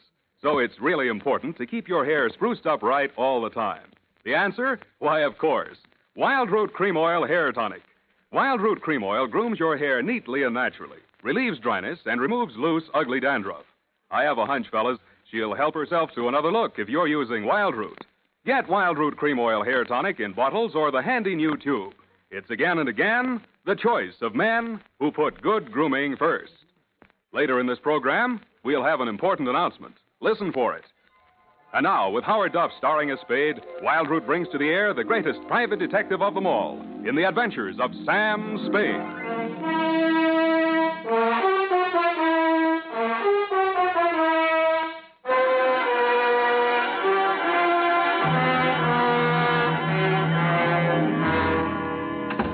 I'm looking over the phone. Oh, Sam. Yeah, come on in. Let's get this over with. Can you wait till I finish this chapter? Hmm? Just a page to go. The detective had just found this girl in a sordid rooming house. Mm-hmm. He had this fight with her boyfriend and boinged him. Boinged him? And now butter wouldn't melt in her mouth. But I don't trust her. What's the name of the book? Morgue Fruit. Morgue Fruit. His last was A Spindly Stiff. Mm-hmm. That was about this neurotic nurse who was in love with her employer. Effie, how And she long got have you been reading this kind of trash? What's not trash, Sam? Oh, he really makes his characters live. Hmm. And I love his detective. He's real hard-boiled, like in Dashiell Hammett. Ashel, damn it. Mark your place and come in. All right, Sam. Oh, dear. Ready? Yes, Sam. Oh, I can hardly wait. That's the way I like you, eager. To finish the chapter, I mean. Please. I wonder what she's up to. She's guilty, of course. Of course, but what of? You can read it when I'm finished. Oh, my goodness, we've got a report to get out, and here we are chattering about books. Date, August? I will give the date. Yes, Sam. Date? Fill it in. To Missing Persons Bureau, San Francisco Police. Attention, Sergeant Schwartz from Samuel Spade, license number 127596. Subject, Gabriel Leggett. Dear Dave, I should have handed it over to you at the start, but you know me, I'm greedy. I cashed the check she'd sent me as a retainer without consulting my better judgment. Gave the money to Effie to pay bills without batting an eye. Borrowed a dime car fare from the corner newsboy without collateral. And arrived in front of the Leggett Mansion on Nob Hill without the foggiest notion of what I had been retained for. I'm Gertrude Leggett, Mr. Spade. It's about my stepdaughter, Gabrielle. She's been missing since the funeral. Whose funeral was that, Mrs. Leggett? My husband, Gabrielle's father. That was nearly 3 weeks ago. She came to me afterwards and said she was going down to Quesada, to our country place, for a few days, that she wanted to be alone with her grief. But I discovered that she never arrived at Quesada. Do I make myself clear, Mr. Spade? Yeah, except for one thing. Why do you want her back? First, she may do something to disgrace me. She'll undoubtedly try her best to do so. Secondly, unless I get her signature to some papers, in accordance with her father's will, I can't go on living in this house. Furthermore... That's okay. You've convinced me. Now, when she left, what did she take with her? Just one piece of light luggage, and her liquor case, of course. She drinks, you know. Well, it's not my place to disapprove. I merely thought it might help you to know. Well, we could case all the bars in town, but it'd take a lot of time and a lot of money. Besides, I'm on the wagon. Well, you might talk to Eric, my chauffeur. He drove her to the station, or says he did. Where do I find him? Let's see. 10 o'clock. He'll be loitering down the hall somewhere in the neighborhood of the linen closet, helping the upstairs maid fold the sheets. I'd knock first if I were you and avoid embarrassment. Thanks for the tip. Oh, mind if I have a look at your stepdaughter's room? Eric will give you the key. I'm not allowed one. Figures.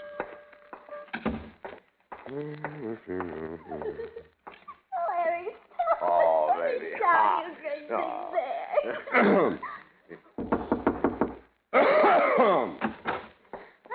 Excuse me, sir. Thank you for your kind assistance, Mr. Collins. Okay, Myrtle. Anytime. And, yes, sir. You Eric? Collinson, what can I do for you? I'd like the key to Miss Gabrielle's room. You the law? Why? You expecting some? The old lady's been threatening to yell cop. She decided to whisper instead. Oh, private dick. You catch on fast, lover boy. Okay, I'll let you in her room. Come on. Mrs. Leggett says you drove Gabrielle to the station. She says that, does she? Isn't that what you told her? I'm not telling you what I told anyone. Suit yourself. After you. Mm-mm. What's eating you? Nothing at all. Just want some privacy. Oh, now, wait a minute. I'm responsible. Go help Myrtle. Give me those keys. Oh, listen, you... Blow. Hi, let me in. Don't have your license. Her room was, shall we say, untidy. The mirrored dressing table was chipped around the edges, and ranged helter-skelter across it between two polo pony bookends was a mess of books. 3 odd volumes of a Harvard 5-foot shelf, a horse breeder's gazette, and a bunch of detective novels. I picked one up and opened it to the title page. It was called Morgue Fruit, and it was by Owen Fitzstephen, author of The Corpulent Cadaver, The Spindly Stiff, and The Kiss-Off. It was autographed to the author's great and good friend, the late Edgar Leggett. The signature looked familiar, but it didn't look like a lead. Neither did anything else in the room. I started to unlock the door with the key on the ring I'd grabbed away from Eric, and the light caught the smooth side of a Christopher medal. It was engraved for Eric, forever, Gabby.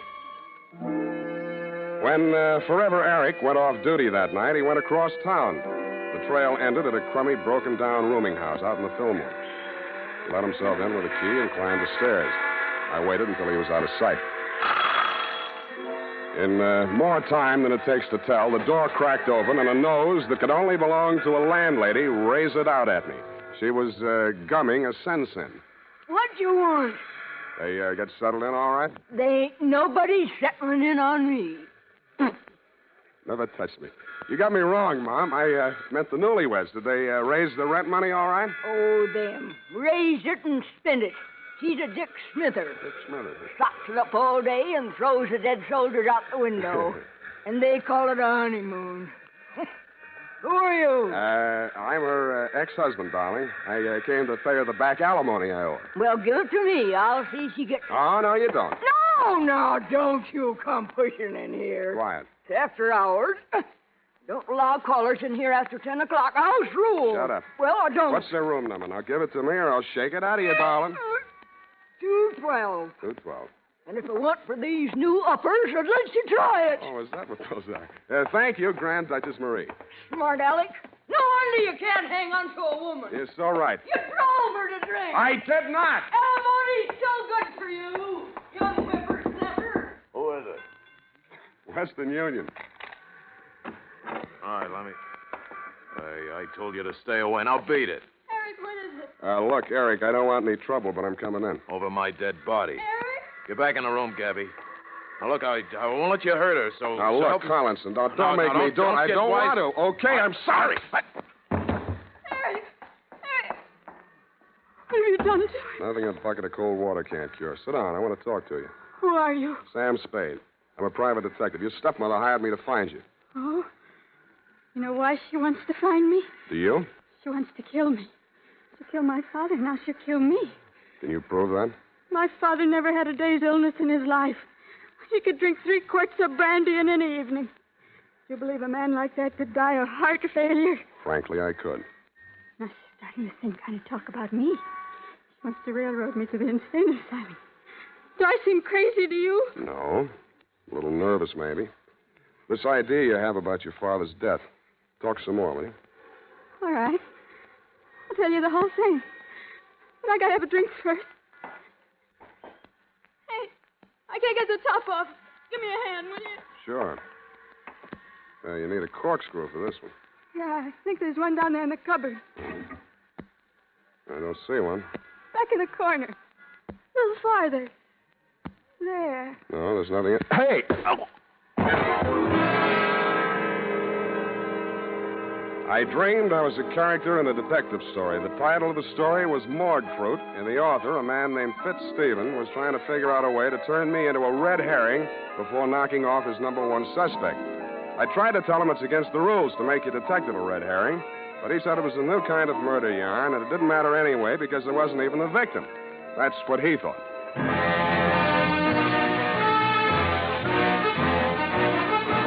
The makers of Wild Root Cream Oil are presenting the weekly Sunday adventure of Dashiell Hammett's famous private detective, Sam Spade.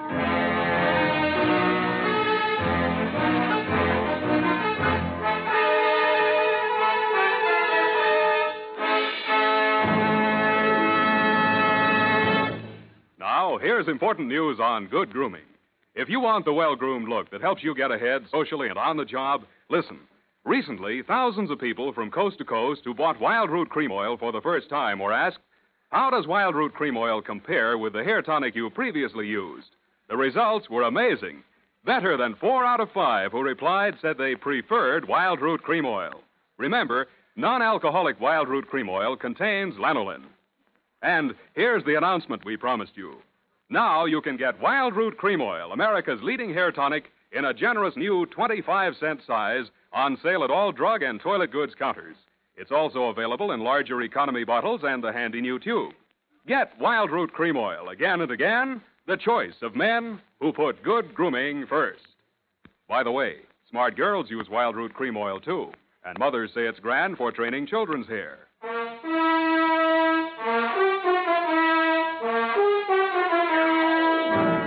And now, back to the critical author caper. Tonight's adventure with Sam Spade.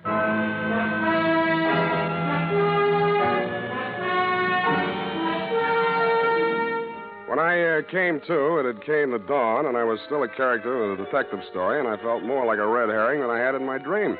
I had dragged myself across my own trail and wound up no place.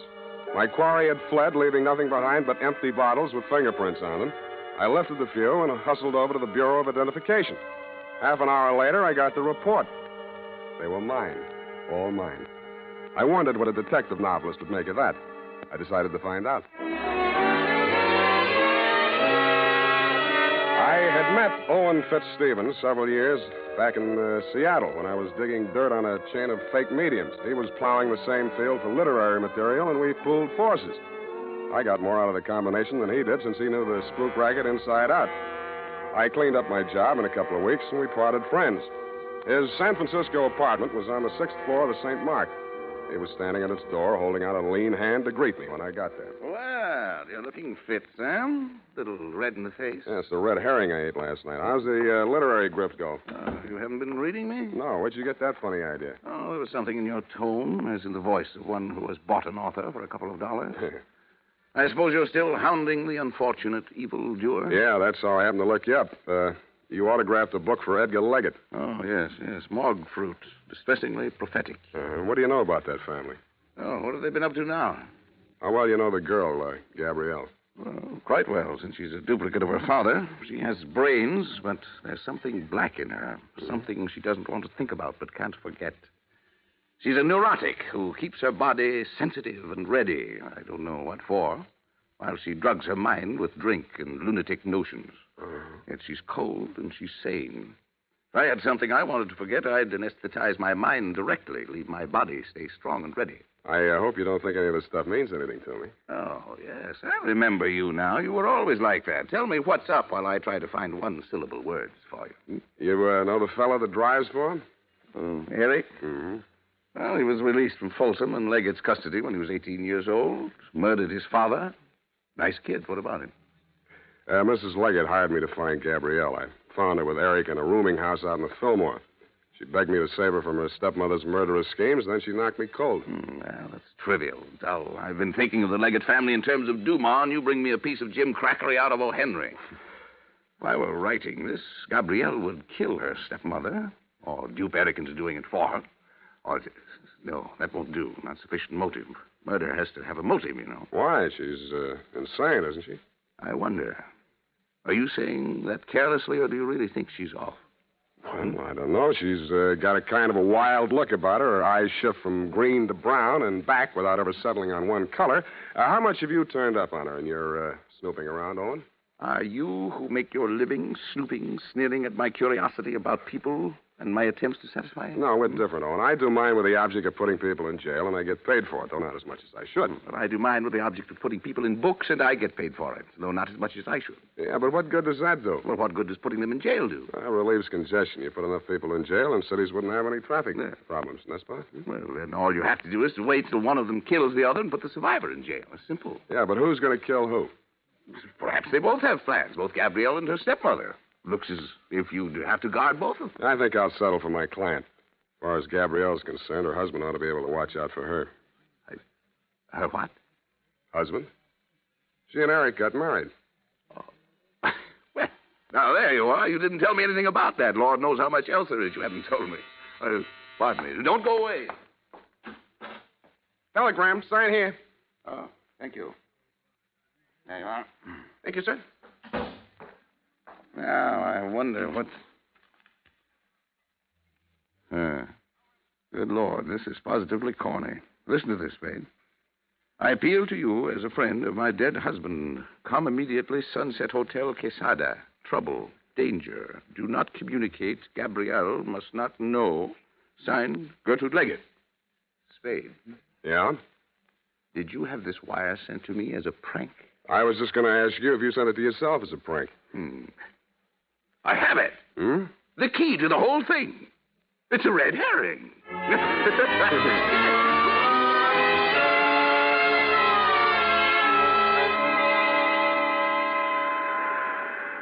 I didn't think Fitzstephen would be able to hold out very long against his professional curiosity, and I didn't imagine he thought I would.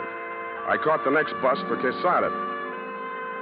Quesada is a one-hotel town pasted on the rocky side of a young mountain that slopes into the Pacific Ocean some 80 miles from San Francisco. I got there at 11-something that night, stepped down from the bus, and crossed the street to the Sunset Hotel. All right. Keep your shirt on. Mrs. Leggett registered here? What's your name? Owen Fitzstephen. Oh, she left a message for you. Said for you to wait right here and don't leave till she gets back. Yeah, she say where she was going? Oh, it's probably over visiting with her daughter and new son-in-law, new over through the cove. How do you get there? Well, you'll never be able to find it at night unless you went all the way around by the East Road. Yeah. Then, I'm sure, unless you knew the country. Well, how do you get there in the daytime? Well, you go down this street. You take the fork on the ocean side and follow that up along the cliff. It's easily enough found in the daytime, but you never in the world. You won't be able to find it at night. Okay. Heard you the first time.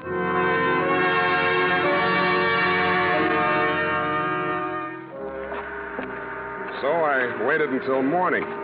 Stupid me. I found the road out to the point that had never really been a road. The side of the ledge became steeper and steeper until the path was simply a narrow shelf on the face of the cliff. The cliff that sheared off 150 feet or more to ravel out into the ocean. A breeze from the general direction of China was pushing fog over the top of the cliff, making a noisy lather of seawater at the bottom. Rounding a corner where the cliff was steepest, I chucked my cigarette over the edge and watched it spin downwards. And that's when I saw it.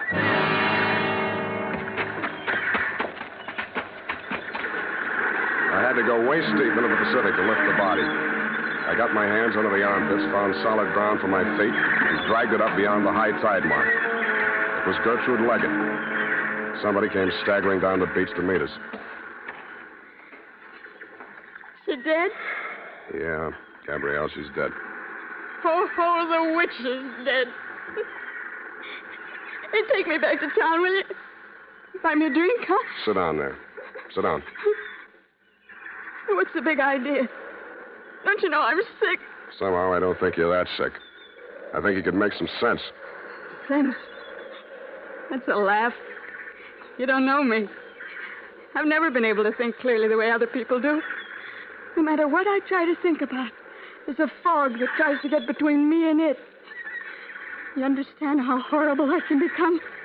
Going through life like Nuts. that? Nobody thinks clearly, no matter what they pretend. Thinking's a dizzy business. A matter of catching as many of those foggy glimpses as you can and fitting them together the best you can. Trouble with you is you've been enjoying your misery. You've been so busy trying to prove that you're nuts, it's a wonder you haven't really driven yourself nuts.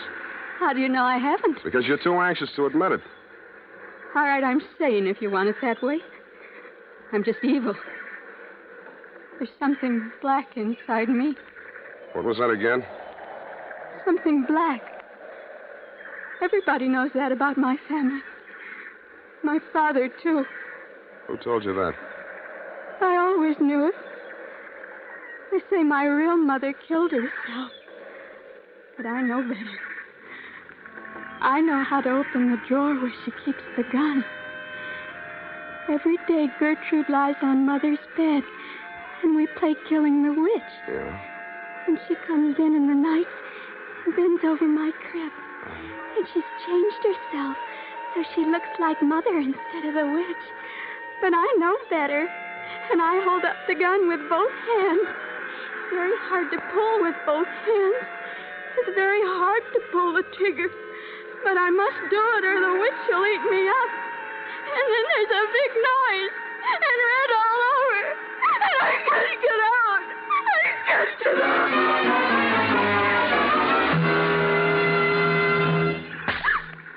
Now, listen to me.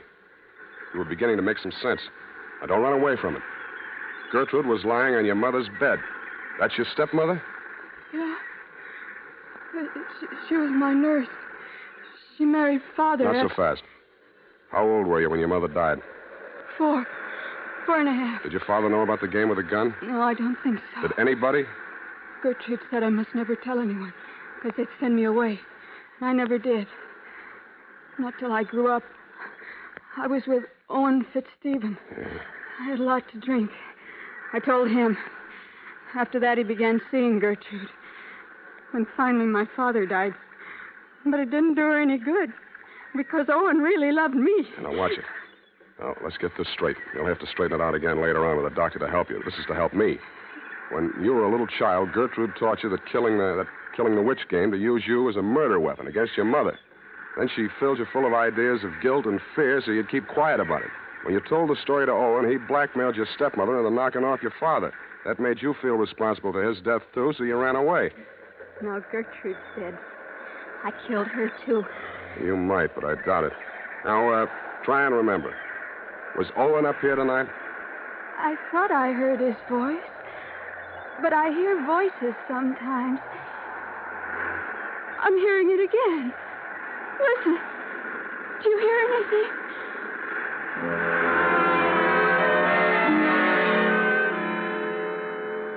I didn't hear anything but the wind and the beat of the surf at first. But when I did hear the voice, I sent Gabby for a doctor before I investigated. He was pretty badly mangled in the rocks. He'd fallen nearly as far as he'd pushed Gertrude, but was still alive. I made him as comfortable as I could, and finally he opened his eyes. Hello, Sam. You messed yourself up good. Yeah. No more rocks for me. Not unless you make Alcatraz. You know, I had half an idea when you came to see me in San Francisco that you were secretly nursing some exceptional, idiotic theory. Thanks, Owen, but I never had any theory. Whole thing dropped into my lap. Don't be too sure of that. Understand, at present, I admit nothing. Later on, if I'm forced to, the very number of my crimes will be to my advantage. On the theory that nobody but a lunatic could have committed so many. Oh, there's not so many. Only Gertrude, your co-author of the murder of the late Edgar Leggett. Nonsense. Crimes and crimes dating from the cradle. Even literature shall help me. Not your own books. Why not? Didn't the critics agree that the spindly stiff bore all the marks of authorial degeneracy? Evidence son to save my sweet neck. And I shall wave my mangled body at them. A ruin whose crimes and high heaven have surely brought sufficient punishment upon it. Yeah, you'll probably make a go of it. Legally, you're entitled to beat the jump if ever anybody was. Legally? You mean insane? Tell me the truth, Sam. Am I? I think that's what they'll say. But that spoils everything. It's no fun if I'm really cracked.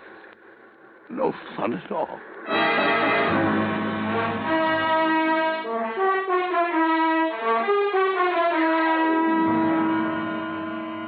Period and a report. Well, it just goes to show, doesn't it? Now, there you go again, Effie. I mean, if anything like that happened in real life, you wouldn't believe it. You mean if anything like that happened in fiction? Oh, no, the author is never the guilty party. Well, this author was. But that's not fair. The author is never supposed to be guilty of... You're right. Any... You're right, Effie. He shouldn't be even a suspect. Maybe a red herring, but... Type that up, Effie. Oh, all right, Sam. Anything else, Sam? Yeah, phone the drugstore and order some red herring. I mean some aspirin.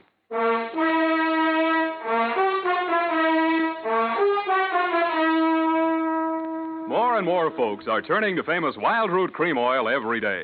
Wild Root Cream Oil gives you all you ever dreamed of in a hair tonic. It grooms your hair neatly and naturally, the way you like it, the way other people like it. What's more, Wild Root Cream Oil relieves dryness and removes loose, ugly dandruff. So join the millions with handsome hair. Tonight, or first thing tomorrow, ask at your drug or toilet goods counter for Wild Root Cream Oil. Also, ask your barber for a professional application. If you've never tried it before, get the generous new 25-cent bottle just introduced. It's Wild Root Cream Oil's Get Acquainted size, and once you've made the acquaintance of Wild Root Cream Oil, you'll find you've made a lifelong friend. Come on in, Twinkle Toes. Well, here it is, Sam. And I liked it even better than morgue fruit. You did. I mean, it's not so realistic. I like a romantic type story myself. You Lots do. of atmosphere and psychology and those. Oh, you've got to have those. You really should be a writer, Sam. You think so? Of course, detective stories don't pay much. Oh, that's But true. if you write enough of them, and look at all the material you've got. No good. Never do for fiction. But, Sam, there's already that radio series, The Adventures of You-Know-Who, Sunday night. That's what I mean. I don't make a penny out of it. Well, it's your own fault. Sam, I don't want to seem critical, but if you played your cards right, you could have owned a piece of that show. What? And follow Blondie? Go home, Effie. I think I will, Sam, and just curl up with a good book. All right. I wonder who killed who. Well, when you find out, don't let me know. Oh, you know you can't wait. No, yes, I can. Good night, Sam. Good night, sweetheart.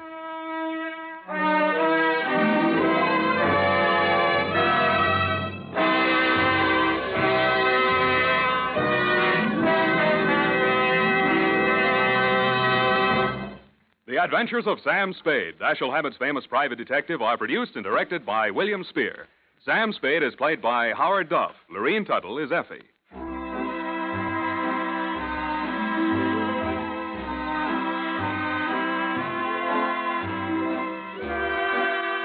The Adventures of Sam Spade are written for radio by Bob Tallman and Gil Dowd.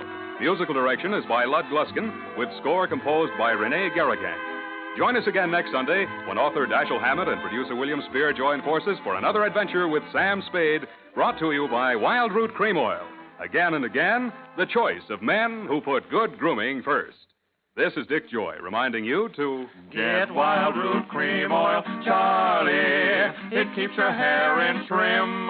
You see, it's non-alcoholic, Charlie. It's made with soothing lanolin. You better get Wild Root Cream Oil, Charlie. Start using it today. You'll find that you will have a tough time, Charlie. Keeping all the gals away. Hiya, Baldy. Get Wild Root right away.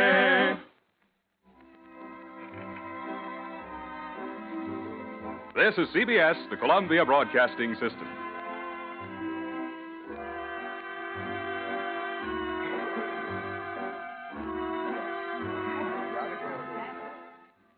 Lost in Brazil invites you on an unforgettable journey where every moment is an adventure waiting to be discovered. Join us as we uncover the soul of Brazil, one incredible experience at a time. Click on the link in the description and embark on the ultimate Brazilian odyssey.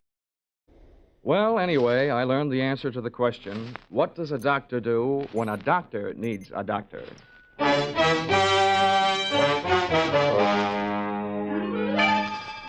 This is another in the adventures of America's fabulous freelance insurance investigator, Johnny Dollar. At Insurance Investigation, Johnny Dollar is only an expert.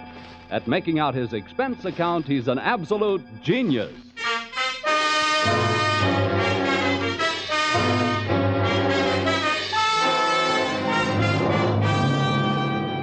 Expense accounts submitted by Special Investigator Johnny Dollar to American Volunteer Liability Insurance Company, Hartford, Connecticut.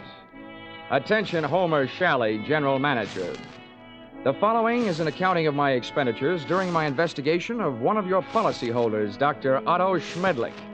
Or, an apple a day sent the doctor away. Or, it couldn't have happened to a bigger worm. Expense account, item 1. 80 cents cab fare to your office in answer to your call. Tip to driver, $1. Oh, morning, Mr. Dollar. Hiya. Go right in. Mr. Shalley's expecting. Thanks, sir. Good morning, Dollar. Good morning. Sit down. Thank you. I'm sorry we had that unfortunate altercation over the last expense account you submitted to this office. Oh, that's all right. Because it was ridiculous. You're going around tipping cab drivers $1 after a 50-cent trip. Well, you know me, Homer. Just a silly, headstrong, impetuous boy. It was somebody else's money, yes. We've been through all that. What I want to talk to you now is, policy. Oh, here it is. Dr. Otto Schmedlick, Los Angeles, California. California? Doesn't anything ever happen in Hartford? I've been using an airplane seatbelt so much lately, I'm about ready to throw away my suspenders. Dr. Otto Schmedlick. I suppose you're familiar with the existence of that type of insurance policy which protects doctors against charges of malpractice. Yeah, I've heard of them. Well, we had the rare misfortune of issuing such a policy to this quack Schmedlick. Well, what do you want me to do?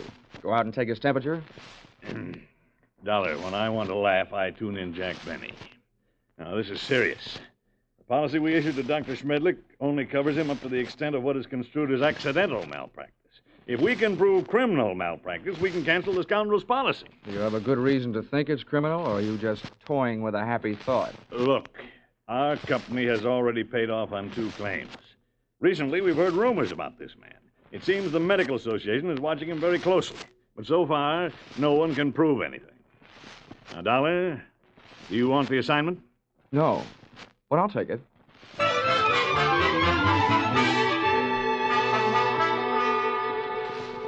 Expense account, item 2, $194.04. Airfare, Hartford to Los Angeles. Item 3, $4.50. Cab fare, Los Angeles Airport to the Sun Tower Medical Specialist Building, which I first spotted looming through the smog on Wilshire Boulevard, high in the high-rent district of the City Beautiful. Item 4, 55 cents, 11 nickels. Spent telephoning the Schmedlick office at 15-minute intervals until I at last found the doctor not in. In California, the doctors really specialize. And the buildings they work in sometimes really make the most of it, as I found out in the elevator going up. Second floor, eye, ear, nose, and throat. Doctors Care, Kreider, Whitetis, and Osterban. Pardon me. Third floor, fractures, strains, sprains, and dislocations. Doctors Fowler, Woodruff, Toigo, and Brown. Oh, pardon me. Fourth floor, obstetrics, orthopedic, pediatrics, and general practice. Dr. Small, Collier, Reynolds, Frank, Stanley, Feinbaum, and Schmedlick. Would all these medical terms you just tossed off by any chance mean that we have now arrived in the land of the mechanized stork? To put it crudely, yes. Thank you, Jack Armstrong.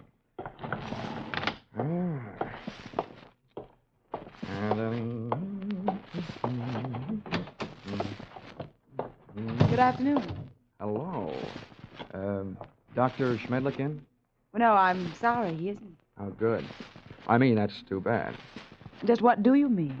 Well, I meant to say that, since the doctor isn't in, I mean, I'd rather talk to you anyway.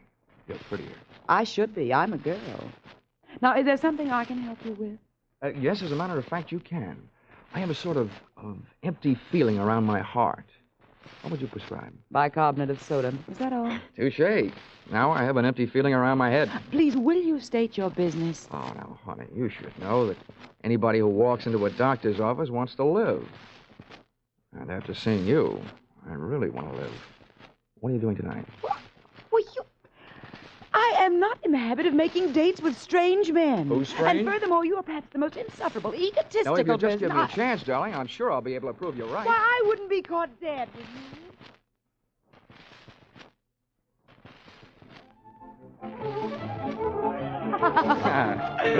Oh, Johnny, you ain't. You like that, huh? This is the first time I've ever tasted champagne. Good old champagne. The rich people's 7-Up. Well, here's to us. To us. Doreen, I feel like talking. Well, thanks for putting me on guard. Listening to you can do strange things to a girl. I want you to know more about me. I'm an insurance man. I didn't go up to your office hoping to see the doctor. I wanted to see his nurse. You. Why, Johnny Dollar, if you try to sell me... Oh, hey, now, wait a minute. Hear me out.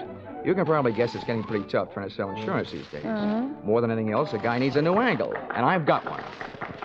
People who go to doctors are worried about their health. Now, people who are worried about their health are worried about the security of their families. So they become good prospects for insurance policies. No, but at the same time, aren't they also bad risks? A lot of them are, yeah.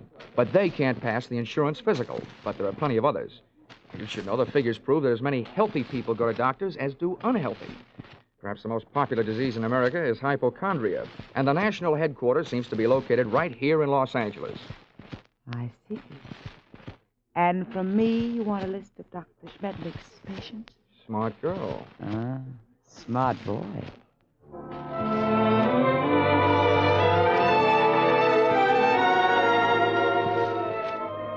Expense account, item 5, $1.40. Cab fare to Doreen's apartment, where I told the driver to wait. Expense account, same item, part 2, $28. Waiting time, before I took the cab the rest of the way back to my hotel.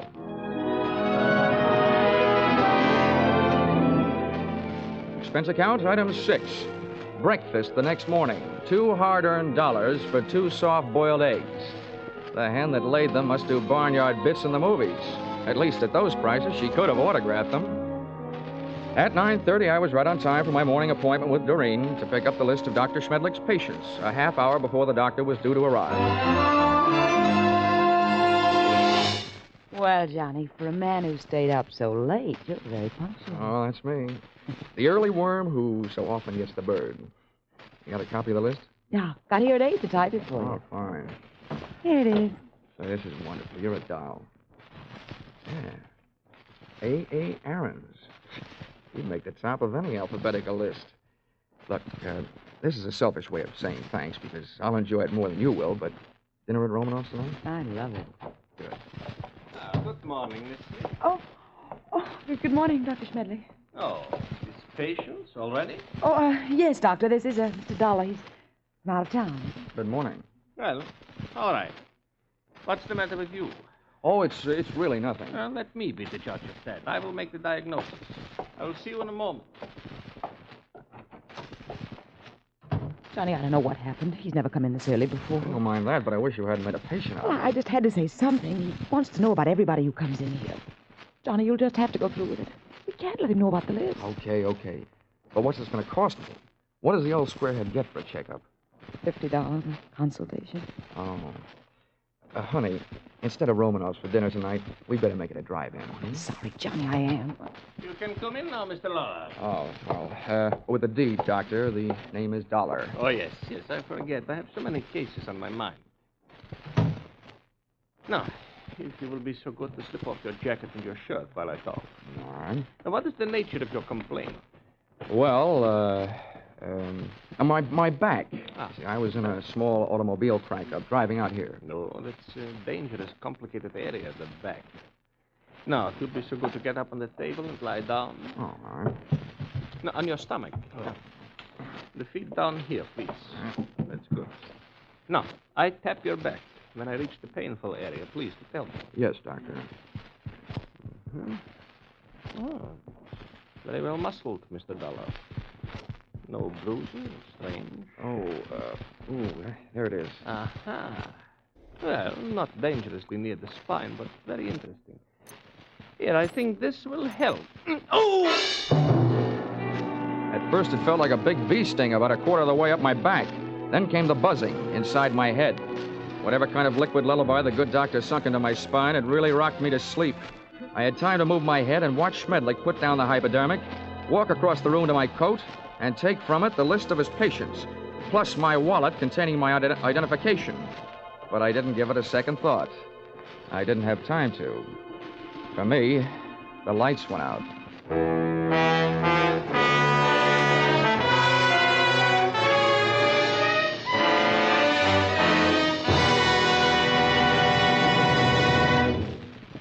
In just a moment, we will return to the second act of Johnny Dollar.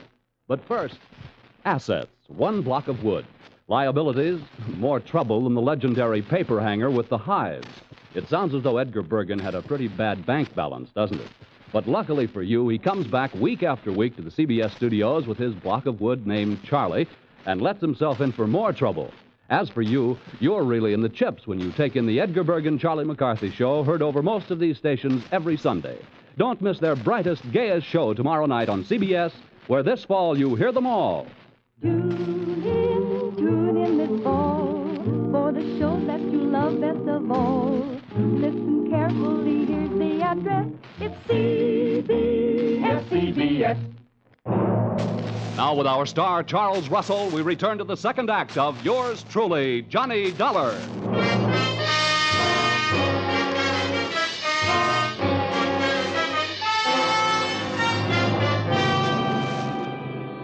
In my racket, sleeping on the job isn't always fun, and this was one of those times. Waking up from Dr. Schmedlick's slumber treatment for nosy people carried with it a dark brown taste in the mouth, thickness of the tongue, and big bells ringing in your steeple. I was scoring on all those counts when I rolled open my eyelids, which fought me all the way. I sat up and found myself on a hard canvas cot in a bare room with soft walls. They were padded. The window wasn't much. What there was of it was barred. So was a tiny opening in the upholstered door. At first, I thought I was going crazy. Then I realized I was in the kind of place where they put people they think have already joined the ranks of the enchanted. It took me only 10 years to make it over to the door before I looked out through the small slit. Hey! Hey, come here, someone! Hey, room service! All right, wait a minute. I'm coming. Hold up your voices. Now listen, mister. The first thing you learn in here is we don't like noise. Makes the other patients nervous. Okay. Where am I? Who are you? I'm your nurse. Oh, sorry I didn't recognize you. I thought nurses were supposed to wear little caps. I got a little cap, but I don't wear it indoors. Hey, listen, you. Don't go making fun of me, you'll be sorry, see? I'm sorry now. How'd I get in here anyway? Well, all I know is this place is for your own good. They say outside you're dangerous. I can depend on it. If I ever get out, I will be. What'd you say? Nothing. You're one of them, all right, talking to yourself. What's your name? But it's none of your business, but I'll tell you. I don't like people calling me hey you, so I'll tell you. My name is Foggy. Okay, Forgy. Listen, all I want is a chance to talk to somebody who's in charge. How about it? That's easy. When your time comes, the boss will be here without no asking. You get one visit from the boss every day, just like all the others. When'll that be? Just before supper. So why don't you go back to sleep? That won't be for 4 more hours. Oh, dandy. Who is this boss? What's his name? The boss is not a he. It is a she. And her name is Dr. Doreen Smith. I had 4 hours to think up different ways of calling myself a sucker. At the end of hour number 1, I ran out of fingernails. At the end of hour number 2, I ran out of patience. And the other 2, I spent devising torturous new ways of getting even with a combination that shanghaied me into that fancy 4-walled straitjacket. They had left me only one move to make. That was out. I figured that if the winsome Dr. Doreen Smith paid me a visit, she'd come with her body well guarded, probably by the charming, bemuscled behemoth, Nurse Forgy, who, from what I saw of him through that slit in the door, was no Florence Nightingale, believe me. For him, I needed a club. I didn't have much to work with. The iron and canvas cot was heavily bolted to the floor. That was the only other piece of furniture in the room, a small but sturdy table. Took off one of my shoes, ripped the heel off in an angle of the cot. I looked lovingly at the shiny little nail points gleaming back at me from the solid piece of leather in the palm of my hand. I put it to work, ripping a 4-foot square of canvas out of the cot. Then I put both of my shoes into the center of the square, picked up the corners, tied them together close to the weight, gave it a heft, feeling that I now had at least the start of a weapon. Hey, you! Here we are. Oh, I suppose you think that's good news. He's safe, Dr. Smith. He's still groggy from that jolt. Don't trust him. Grab his arms when you go in and hold on. Now go ahead, I'll follow.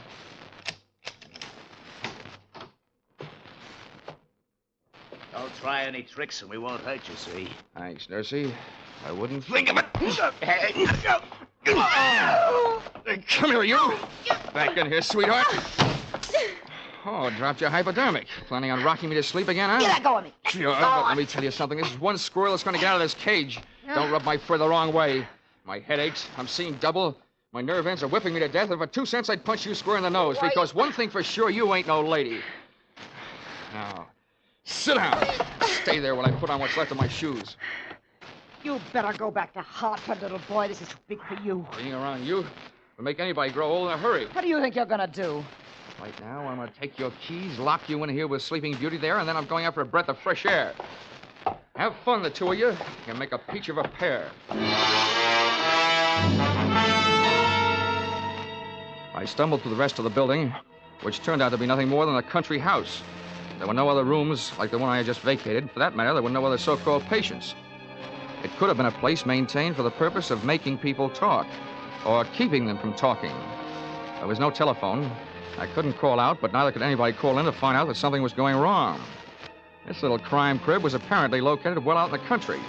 That meant that Dr. Doreen Smith had arrived in a car, which I commandeered and drove to the nearest filling station. No longer having in my possession that list of Schmedlick's patients, I flipped through my memory and came up with a single name I had noted in his office, A.A. Aaron.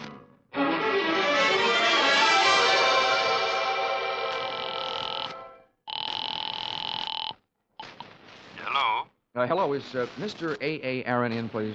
It is Aaron speaking. Oh, good. Mr. Aaron, I'm representing a group of West Coast druggists. I'm making a survey. Where do you have your prescriptions filled? It is at the Enjoy Pharmacy on Beverly Boulevard. Oh, I see. One more question, Mr. Aaron. I know that in many cases people go to the pharmacist recommended by their doctor. Is this the case with you? Yes, that is right. Well, thank you, Mr. A.A. Aaron.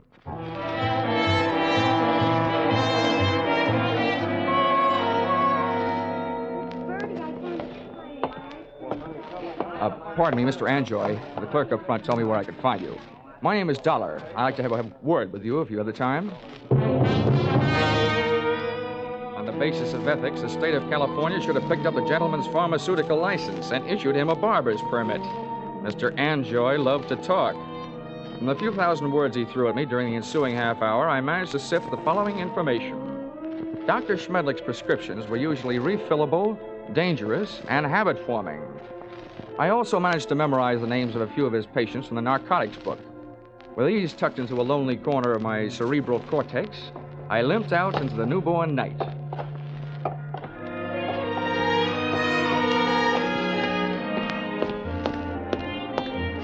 Expense account item 7, 50 cents, having the missing heel on my shoe replaced by late working cobbler. Checking the owners of the first 4 names drew me nothing but blanks. The 5th drew me closer. Come on in. Her name was Millicent Royal. She was the kind of girl whose family takes up a full page in the Blue Book, and whose personal habits take up full pages on police blotters. Well, don't just stand there. Come in. Thank you. Sit down. Miss Royal, I'm going to be honest with you. I'm an insurance investigator. I don't want any. You don't understand. I said investigator, not salesman. I want to get a line on a doctor. Otto Schmedlick. You recognize the name? I might, but I'm not sure it's any of your business. Look, little lady, let's quit sparring. I've tailed friend Schmedlick this far, and now I want some information. What have you got? Nothing. He's a fine doctor, a wonderful doctor. I don't think he's doing you any good at all. You don't know anything about me. I'm afraid I do, more than you think.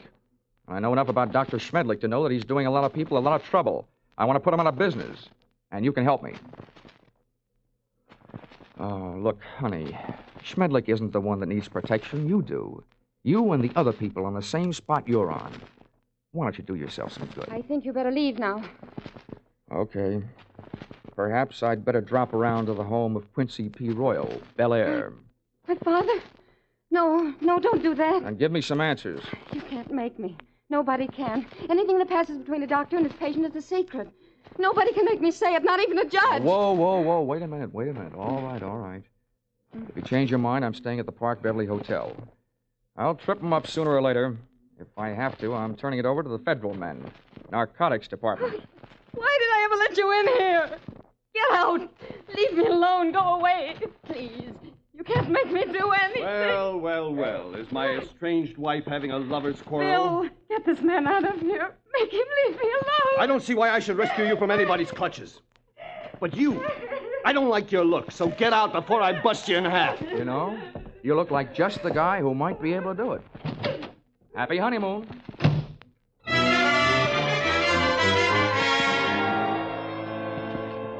My hangover from Dr. Schmedlick's health cure hit me again as I hit the street. What I needed was a hot shower and a cold drink. After the water hit me in the face, and a trifle of the same hit the scotch in my glass, I sat down in the big easy chair in my room, posing for a picture. Johnny Dollar, lonesomest man in town. I was mixed up in something mighty big and mighty wrong, but something I couldn't as yet put a finger on. Up until then, I had to go on with ability, experience, and instinct, all unacceptable to the police as evidence. I asked myself why I hadn't called the law and told them about my party with the lady doctor and the man nurse. Then I answered myself that if I did, I'd probably be the one charged with assault, battery, and whatever else they wanted to trump up. Again, it would only be my word against that of an established medical man and his doctor-type nurse. So I decided to leave Doreen and her monster-type nurse where they were until I could turn them over to the cops.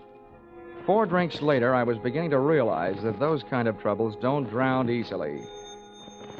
And then the phone rang. Yeah? Mr. Dollar?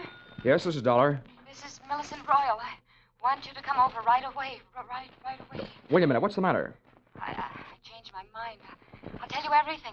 Anything you want to know. Oh, listen, Millicent, take the advice of an old hand at this sort of thing. If you want to help, tell me now, over the phone. No. You can't trust telephones. Somebody's always listening. Oh, listen to me. It never fails, Miss Royal. You're playing around with the kind of suspense they like to put into movie scripts. The dame calls with some hot information she's afraid to spill over the phone. Then when the investigator gets there, she's dead. Hurry. Bye.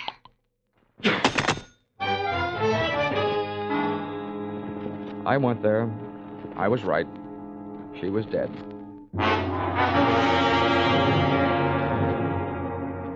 That gave me 2 people to go looking for. I didn't know where her estranged husband, Bill, lived, so I went to work on the doctor. His all-night telephone exchange gave me the information that he had called in just before leaving the hospital on his way to the office and could be reached there in 20 minutes. I was apparently closer than he was, so I walked over to the building and up to the 4th floor.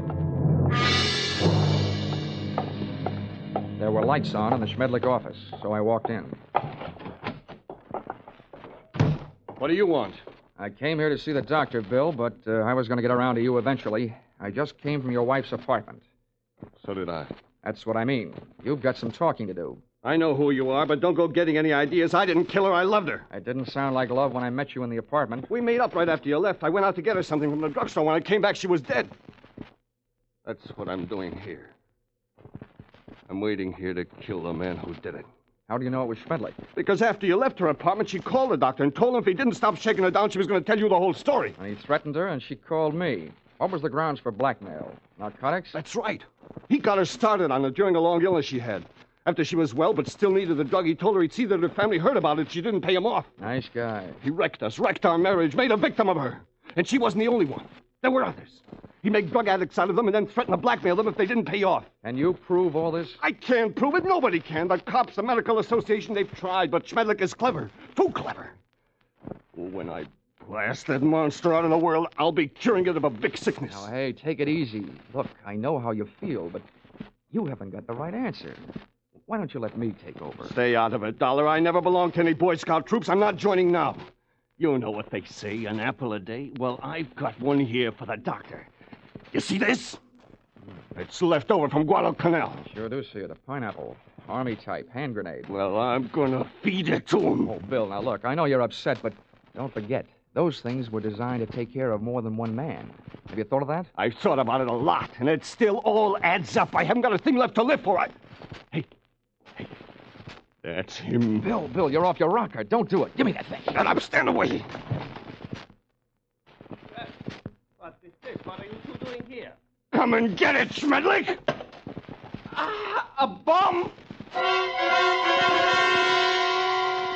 Before the grenade could explode, I did. With one foot, I kicked Bill mightily in the shin bone. With a pin pulled, I only had about 5 seconds. I took 2 steps, and with the other foot, I kicked the grenade out to the corridor, then I hit the floor.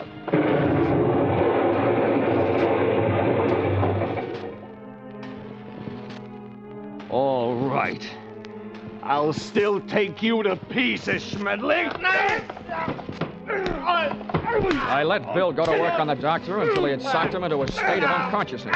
And to save Bill from a murder rap, I did the same for him with a loose portable typewriter.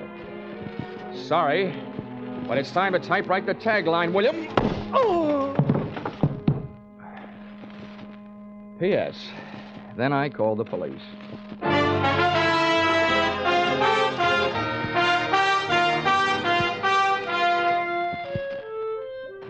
Expense account, item 8.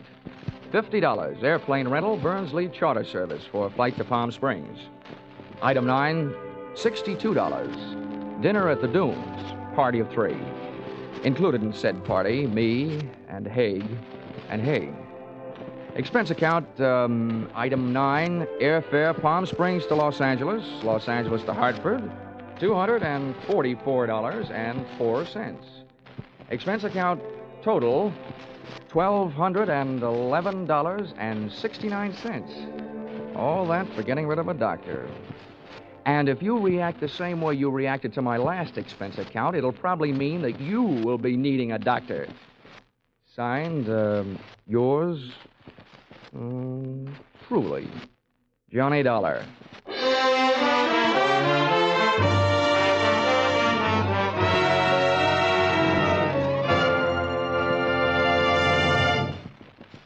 Yours truly, Johnny Dollar, is produced and directed by Gordon T. Hughes and stars Charles Russell. Script by Paul Dudley and Gil Dowd. Featured in the cast were Willard Waterman, Betty Lou Gerson, Larry Dobkin, Paul Dubov, Georgia Ellis, and Edmund McDonald. The special music is written and conducted by Wilbur Hatch.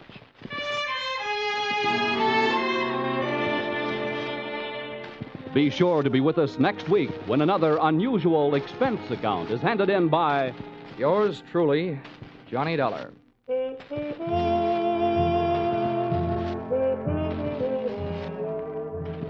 Stay tuned for Vaughn Monroe and his Caravan, which follows immediately over most of these same stations. Paul Masterson speaking.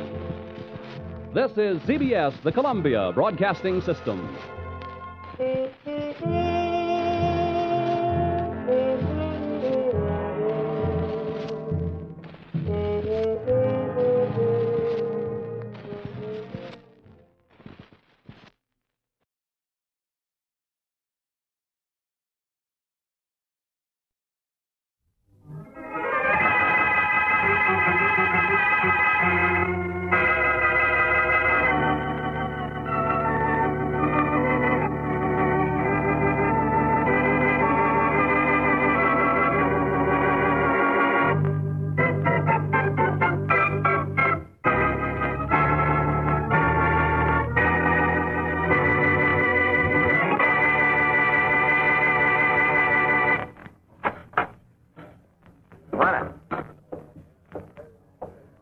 Hi. What do you have? 2 eggs scrambled and coffee. Give me a couple of rolls. Number 2, beat up. Rocks on this side. What'd you think of the game last night? Couldn't see it. It was some game. So what? So nothing, I guess. How about some service? What do you have? Coffee, Blake. Throw on the dock. Hi, Larry. Not so loud. Remember, you don't know me. Relax. Everything's gonna be okay. It's easy for you to say. You do what I ask you. Think I'd be nuts enough not to? I'm your pal. Yeah, but a bunch of guys aren't. Who just came in? Relax, will you, Larry? It's nobody, just a guy. Is he looking at me? Nah. You sure? Sure, I'm sure. Yeah. Maybe the guy after me looks harmless, too. I tell you, I'm going nuts waiting. Relax, will you? He'll never find you. Maybe he's already found me. I don't know what he looks like. Well, he doesn't know what you look like, so you're leaving. Why don't you make that call? Yeah, I guess I might as well. Where's the phone? Hey, you. Where's the telephone? In the back, on the left. Thanks. Watch the door, will you? Sure.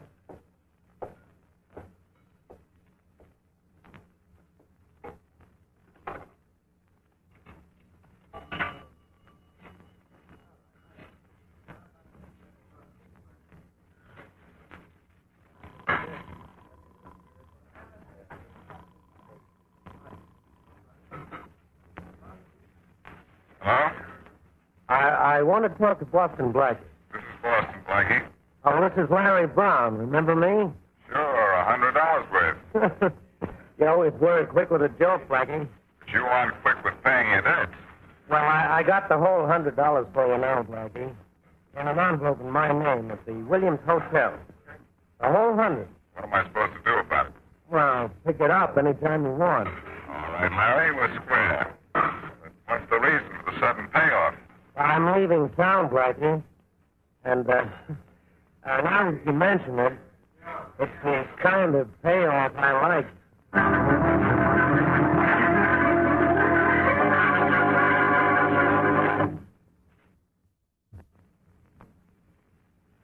Now meet Richard Calmer's Boston Blackie. Enemy to those who make him an enemy, friend to those who have no friend.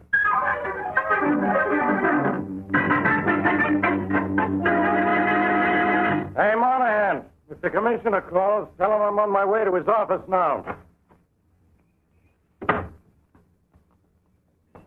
Inspector Faraday. Huh? Inspector. Well, look who's come out in the sunlight. Hey, I hoped you'd remember me, Inspector. You know what I mean? Okay, Wilson, what do you want? A little information, Inspector. Sorry, in return for the information I gave you about the Johnson mob last Sure. What is it? I'm in a hurry. Well, it's kind of important, Inspector. I've been waiting out here a couple of hours. You know what I mean? Sure, I know what you mean. What do you want? Where can I get in touch with Boston Blackie? Where does he live now? What do you want him for? Personal reasons. Nothing, you know what I mean. Nothing you'd be interested in.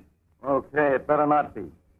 Blackie lives at 51 Sunset Parkway. The doorman will give you the apartment number. Oh, thanks. Thanks for the information, Inspector Faraday. I'll do the same for you someday. You know what I mean? Yeah, I know what you mean. Fine thing. I give information to the underworld. All of a sudden, I'm a stool pigeon to a stool pigeon.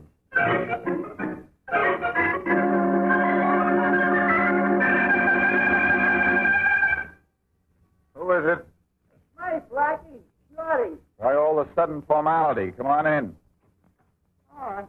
I didn't know the door was open. Come on in, but be careful. The floors have just been waxed and those scatter rugs skid. Yeah, sure.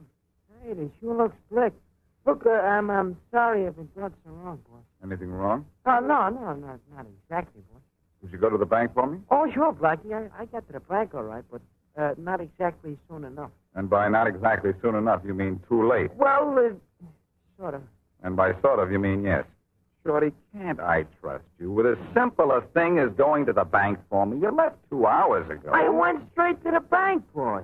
How straight? Well, straight down Sunset Parkway to River Boulevard, and what do I bump into but Pete Matthews? So you went somewhere with Matthews, huh? Yeah, but that was all right, boss, because Pete said if I walk over the east side with him, he'd get his brother Barney to drive me there on his motorcycle. And they figured riding on Barney's cycle was faster than walking. Then you didn't go straight to the bank. Well, sure I did, boss. Straight to the east side and then straight to the bank on Barney's motorcycle. All the time it was straight to the bank. Only, something happened when Barney and me was riding the motorcycle. Don't tell me. I know. You took a shortcut. Gee, how'd you know, boss? Never mind. Because you didn't get to the bank in time, I have a date with Mary in 1 hour, and all I have in my pocket is 98 cents and a paper clip. Oh, boss, there's that 100 Larry Brown left for you in the envelope at the Williams Hotel. No, that's way uptown. It'll take an hour to get there, and Mary's in no mood to wait. Oh, boss, I sure am sorry, but if Bonnie and me hadn't bumped into Joey Hack... Never mind. I'll cash a check at Martin's tonight, which is probably what I should have done. Oh, that's Blatchy Thomas. On the way to the bank, I bumped into him, too, and told him to meet me here. Fine. Let him in. Thanks, boss. Come on in, Les. I'm looking for Boston Blackie, you know what I mean? Yeah, sure, come on in. Hey, boss, it ain't Blackie. Who is it, Johnny? Some guy to see you. Yeah, it's me, Blackie. Look, wow. Boy, slick, you know what I mean? Yeah, a little over-ambitious waxing. Careful, especially on those scatter rugs. Yeah. Well, what is it this time, Wilson? You gotta do me a favor, Blackie. How much favor? Well, now, I ain't the one to ask this kind of thing from anybody, Blackie, but I'm sort of up against it, you know what I mean? All I have in my pocket is 98 cents. I'll split it with you. Oh, gee, thanks, Blackie, but that ain't enough, you know what I mean? I'm sorry, Wilson. I just don't happen to have... Say, I can let you have $100 if you'll go to the trouble to get it. Oh, no trouble at all, Blackie. All right. Go to the Williams Hotel uptown. Ask for the desk, at the desk, rather, for an envelope in Larry Brown's name. Brown left it for me. There's $100 in it. I go to the Williams Hotel uptown, huh? And ask for an envelope for Larry Brown, huh? And I'll have $100, huh? Yeah, huh? Gee, I'll beat it right up there. And thanks, Blackie. Thanks a million, you know what I mean? Yeah, I know what you mean, Wilson. You mean thanks a 100.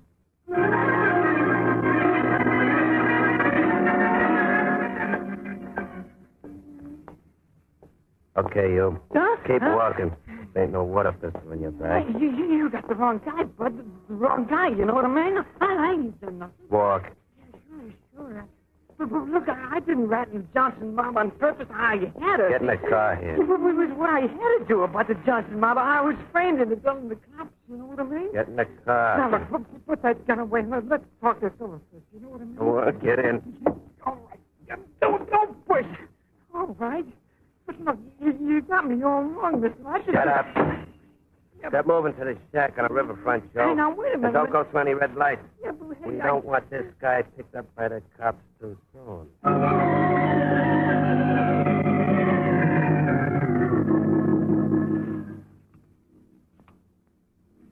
Keep that air pump going. That diver down there's no salmon. What makes you think we'll find the body in this section of the river, Captain? Inspector Faraday, your witness said they saw the body dumped in off 86th Street, so we start looking from there. Oh, in case the body was planted in concrete, huh? Right. Chances are the current wouldn't affect it then. Hey, that light flashing on and off. What's that mean? My divers found something. Give me the phone, Tom. They found something, huh? All right, down there. Go ahead. Found a body, Captain. Good work, Jake. You bring it up yourself? No, the feet are in a block of cement. Send down the grapple. Coming right down, Jake. Stand by. Okay. We found your body for you, Inspector Faraday. Good. How long before you get it up? In a minute. Okay, men. Over the side with the grapple. Let it go. Stand by, Inspector Faraday. We'll have your body for you in no time. Stop calling it my body, will you? Sorry. Jake, you hear me? Go ahead. The grapple's on its way down. Yeah, I see it. Lower it another fathom. Lower, 1 fathom. Hold it. Take it. How's it now, Jake? Bring it to starboard, 8 feet. 8 feet to starboard.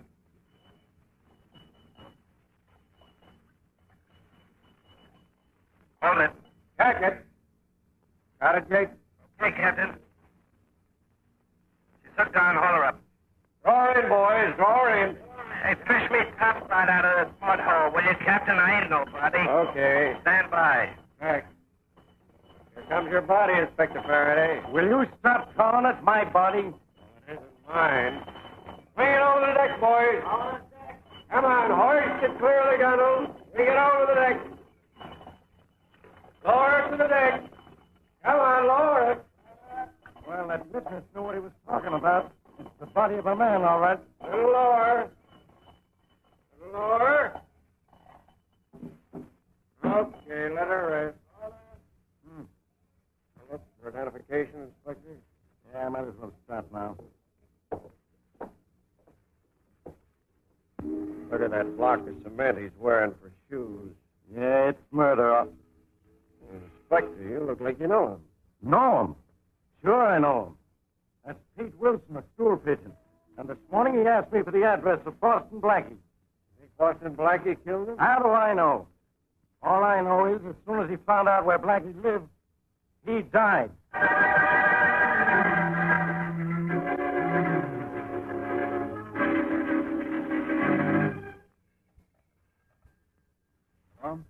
Blackie?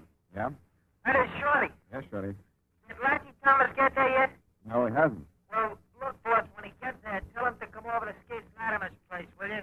But when you left here, I thought you were going to Barney's. Yeah, I was, boss, but on the way I met Skinny Atkins, and me and him decided to go to Barney's by way of Joe's. Then why aren't you at Joe's? Well, on the way to Joe's, we stopped at Skate. Will you tell Latch? I'll tell him. Ah, thanks, boss. Bye. Bye, Shorty. Come in. Hello, Blackie.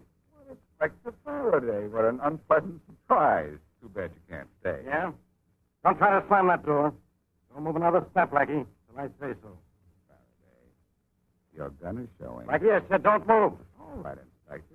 What have I done this time? Hit a home run through a grocery store window? It's murder, Blackie. You're so right, Inspector. Murder, I know the time, the place, the motive, everything. Don't tell me you even know the victim.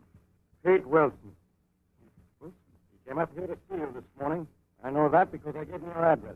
Oh, thanks so much, Inspector. That little controversy, rather that little courtesy of yours, cost me $100. And it cost Pete Wilson his life. He came up here to make a deal with you. You went in with him, and killed him for his share of the take.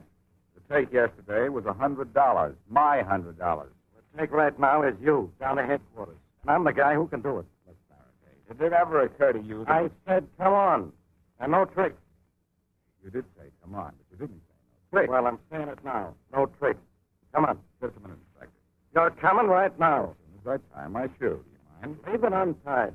Maybe you'll trip and break your neck. I wouldn't give you that pay. Tie my shoelace. All right, tie it. Thanks. Hey, what's this on the rug? Never mind what's on the rug. I do mind. You're on the rug. So maybe if I... Blackie, don't! When you drop everything, Faraday, even your gun. Help me, Blackie. So help yourself, Inspector. Oh, and Faraday, I mustn't forget my manners. Please don't get up. I was just leaving anyhow.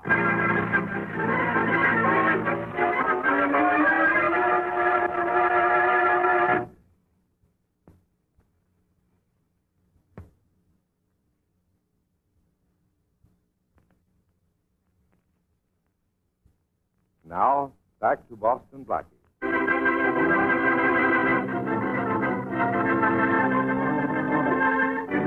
Our story began when Larry Brown telephoned Blackie to inform him that the $100 Brown owed Blackie was waiting for Blackie in an envelope in the Williams Hotel in Larry Brown's name. When Pete Wilson, underworld character, came to Blackie to borrow money, Blackie sent him to the Williams Hotel to pick up the envelope. Wilson is not seen again until he's fished out of the river, murdered. Inspector Faraday of the police is convinced Blackie killed Wilson because earlier that day he himself had given Wilson Blackie's address. When Faraday attempts to arrest Blackie, Blackie, as usual, escapes. To continue our story, we return to the waterfront restaurant as Sam, Larry Brown's one-time gangster, walks in and takes a seat at the counter. Afternoon. Hey, what do you have? 2 eggs scrambled, coffee, and give me a couple of rolls. Number 2, beat up. Rocks on the side. What do you think of the game this afternoon? Didn't see it. Well, there was some game. So what? Well, nothing, I guess. How about some service? What do you have? Coffee, Blake. Go on, in the dark. Hi, Larry. Don't let this counterman see you talking to me. Relax. I can't. Not off the spot yet. How do you know? Well, I don't know. Sure, mixed up. Wouldn't you be mixed up, too? Every time you took a step, it might be your last one. Turning yellow? One more crack like that, Sam, and I'm sorry, Larry. I didn't mean anything. You better not. Where have you been? Out driving around. I didn't see you drive up. I parked up the street a little. Drive up by the Williams Hotel? Yeah. Go in. You think I'm crazy? Relax. If your plan works out, you don't have nothing to worry about. Read your paper. I'll see you later. Okay.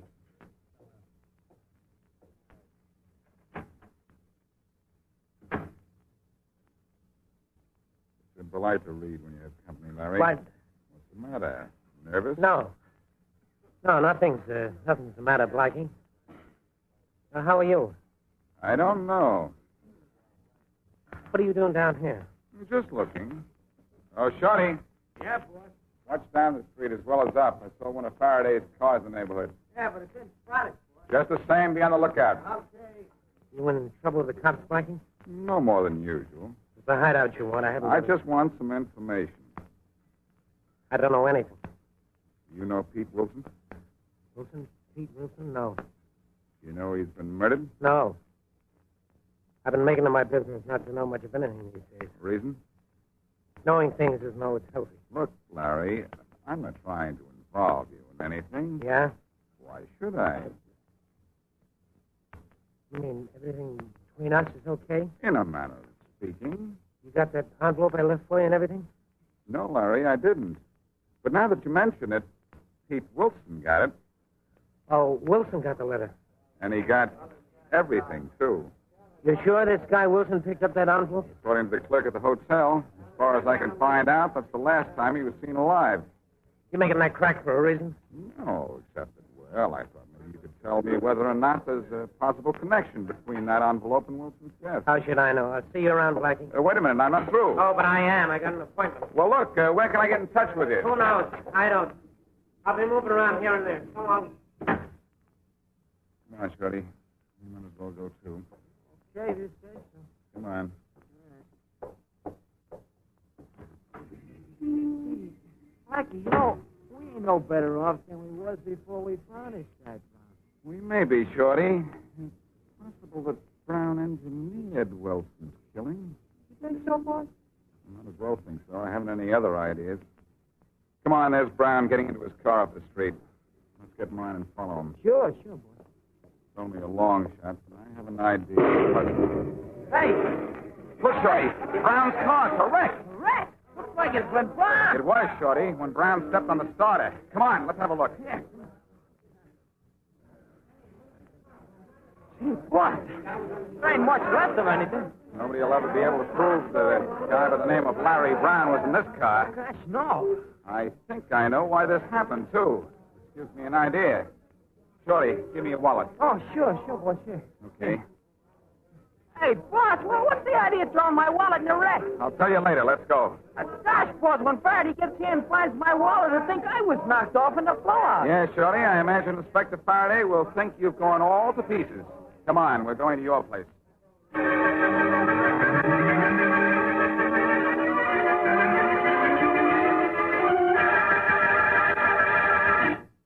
Blackie, why are we using my place as a hideout?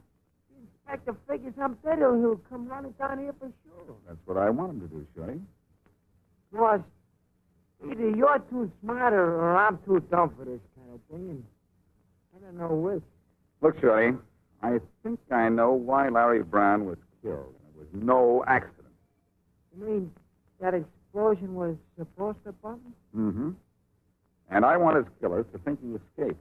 That's why I threw your wallet into Brown's car. The police will identify the body as yours. Gee, sure glad my poor old mother can't read. She'd feel awful bad about me getting blown up. Don't worry, Shorty. If she even hears about it, we'll go down and clear things up right away. All I want is for Faraday to release a story to the newspapers that you and not Brown was killed in that explosion. Look, I don't mind playing dead, boss, as long as it ain't for keeps, but why don't you want nobody to know Brown got it? Very simple, Shorty. When at last, here's Inspector Faraday. Anybody in there? Sure, anybody out there? Inspector Faraday of the police. Who's in there? Let's play this guessing game a little longer, Faraday. It's fun. Blackie, it's you. Let me in or I'll break down the door. Don't go to the trouble of bruising your baby skin, sweetheart. I'll let you in. Shorty, stand with me. They can't see you right away. Let's give him a little surprise. Oh, sure, boy. Get back in there, Blackie. Faraday, you're a good bloodhound. You don't get away from me for long, do you? Oh, I wasn't talking about your ability to find me, Faraday. I was looking at your ears. Hello, Monahan. All right, don't talk. You do enough talking for the whole force, don't you, Faraday? Okay. You've been funny long enough. Now you're coming quietly, or am I... Shorty, I thought you were dead. Hi, Inspector Faraday. Nice afternoon, huh? What are you doing here? I got rights here. This is my joint. But you're supposed to be dead. Killed in that automobile explosion uptown. That wasn't Shorty's body, Inspector. No. Only my wallet. I hope you brung it. Well, if that wasn't your body in that car, what was your wallet doing there? I put it there, Inspector. You did, Blackie. Why? I didn't want you or anybody else to know the name of the real victim until I talked to you. If you were at the scene of the explosion, you probably had something to do with it. Who'd you kill this time? The man's name was Larry Brown. Oh, I didn't kill him, Inspector. If you didn't kill him, how do you know his name? I know the name of lots of dead people. Look, I don't want any of your wisecracks. I just want you. Faraday, this is so sudden, really. And also boring.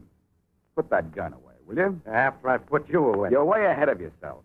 How can you arrest me for the murder of Larry Brown when you haven't even found out who killed Pete Wilson? Wilson was killed because somebody thought he was Larry Brown. So what? Listen, Larry Brown was being shadowed by an out-of-town trigger man hired to kill him. Unfortunately, the trigger man didn't know what Brown looked like. Brown knew that.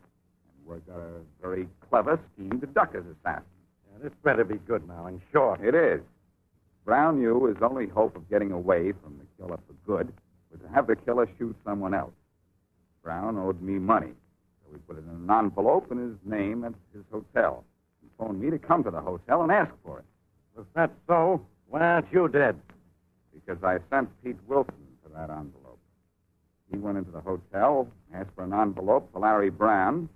The killer picked him up, took him for a little joyride, and you know what. Okay. But then why was Brown killed? The killer realized his mistake, or the man who hired him noticed it. So as not to make a mistake again, they wired Brown's car for sound. Well, that's the best one you've ever told, Blackie. But it doesn't get me my killer. Do me a favor, Faraday. I wouldn't do anything for you. Then do it for yourself. Did you release a story to the newspapers that Shorty was killed in the explosion? Yeah, but I can stop it. No, don't stop it. Let it go through. Add to it a story that Larry Brown was the intended victim, but escaped and has returned to his room at the Williams Hotel. Are you crazy? I'm crazy enough to get out from under a murder rap. Release that story to the newspapers, and then give me 6 hours. I wouldn't give you 6 seconds if I had any sense. Oh, don't feel so badly about it, Faraday. We can't all be smart. I ought to lock you up and never listen to you again. Go ahead, get out of here. Thanks, Faraday. Come on, Shorty. Sure, boss. Remember now, Faraday, for 6 hours, leave me alone. Get that, Monahan. I'm supposed to leave him alone 6 hours. I'm not letting him out of my sight 6 seconds. Come on.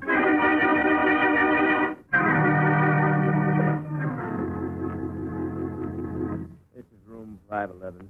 Thanks. You're expecting luggage? Later. Bring it up, will you? Anything else? No, that'll be all. No too trouble. Thank you, sir.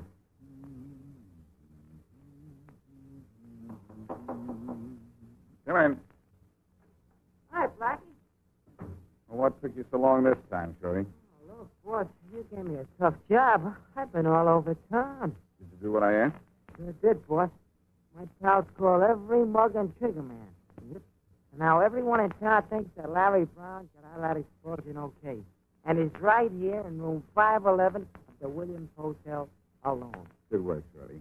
Now scram. I've got to wait for a guy who's coming up here to kill me. You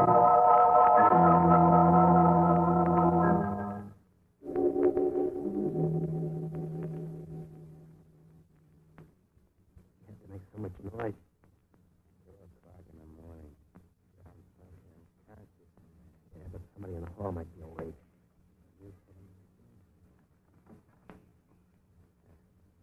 Lots of. All right, open the door. Let's go in and get it. What a nice little job. You do most of the talking. Is that right? See, there's someone in the bed.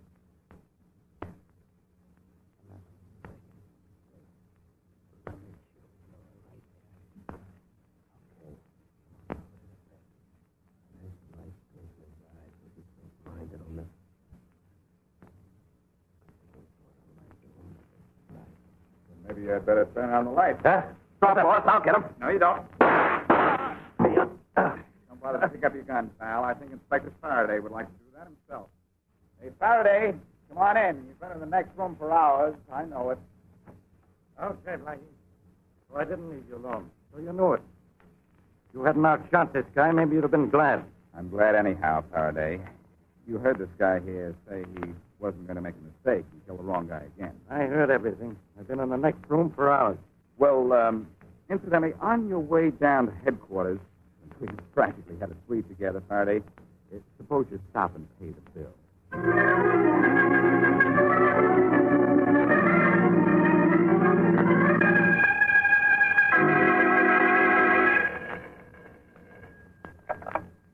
Hello? Oh, Blackie, this is Shorty. Say, Shorty, where are you? Lassie has been here twice looking for you. Oh, gosh, boss. Did you tell him I was at Jason's? No, I didn't. You said you were going straight to Skeet, so I thought I'd play it safe and send him to Joe's. Oh, I see. Where are you? Well, boss, let me tell you. I was going straight to Skeet's when a funny thing happened. You went to Harry's. No, boss. I went straight to Skeet's. Here I am. And am I surprised?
California, on behalf of independent Chevron gas stations and standard stations throughout the West, invite you to Let George Do It. Another adventure of George Valentine. Personal notice. Danger is my stock and trade. If you're up against something you can't handle and it has to be kept strictly confidential, you've got a job for me, George Valentine. Write full details.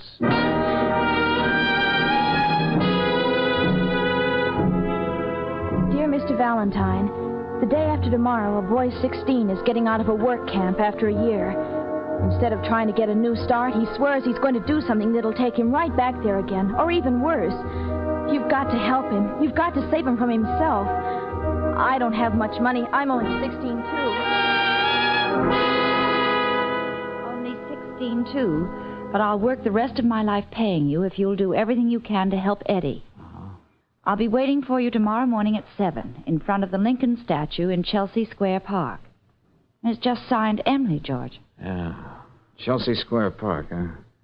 Brooksy, that's right in the middle of that slum jungle where those so-called wolf packs have been running wild. Yes, and kids just about this age. Always good for an editorial. Young hoodlums, a challenge to society. Well, that's where it usually ends. Brooksy, looks like we're going to be on the job early tomorrow morning.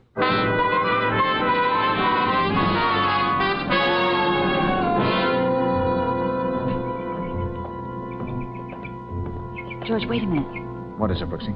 Over there, sitting under the statue of Lincoln. There, feeding the pigeons. Oh, yeah. Looks like our girl, all right. Come on, Angel. Let's see how unlike an editorial we can be when we talk to her. Now, that's all the crumbs I have. No use hanging around. Go on, scoop, go on. Emily? Yes? Oh, Mr. Valentine? Yeah, that's right. Gosh, I didn't really believe you'd come, and I... Hello, Emily. This is Miss Brooks. We work together. How do you do? Hello, Miss Brooks. If things weren't so terrible for Eddie, I'd feel pretty silly. I don't have anything in the world, and there's no reason for you to help me. Well, let's just say you write a darn good letter. Now, what about Eddie, Emily? He's a boy I know. He gets out tomorrow. Why was he sent away? The police found him in a stolen car. I see. But he didn't steal it. He thought he was delivering the car to a second-hand dealer for somebody, just to make a little extra money. Well, didn't he tell that to the police? No. He just kept insisting over and over that he didn't steal it. He wouldn't even tell me who got him into that trouble. But he says that since everybody is so sure he's no good, he's going to prove they're right. You know what that means. Oh, now, Emily. Well, I know Eddie. He's lost his temper a lot of times, and he got into scrapes, but, well, he's not bad, not really. Emily, you're pretty sure of that, aren't you? I suppose when you believe in somebody, you just do, that's all. All right. Now let's see what we can do. He has no place to go, Mr. Valentine. What do you mean? He only has his father, and Eddie was supporting Mr. Prokosh, selling papers. Yes? Well, when Eddie was arrested, Mr. Prokosh told him he never wanted to see him again. And Eddie's very proud. He'd never go back home now. Well, people change a lot in a year. Do they? My mother and father haven't. They still think Eddie's no good. And even now, when I went to help him, I have to meet you in the park before I go to school. All right, Emily, suppose you leave Eddie to me. I'm going to secretarial school now, and in another year I'll start working. And if you don't mind waiting, I can... suppose you leave that to Mr. Valentine, too. Then you mean you'll do everything you can? That and a little more, Emily. Now, suppose we go and have some breakfast so you can tell me all about Eddie. Then I'm going to have a talk with his father.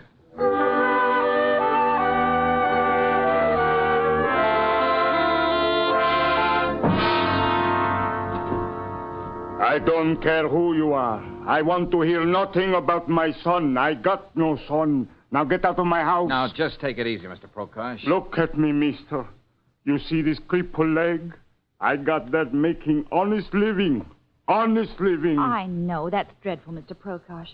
But there's still Eddie to think about. I get few pennies from the company every month.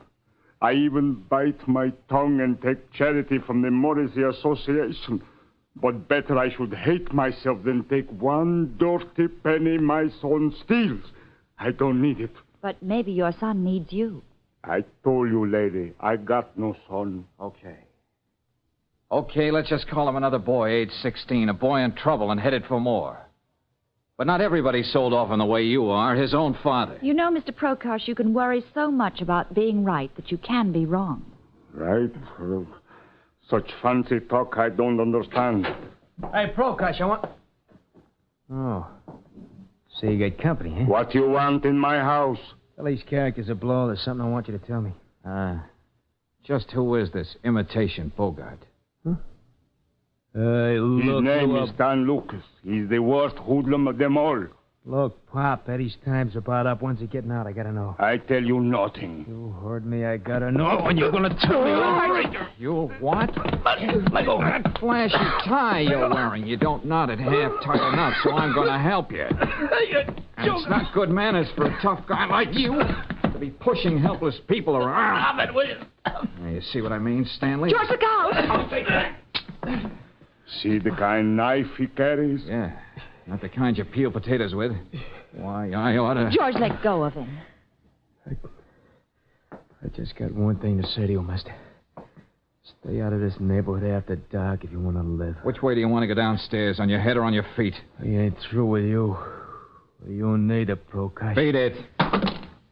Take that collapsible stiletto with you. Let's hope the cops find it on you. Still have nothing to say to us about Eddie, Mr. Prokop? Nothing. You see the kind friends he has? I would rather die than... All right, let's go, Brooksy. There's one more place I'd like to stop before we meet Eddie tomorrow.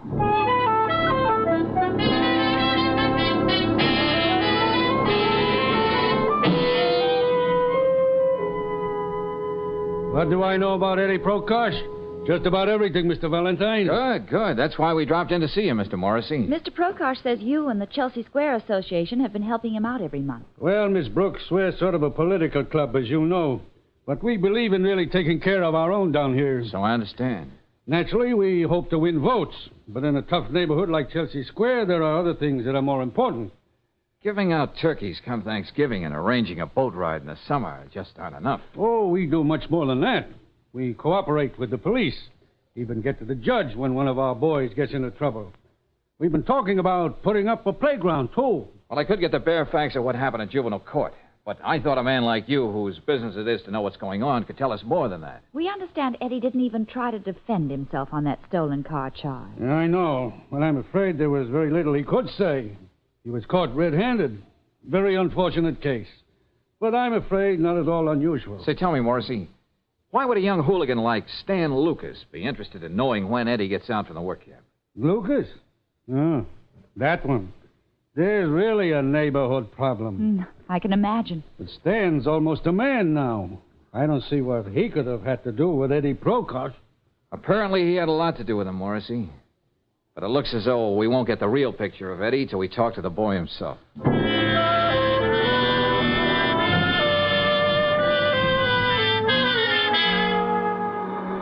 Hey, how about a lift, mister, huh? Hey, you going into town? How about a... Why knock yourself out, kid? I'm going back to town. I'll give you a lift. What? Oh, I didn't see you parked under that tree. Hop in, Eddie. Okay, thanks. What? How did you know my name? I've been waiting for you, kid. But we'll go into all that later.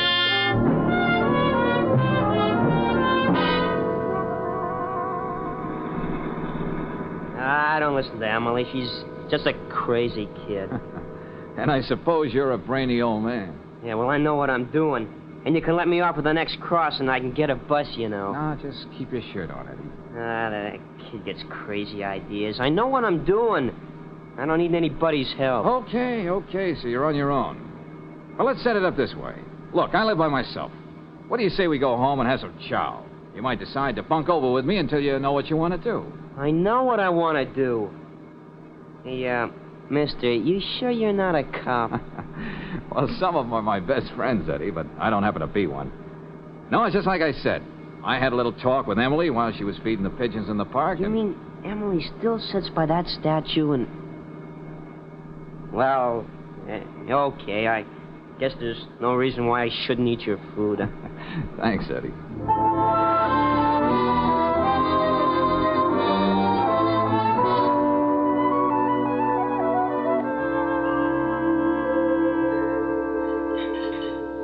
There's only one thing a woman likes better than to see a man clean up that last drop of gravy on his plate. Oh, what's that, Brooksy?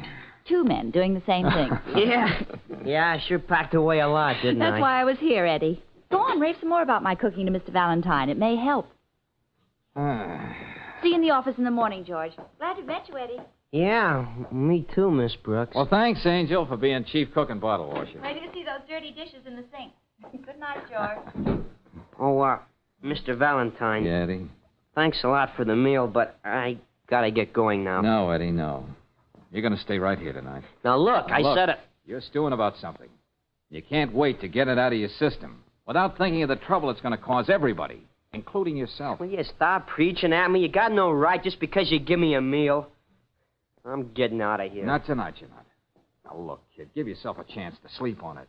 You may feel differently in the morning. I'm leaving by that door, so get out of my way. Now, I don't want to have to get tough with you, but Yes? Okay, you asked for it. Sorry, Eddie. Oh. Asked for it, too. Oh, what happened? Just a little judo trick I had to learn once. Oh. Yeah, it came in pretty handy in Salerno. Hey, you mean you were in that fight in Salerno? That's right. And the guy coming at you wasn't supposed to land on a nice soft couch like you just did. Oh. Well, Eddie, there's no reason why we shouldn't settle down and listen to the fights now. Oh, yes. What? When you do go to bed, just remember, I'm a very light sleeper. So? So, don't get any fancy ideas about running out on me.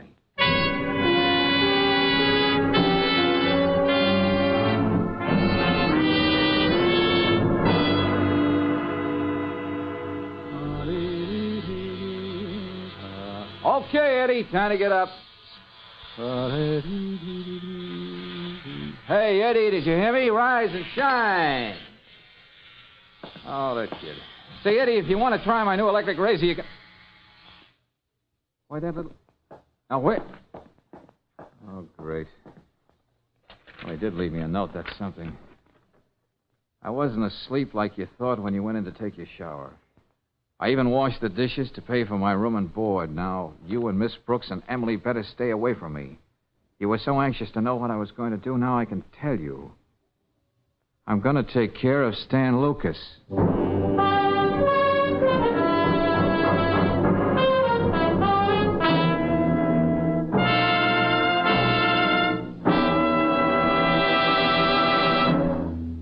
We'll return to tonight's adventure of George Valentine in just a moment. Meanwhile, a word about wear and tear. Most motorists believe, and quite naturally, that automobile engines wear out faster when they're running. But that's not true. Your car faces its biggest danger when it's standing cold. For that's when rust, caused by condensed moisture inside cylinders, starts to work. And that's where RPM motor oil can help you avoid a repair bill. RPM's special compounds keep a rust-proof oil film on all engine parts all the time. Whether your car's running hot or standing cold, RPM clings stubbornly to vital wear points. And consequently, rust never has a chance to get started in your car. No wonder it's the 2-to-1 choice of Western motorists. Next time you need oil, ask for rust-fighting RPM motor oil at any standard station or independent Chevron gas station. While you're there, ask for a free copy of Batter Up. It's a wonderful handbook on baseball, a gift to you from independent Chevron gas stations and standard stations where they say and mean, we'll take better care of your car.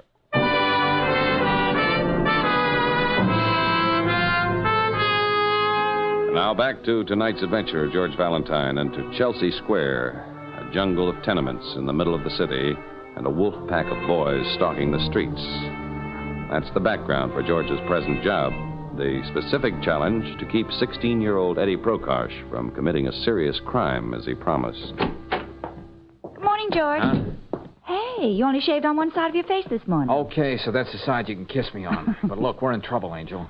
What? Yeah, playing Big Brother a la Spencer Tracy didn't work out. Eddie beat it while I was shaving. All right, darling, take it easy. He left this little note. He's out on the prowl. To quote, he's going after Stan Lucas. Oh, no. Yeah. I've got to stop him somehow, Brooksy. If I only knew where to find him down there in that Chelsea district. What pool hall, what dark alley, what hallway. And Stan with that knife.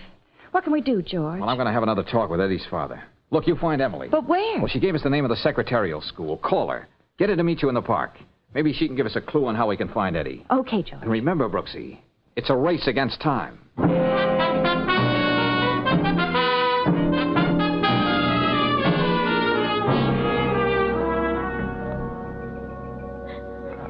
Eddie can't can't do that. He mustn't. Emily, stop crying.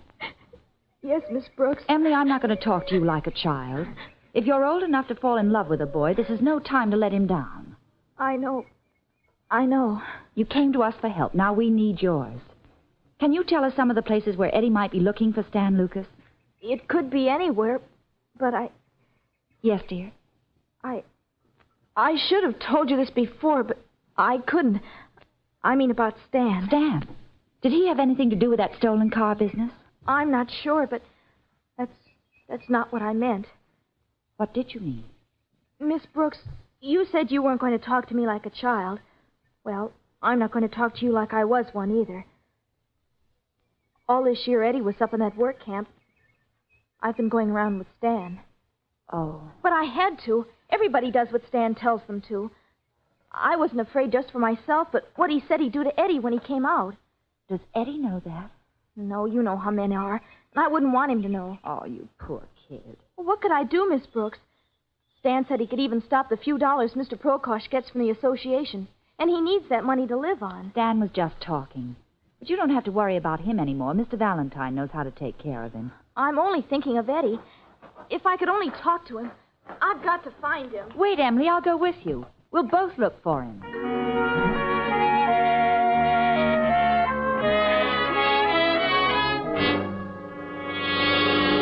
All I want to know, Mr. Prokosh, is whether Eddie's been here or not. He knows better than to come here. Oh, yeah. And I suppose that makes you a great father. Hey, look, Eddie's wandering around. A few words well chosen might save his whole life. And all he gets is a door slammed in his face. I got nothing more to say, Mr. Valentine. Well, I have one more thing to say. Your son's out to kill somebody. Kill. That's the kind of thing you get the big rap for, even a kid of 16. My Eddie, he would not... First a thief, then a murderer. Okay, Prokosh, I can't waste any more time on you. A 16-year-old girl had more faith in your son than you have. And I've got to keep faith with her. That stubborn old... Remember me, big shot? Well, at least I didn't have to look for you, Stan. No, you didn't. Because I was looking for you. Jump, boys, jump. Hold against that wall. Okay, Stan. Hold him. Twist his arms back, Slim. Yeah. I want to do this right. Hey! No! I owe this mug something. Imitation Bogart. You had something to say about my knife, didn't you? No. How do you like it now? I ought to carve my initials all over that face of yours. Hey, don't do it, Stan. No, I won't do it. It's really going to be a pleasure to work him over so even his own mother wouldn't recognize him.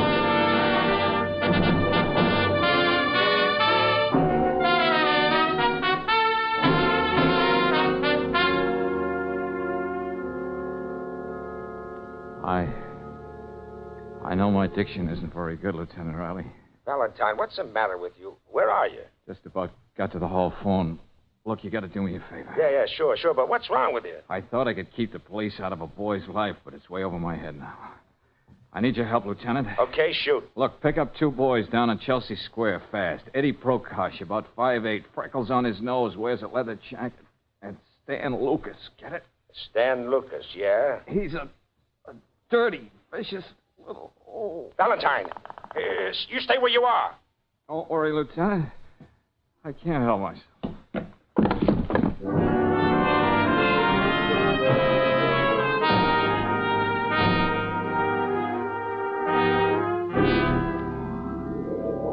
Hello, Angel. George, I know. George. I know what you mean. Guy doesn't look his best in these hospitals. Oh, darling, your face. Look, what about Eddie? Did they pick him up? Yes. Before he got to Stan? Uh-huh. Oh, good. Not quite so good. What happened, Brooksy? Lieutenant Riley has Eddie in jail. Huh? They found a gun on him. But if he didn't get to Stan, The then... gun was taken from a watchman in a holdup this morning. Eddie? No question about that gun. But, Brooksy, when that guy's wrecking and now this... I know. But, George, what do you think you're doing? Where are you... Oh, I'm getting out of here and have a talk with Eddie in jail.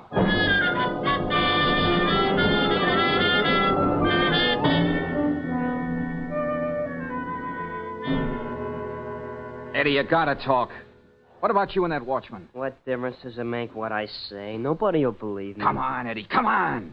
Oh, I bought that gun from Swenson, the pawnbroker, just a couple hours ago. What? Yeah, I was going to use it on Stan. Well, didn't Lieutenant Riley check with the pawnbroker to see if your story was right? Yeah, sure, but Swenson told him he hadn't seen me since I was sent away. Huh? Shouldn't be any surprise to me. I should be used to getting framed. Now, look, you told me the truth, huh, Eddie? I tell you, I was nowhere near that factory this morning. I was out looking for Stan. And it was Stan who framed you on that hot car deal. That's right. Well, why didn't you say so when you were arrested? Well, what proof did I have? He would have lied his way out of it. And he wanted to get rid of me so he could have Emily for himself. Yeah, I know all about her going on with him while I was away.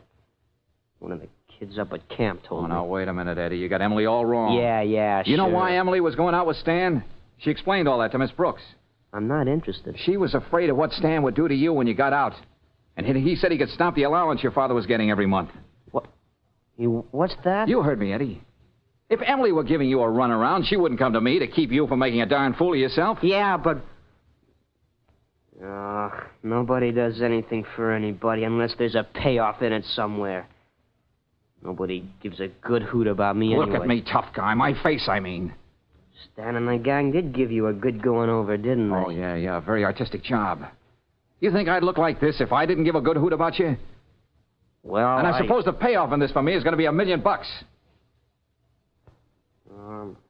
I'm sorry, Mr. Valentine. Okay, Eddie, we understand each other. Now, I'll show you how much I believe in you. Here, take this. A knife? Yeah, that's right. Wolfpack style. A la Lucas. I don't get it. I'm going to talk to Lieutenant Riley. And you're going to have a chance to talk to Stan alone in his cell when they bring him in. You mean you're going to let me loose with him? With this? That's right, Eddie. Oh, that'll be just dandy with me. Now, look. We've got to get Stan to talk, and he's not giving out for the police or for me. You're the only one who can make him talk. Now, you listen closely.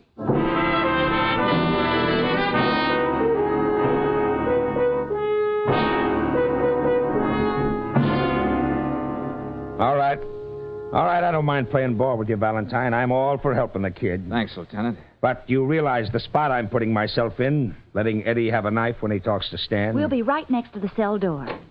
Go right in, Mr. Morrissey. The lieutenant's waiting for you. Thank you. Well, it's good to see you, Morrissey. How are you, Lieutenant? Miss Brooks? Hello, Mr. Morrissey. I see they're keeping you stepping down there in Chelsea Square. I'm afraid so, but we do our best. Well, Valentine thought you ought to be in on this Prokosh case. Eddie's one of your boys, you know. I know. Yeah, we're going to hear Eddie's side of the story. And if it sounds convincing, we know you'd want to help. I'm glad you thought of me. Okay, let's get going. Sergeant, bring the Prokosh boy to cell 9. We'll be right there.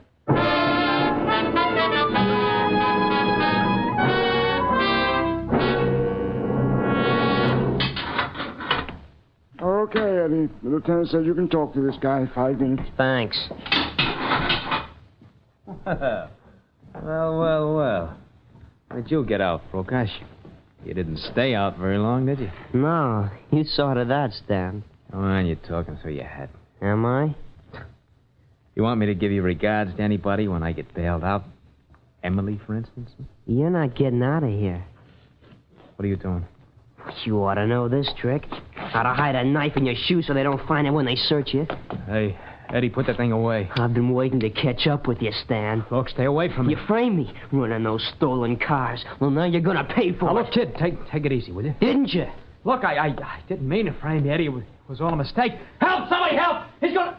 Stop him! You Help! bet I was looking around for a gun, and sooner or later I'd wind up at Swenson's, so you planted that hot gun there. Yeah, that's right. But look, kid, help get this guy out of here. You hear me? Get him out of here! We'll get him out of here, all right. He was trying to murder me. Hey, what are you doing here? You got a good memory for faces, Stan, especially ones you've been working on. Gosh, Mr. Valentine, it worked. Well, you heard him, didn't you? Yes, Eddie, we heard everything. Look what's going on here. You got no... Shut up. Mr. Morrissey, get me out of here. I didn't do nothing. Well, the less you say, the better, Stan. Look, you can't let him railroad me like that. I'll do everything I can, same as I would for everyone else from our district. I guess you're going to stay put, Lucas. And the rest of your gang will be sent to a place where they can learn to do something useful with their lives. Come on, everybody. Wait a minute, Lieutenant. Huh? Isn't it going to be kind of crowded in here for Stan and Mr. Morrissey? What are you talking about, Valentine? What do you mean, George? That was some nice double talk between you and Stan a second ago. The less he says, the better. The better for you meant, didn't you, Morrissey? Now, look, Lieutenant, and you, Stan, you said, you can't let them railroad me or I'll... Well, or you'd give away the whole works, wouldn't you? Morrissey was the real guy behind the stolen car racket and a lot of other rackets down in Chelsea Square. Morrissey, you were using Stan to bully the other kids into line. That's why Stan boasted he could cut off the little money Mr. Prokosh was getting from the association. Well, you don't seem to have much to say, Morrissey. Everybody knows my reputation. Oh, yeah, the big power of the neighborhood. Big enough to make Swenson, the pawnbroker, perjure himself so you could be rid of Eddie. I think you can get Swenson to talk now, Lieutenant. I told you he sold me that gun. You got this all wrong, Valentine. This Lucas boy here has caused all kinds of trouble. If he tries to implicate me, surely no one is going to believe him. Morrissey, you're not going to walk out and leave me holding the bag. Valentine is right. I got lots of proof. Keep quiet, you little rat. See what I mean, Lieutenant? On second thought, it wouldn't be safe to leave them both in the same cell.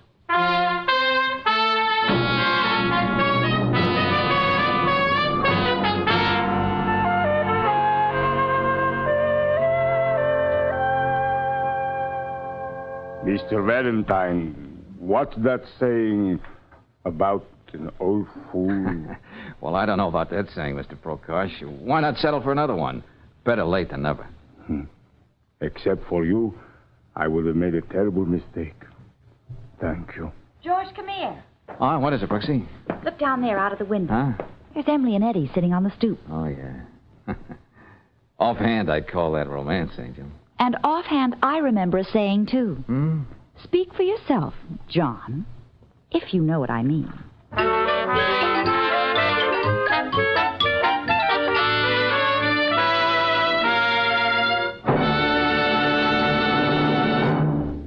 And now, a message of importance to motorists. The merry month of May means a merry vacation for a lot of folks. And if you're one of them, here's the way to start out safe as well as happy. Just make sure your car gets a vacation check at a standard station or an independent Chevron gas station. Do this a day or two before you start out. When the men at these service stations inspect your tires, battery, crankcase oil, spark plugs, all the vital parts, they give your car the same thoroughgoing care they'd give their own. While you're getting this important vacation check, get a new keyless gas cap, too. It has a simple combination lock, no key to lose. And it guarantees your gasoline is safe from theft during your vacation trip and whenever you park your car. Keyless, self-locking gas caps are another better motoring item available at independent Chevron gas stations and at standard stations where they say and mean, we'll take better care of your car.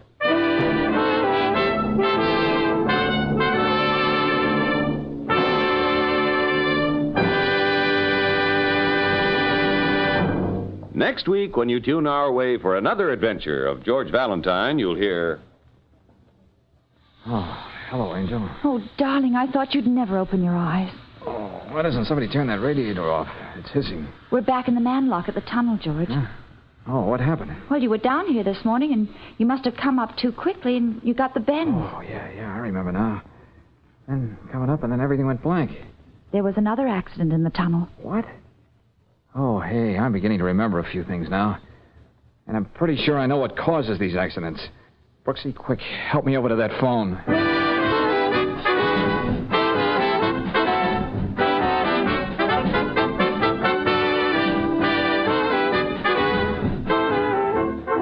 Tonight's adventure of George Valentine has been brought to you by Standard of California on behalf of independent Chevron gas stations and standard stations throughout the West. Let George Do It stars Robert Bailey as George with Frances Robinson as Claire. Wally Mayer appears as Lieutenant Riley. Tonight's story was written by David Victor and Herbert Little Jr. and directed by Don Clark. Also heard in the cast were Mary Lou Harrington as Emily, Jay Novello as Dr. Prokosh, Tommy Cook as Eddie, Tony Barrett as Stan, and Herbert Butterfield as Morrissey. The music is composed and conducted by Eddie Dunstetter. Your announcer, John Heaston. Listen again next week, same time, same station, to Let George Do It.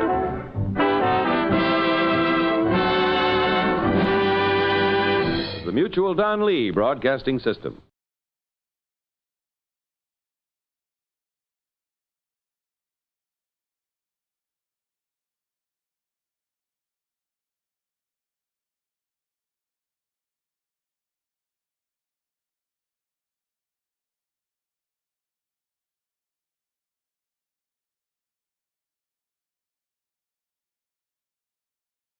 Exciting news for adventure seekers. Join us on a thrilling journey through the vibrant landscapes and diverse culture of Brazil.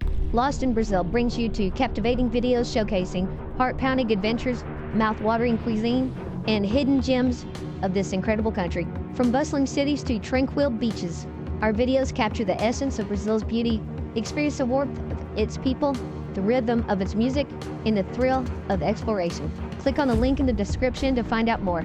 I would like to extend my sincere gratitude to Old Time Radio Research Group for their remarkable efforts in preserving and archiving the captivating world of old-time radio programs. Their invaluable contribution allows us to step back in time and experience the magic of radio history firsthand. Their link is in the description below.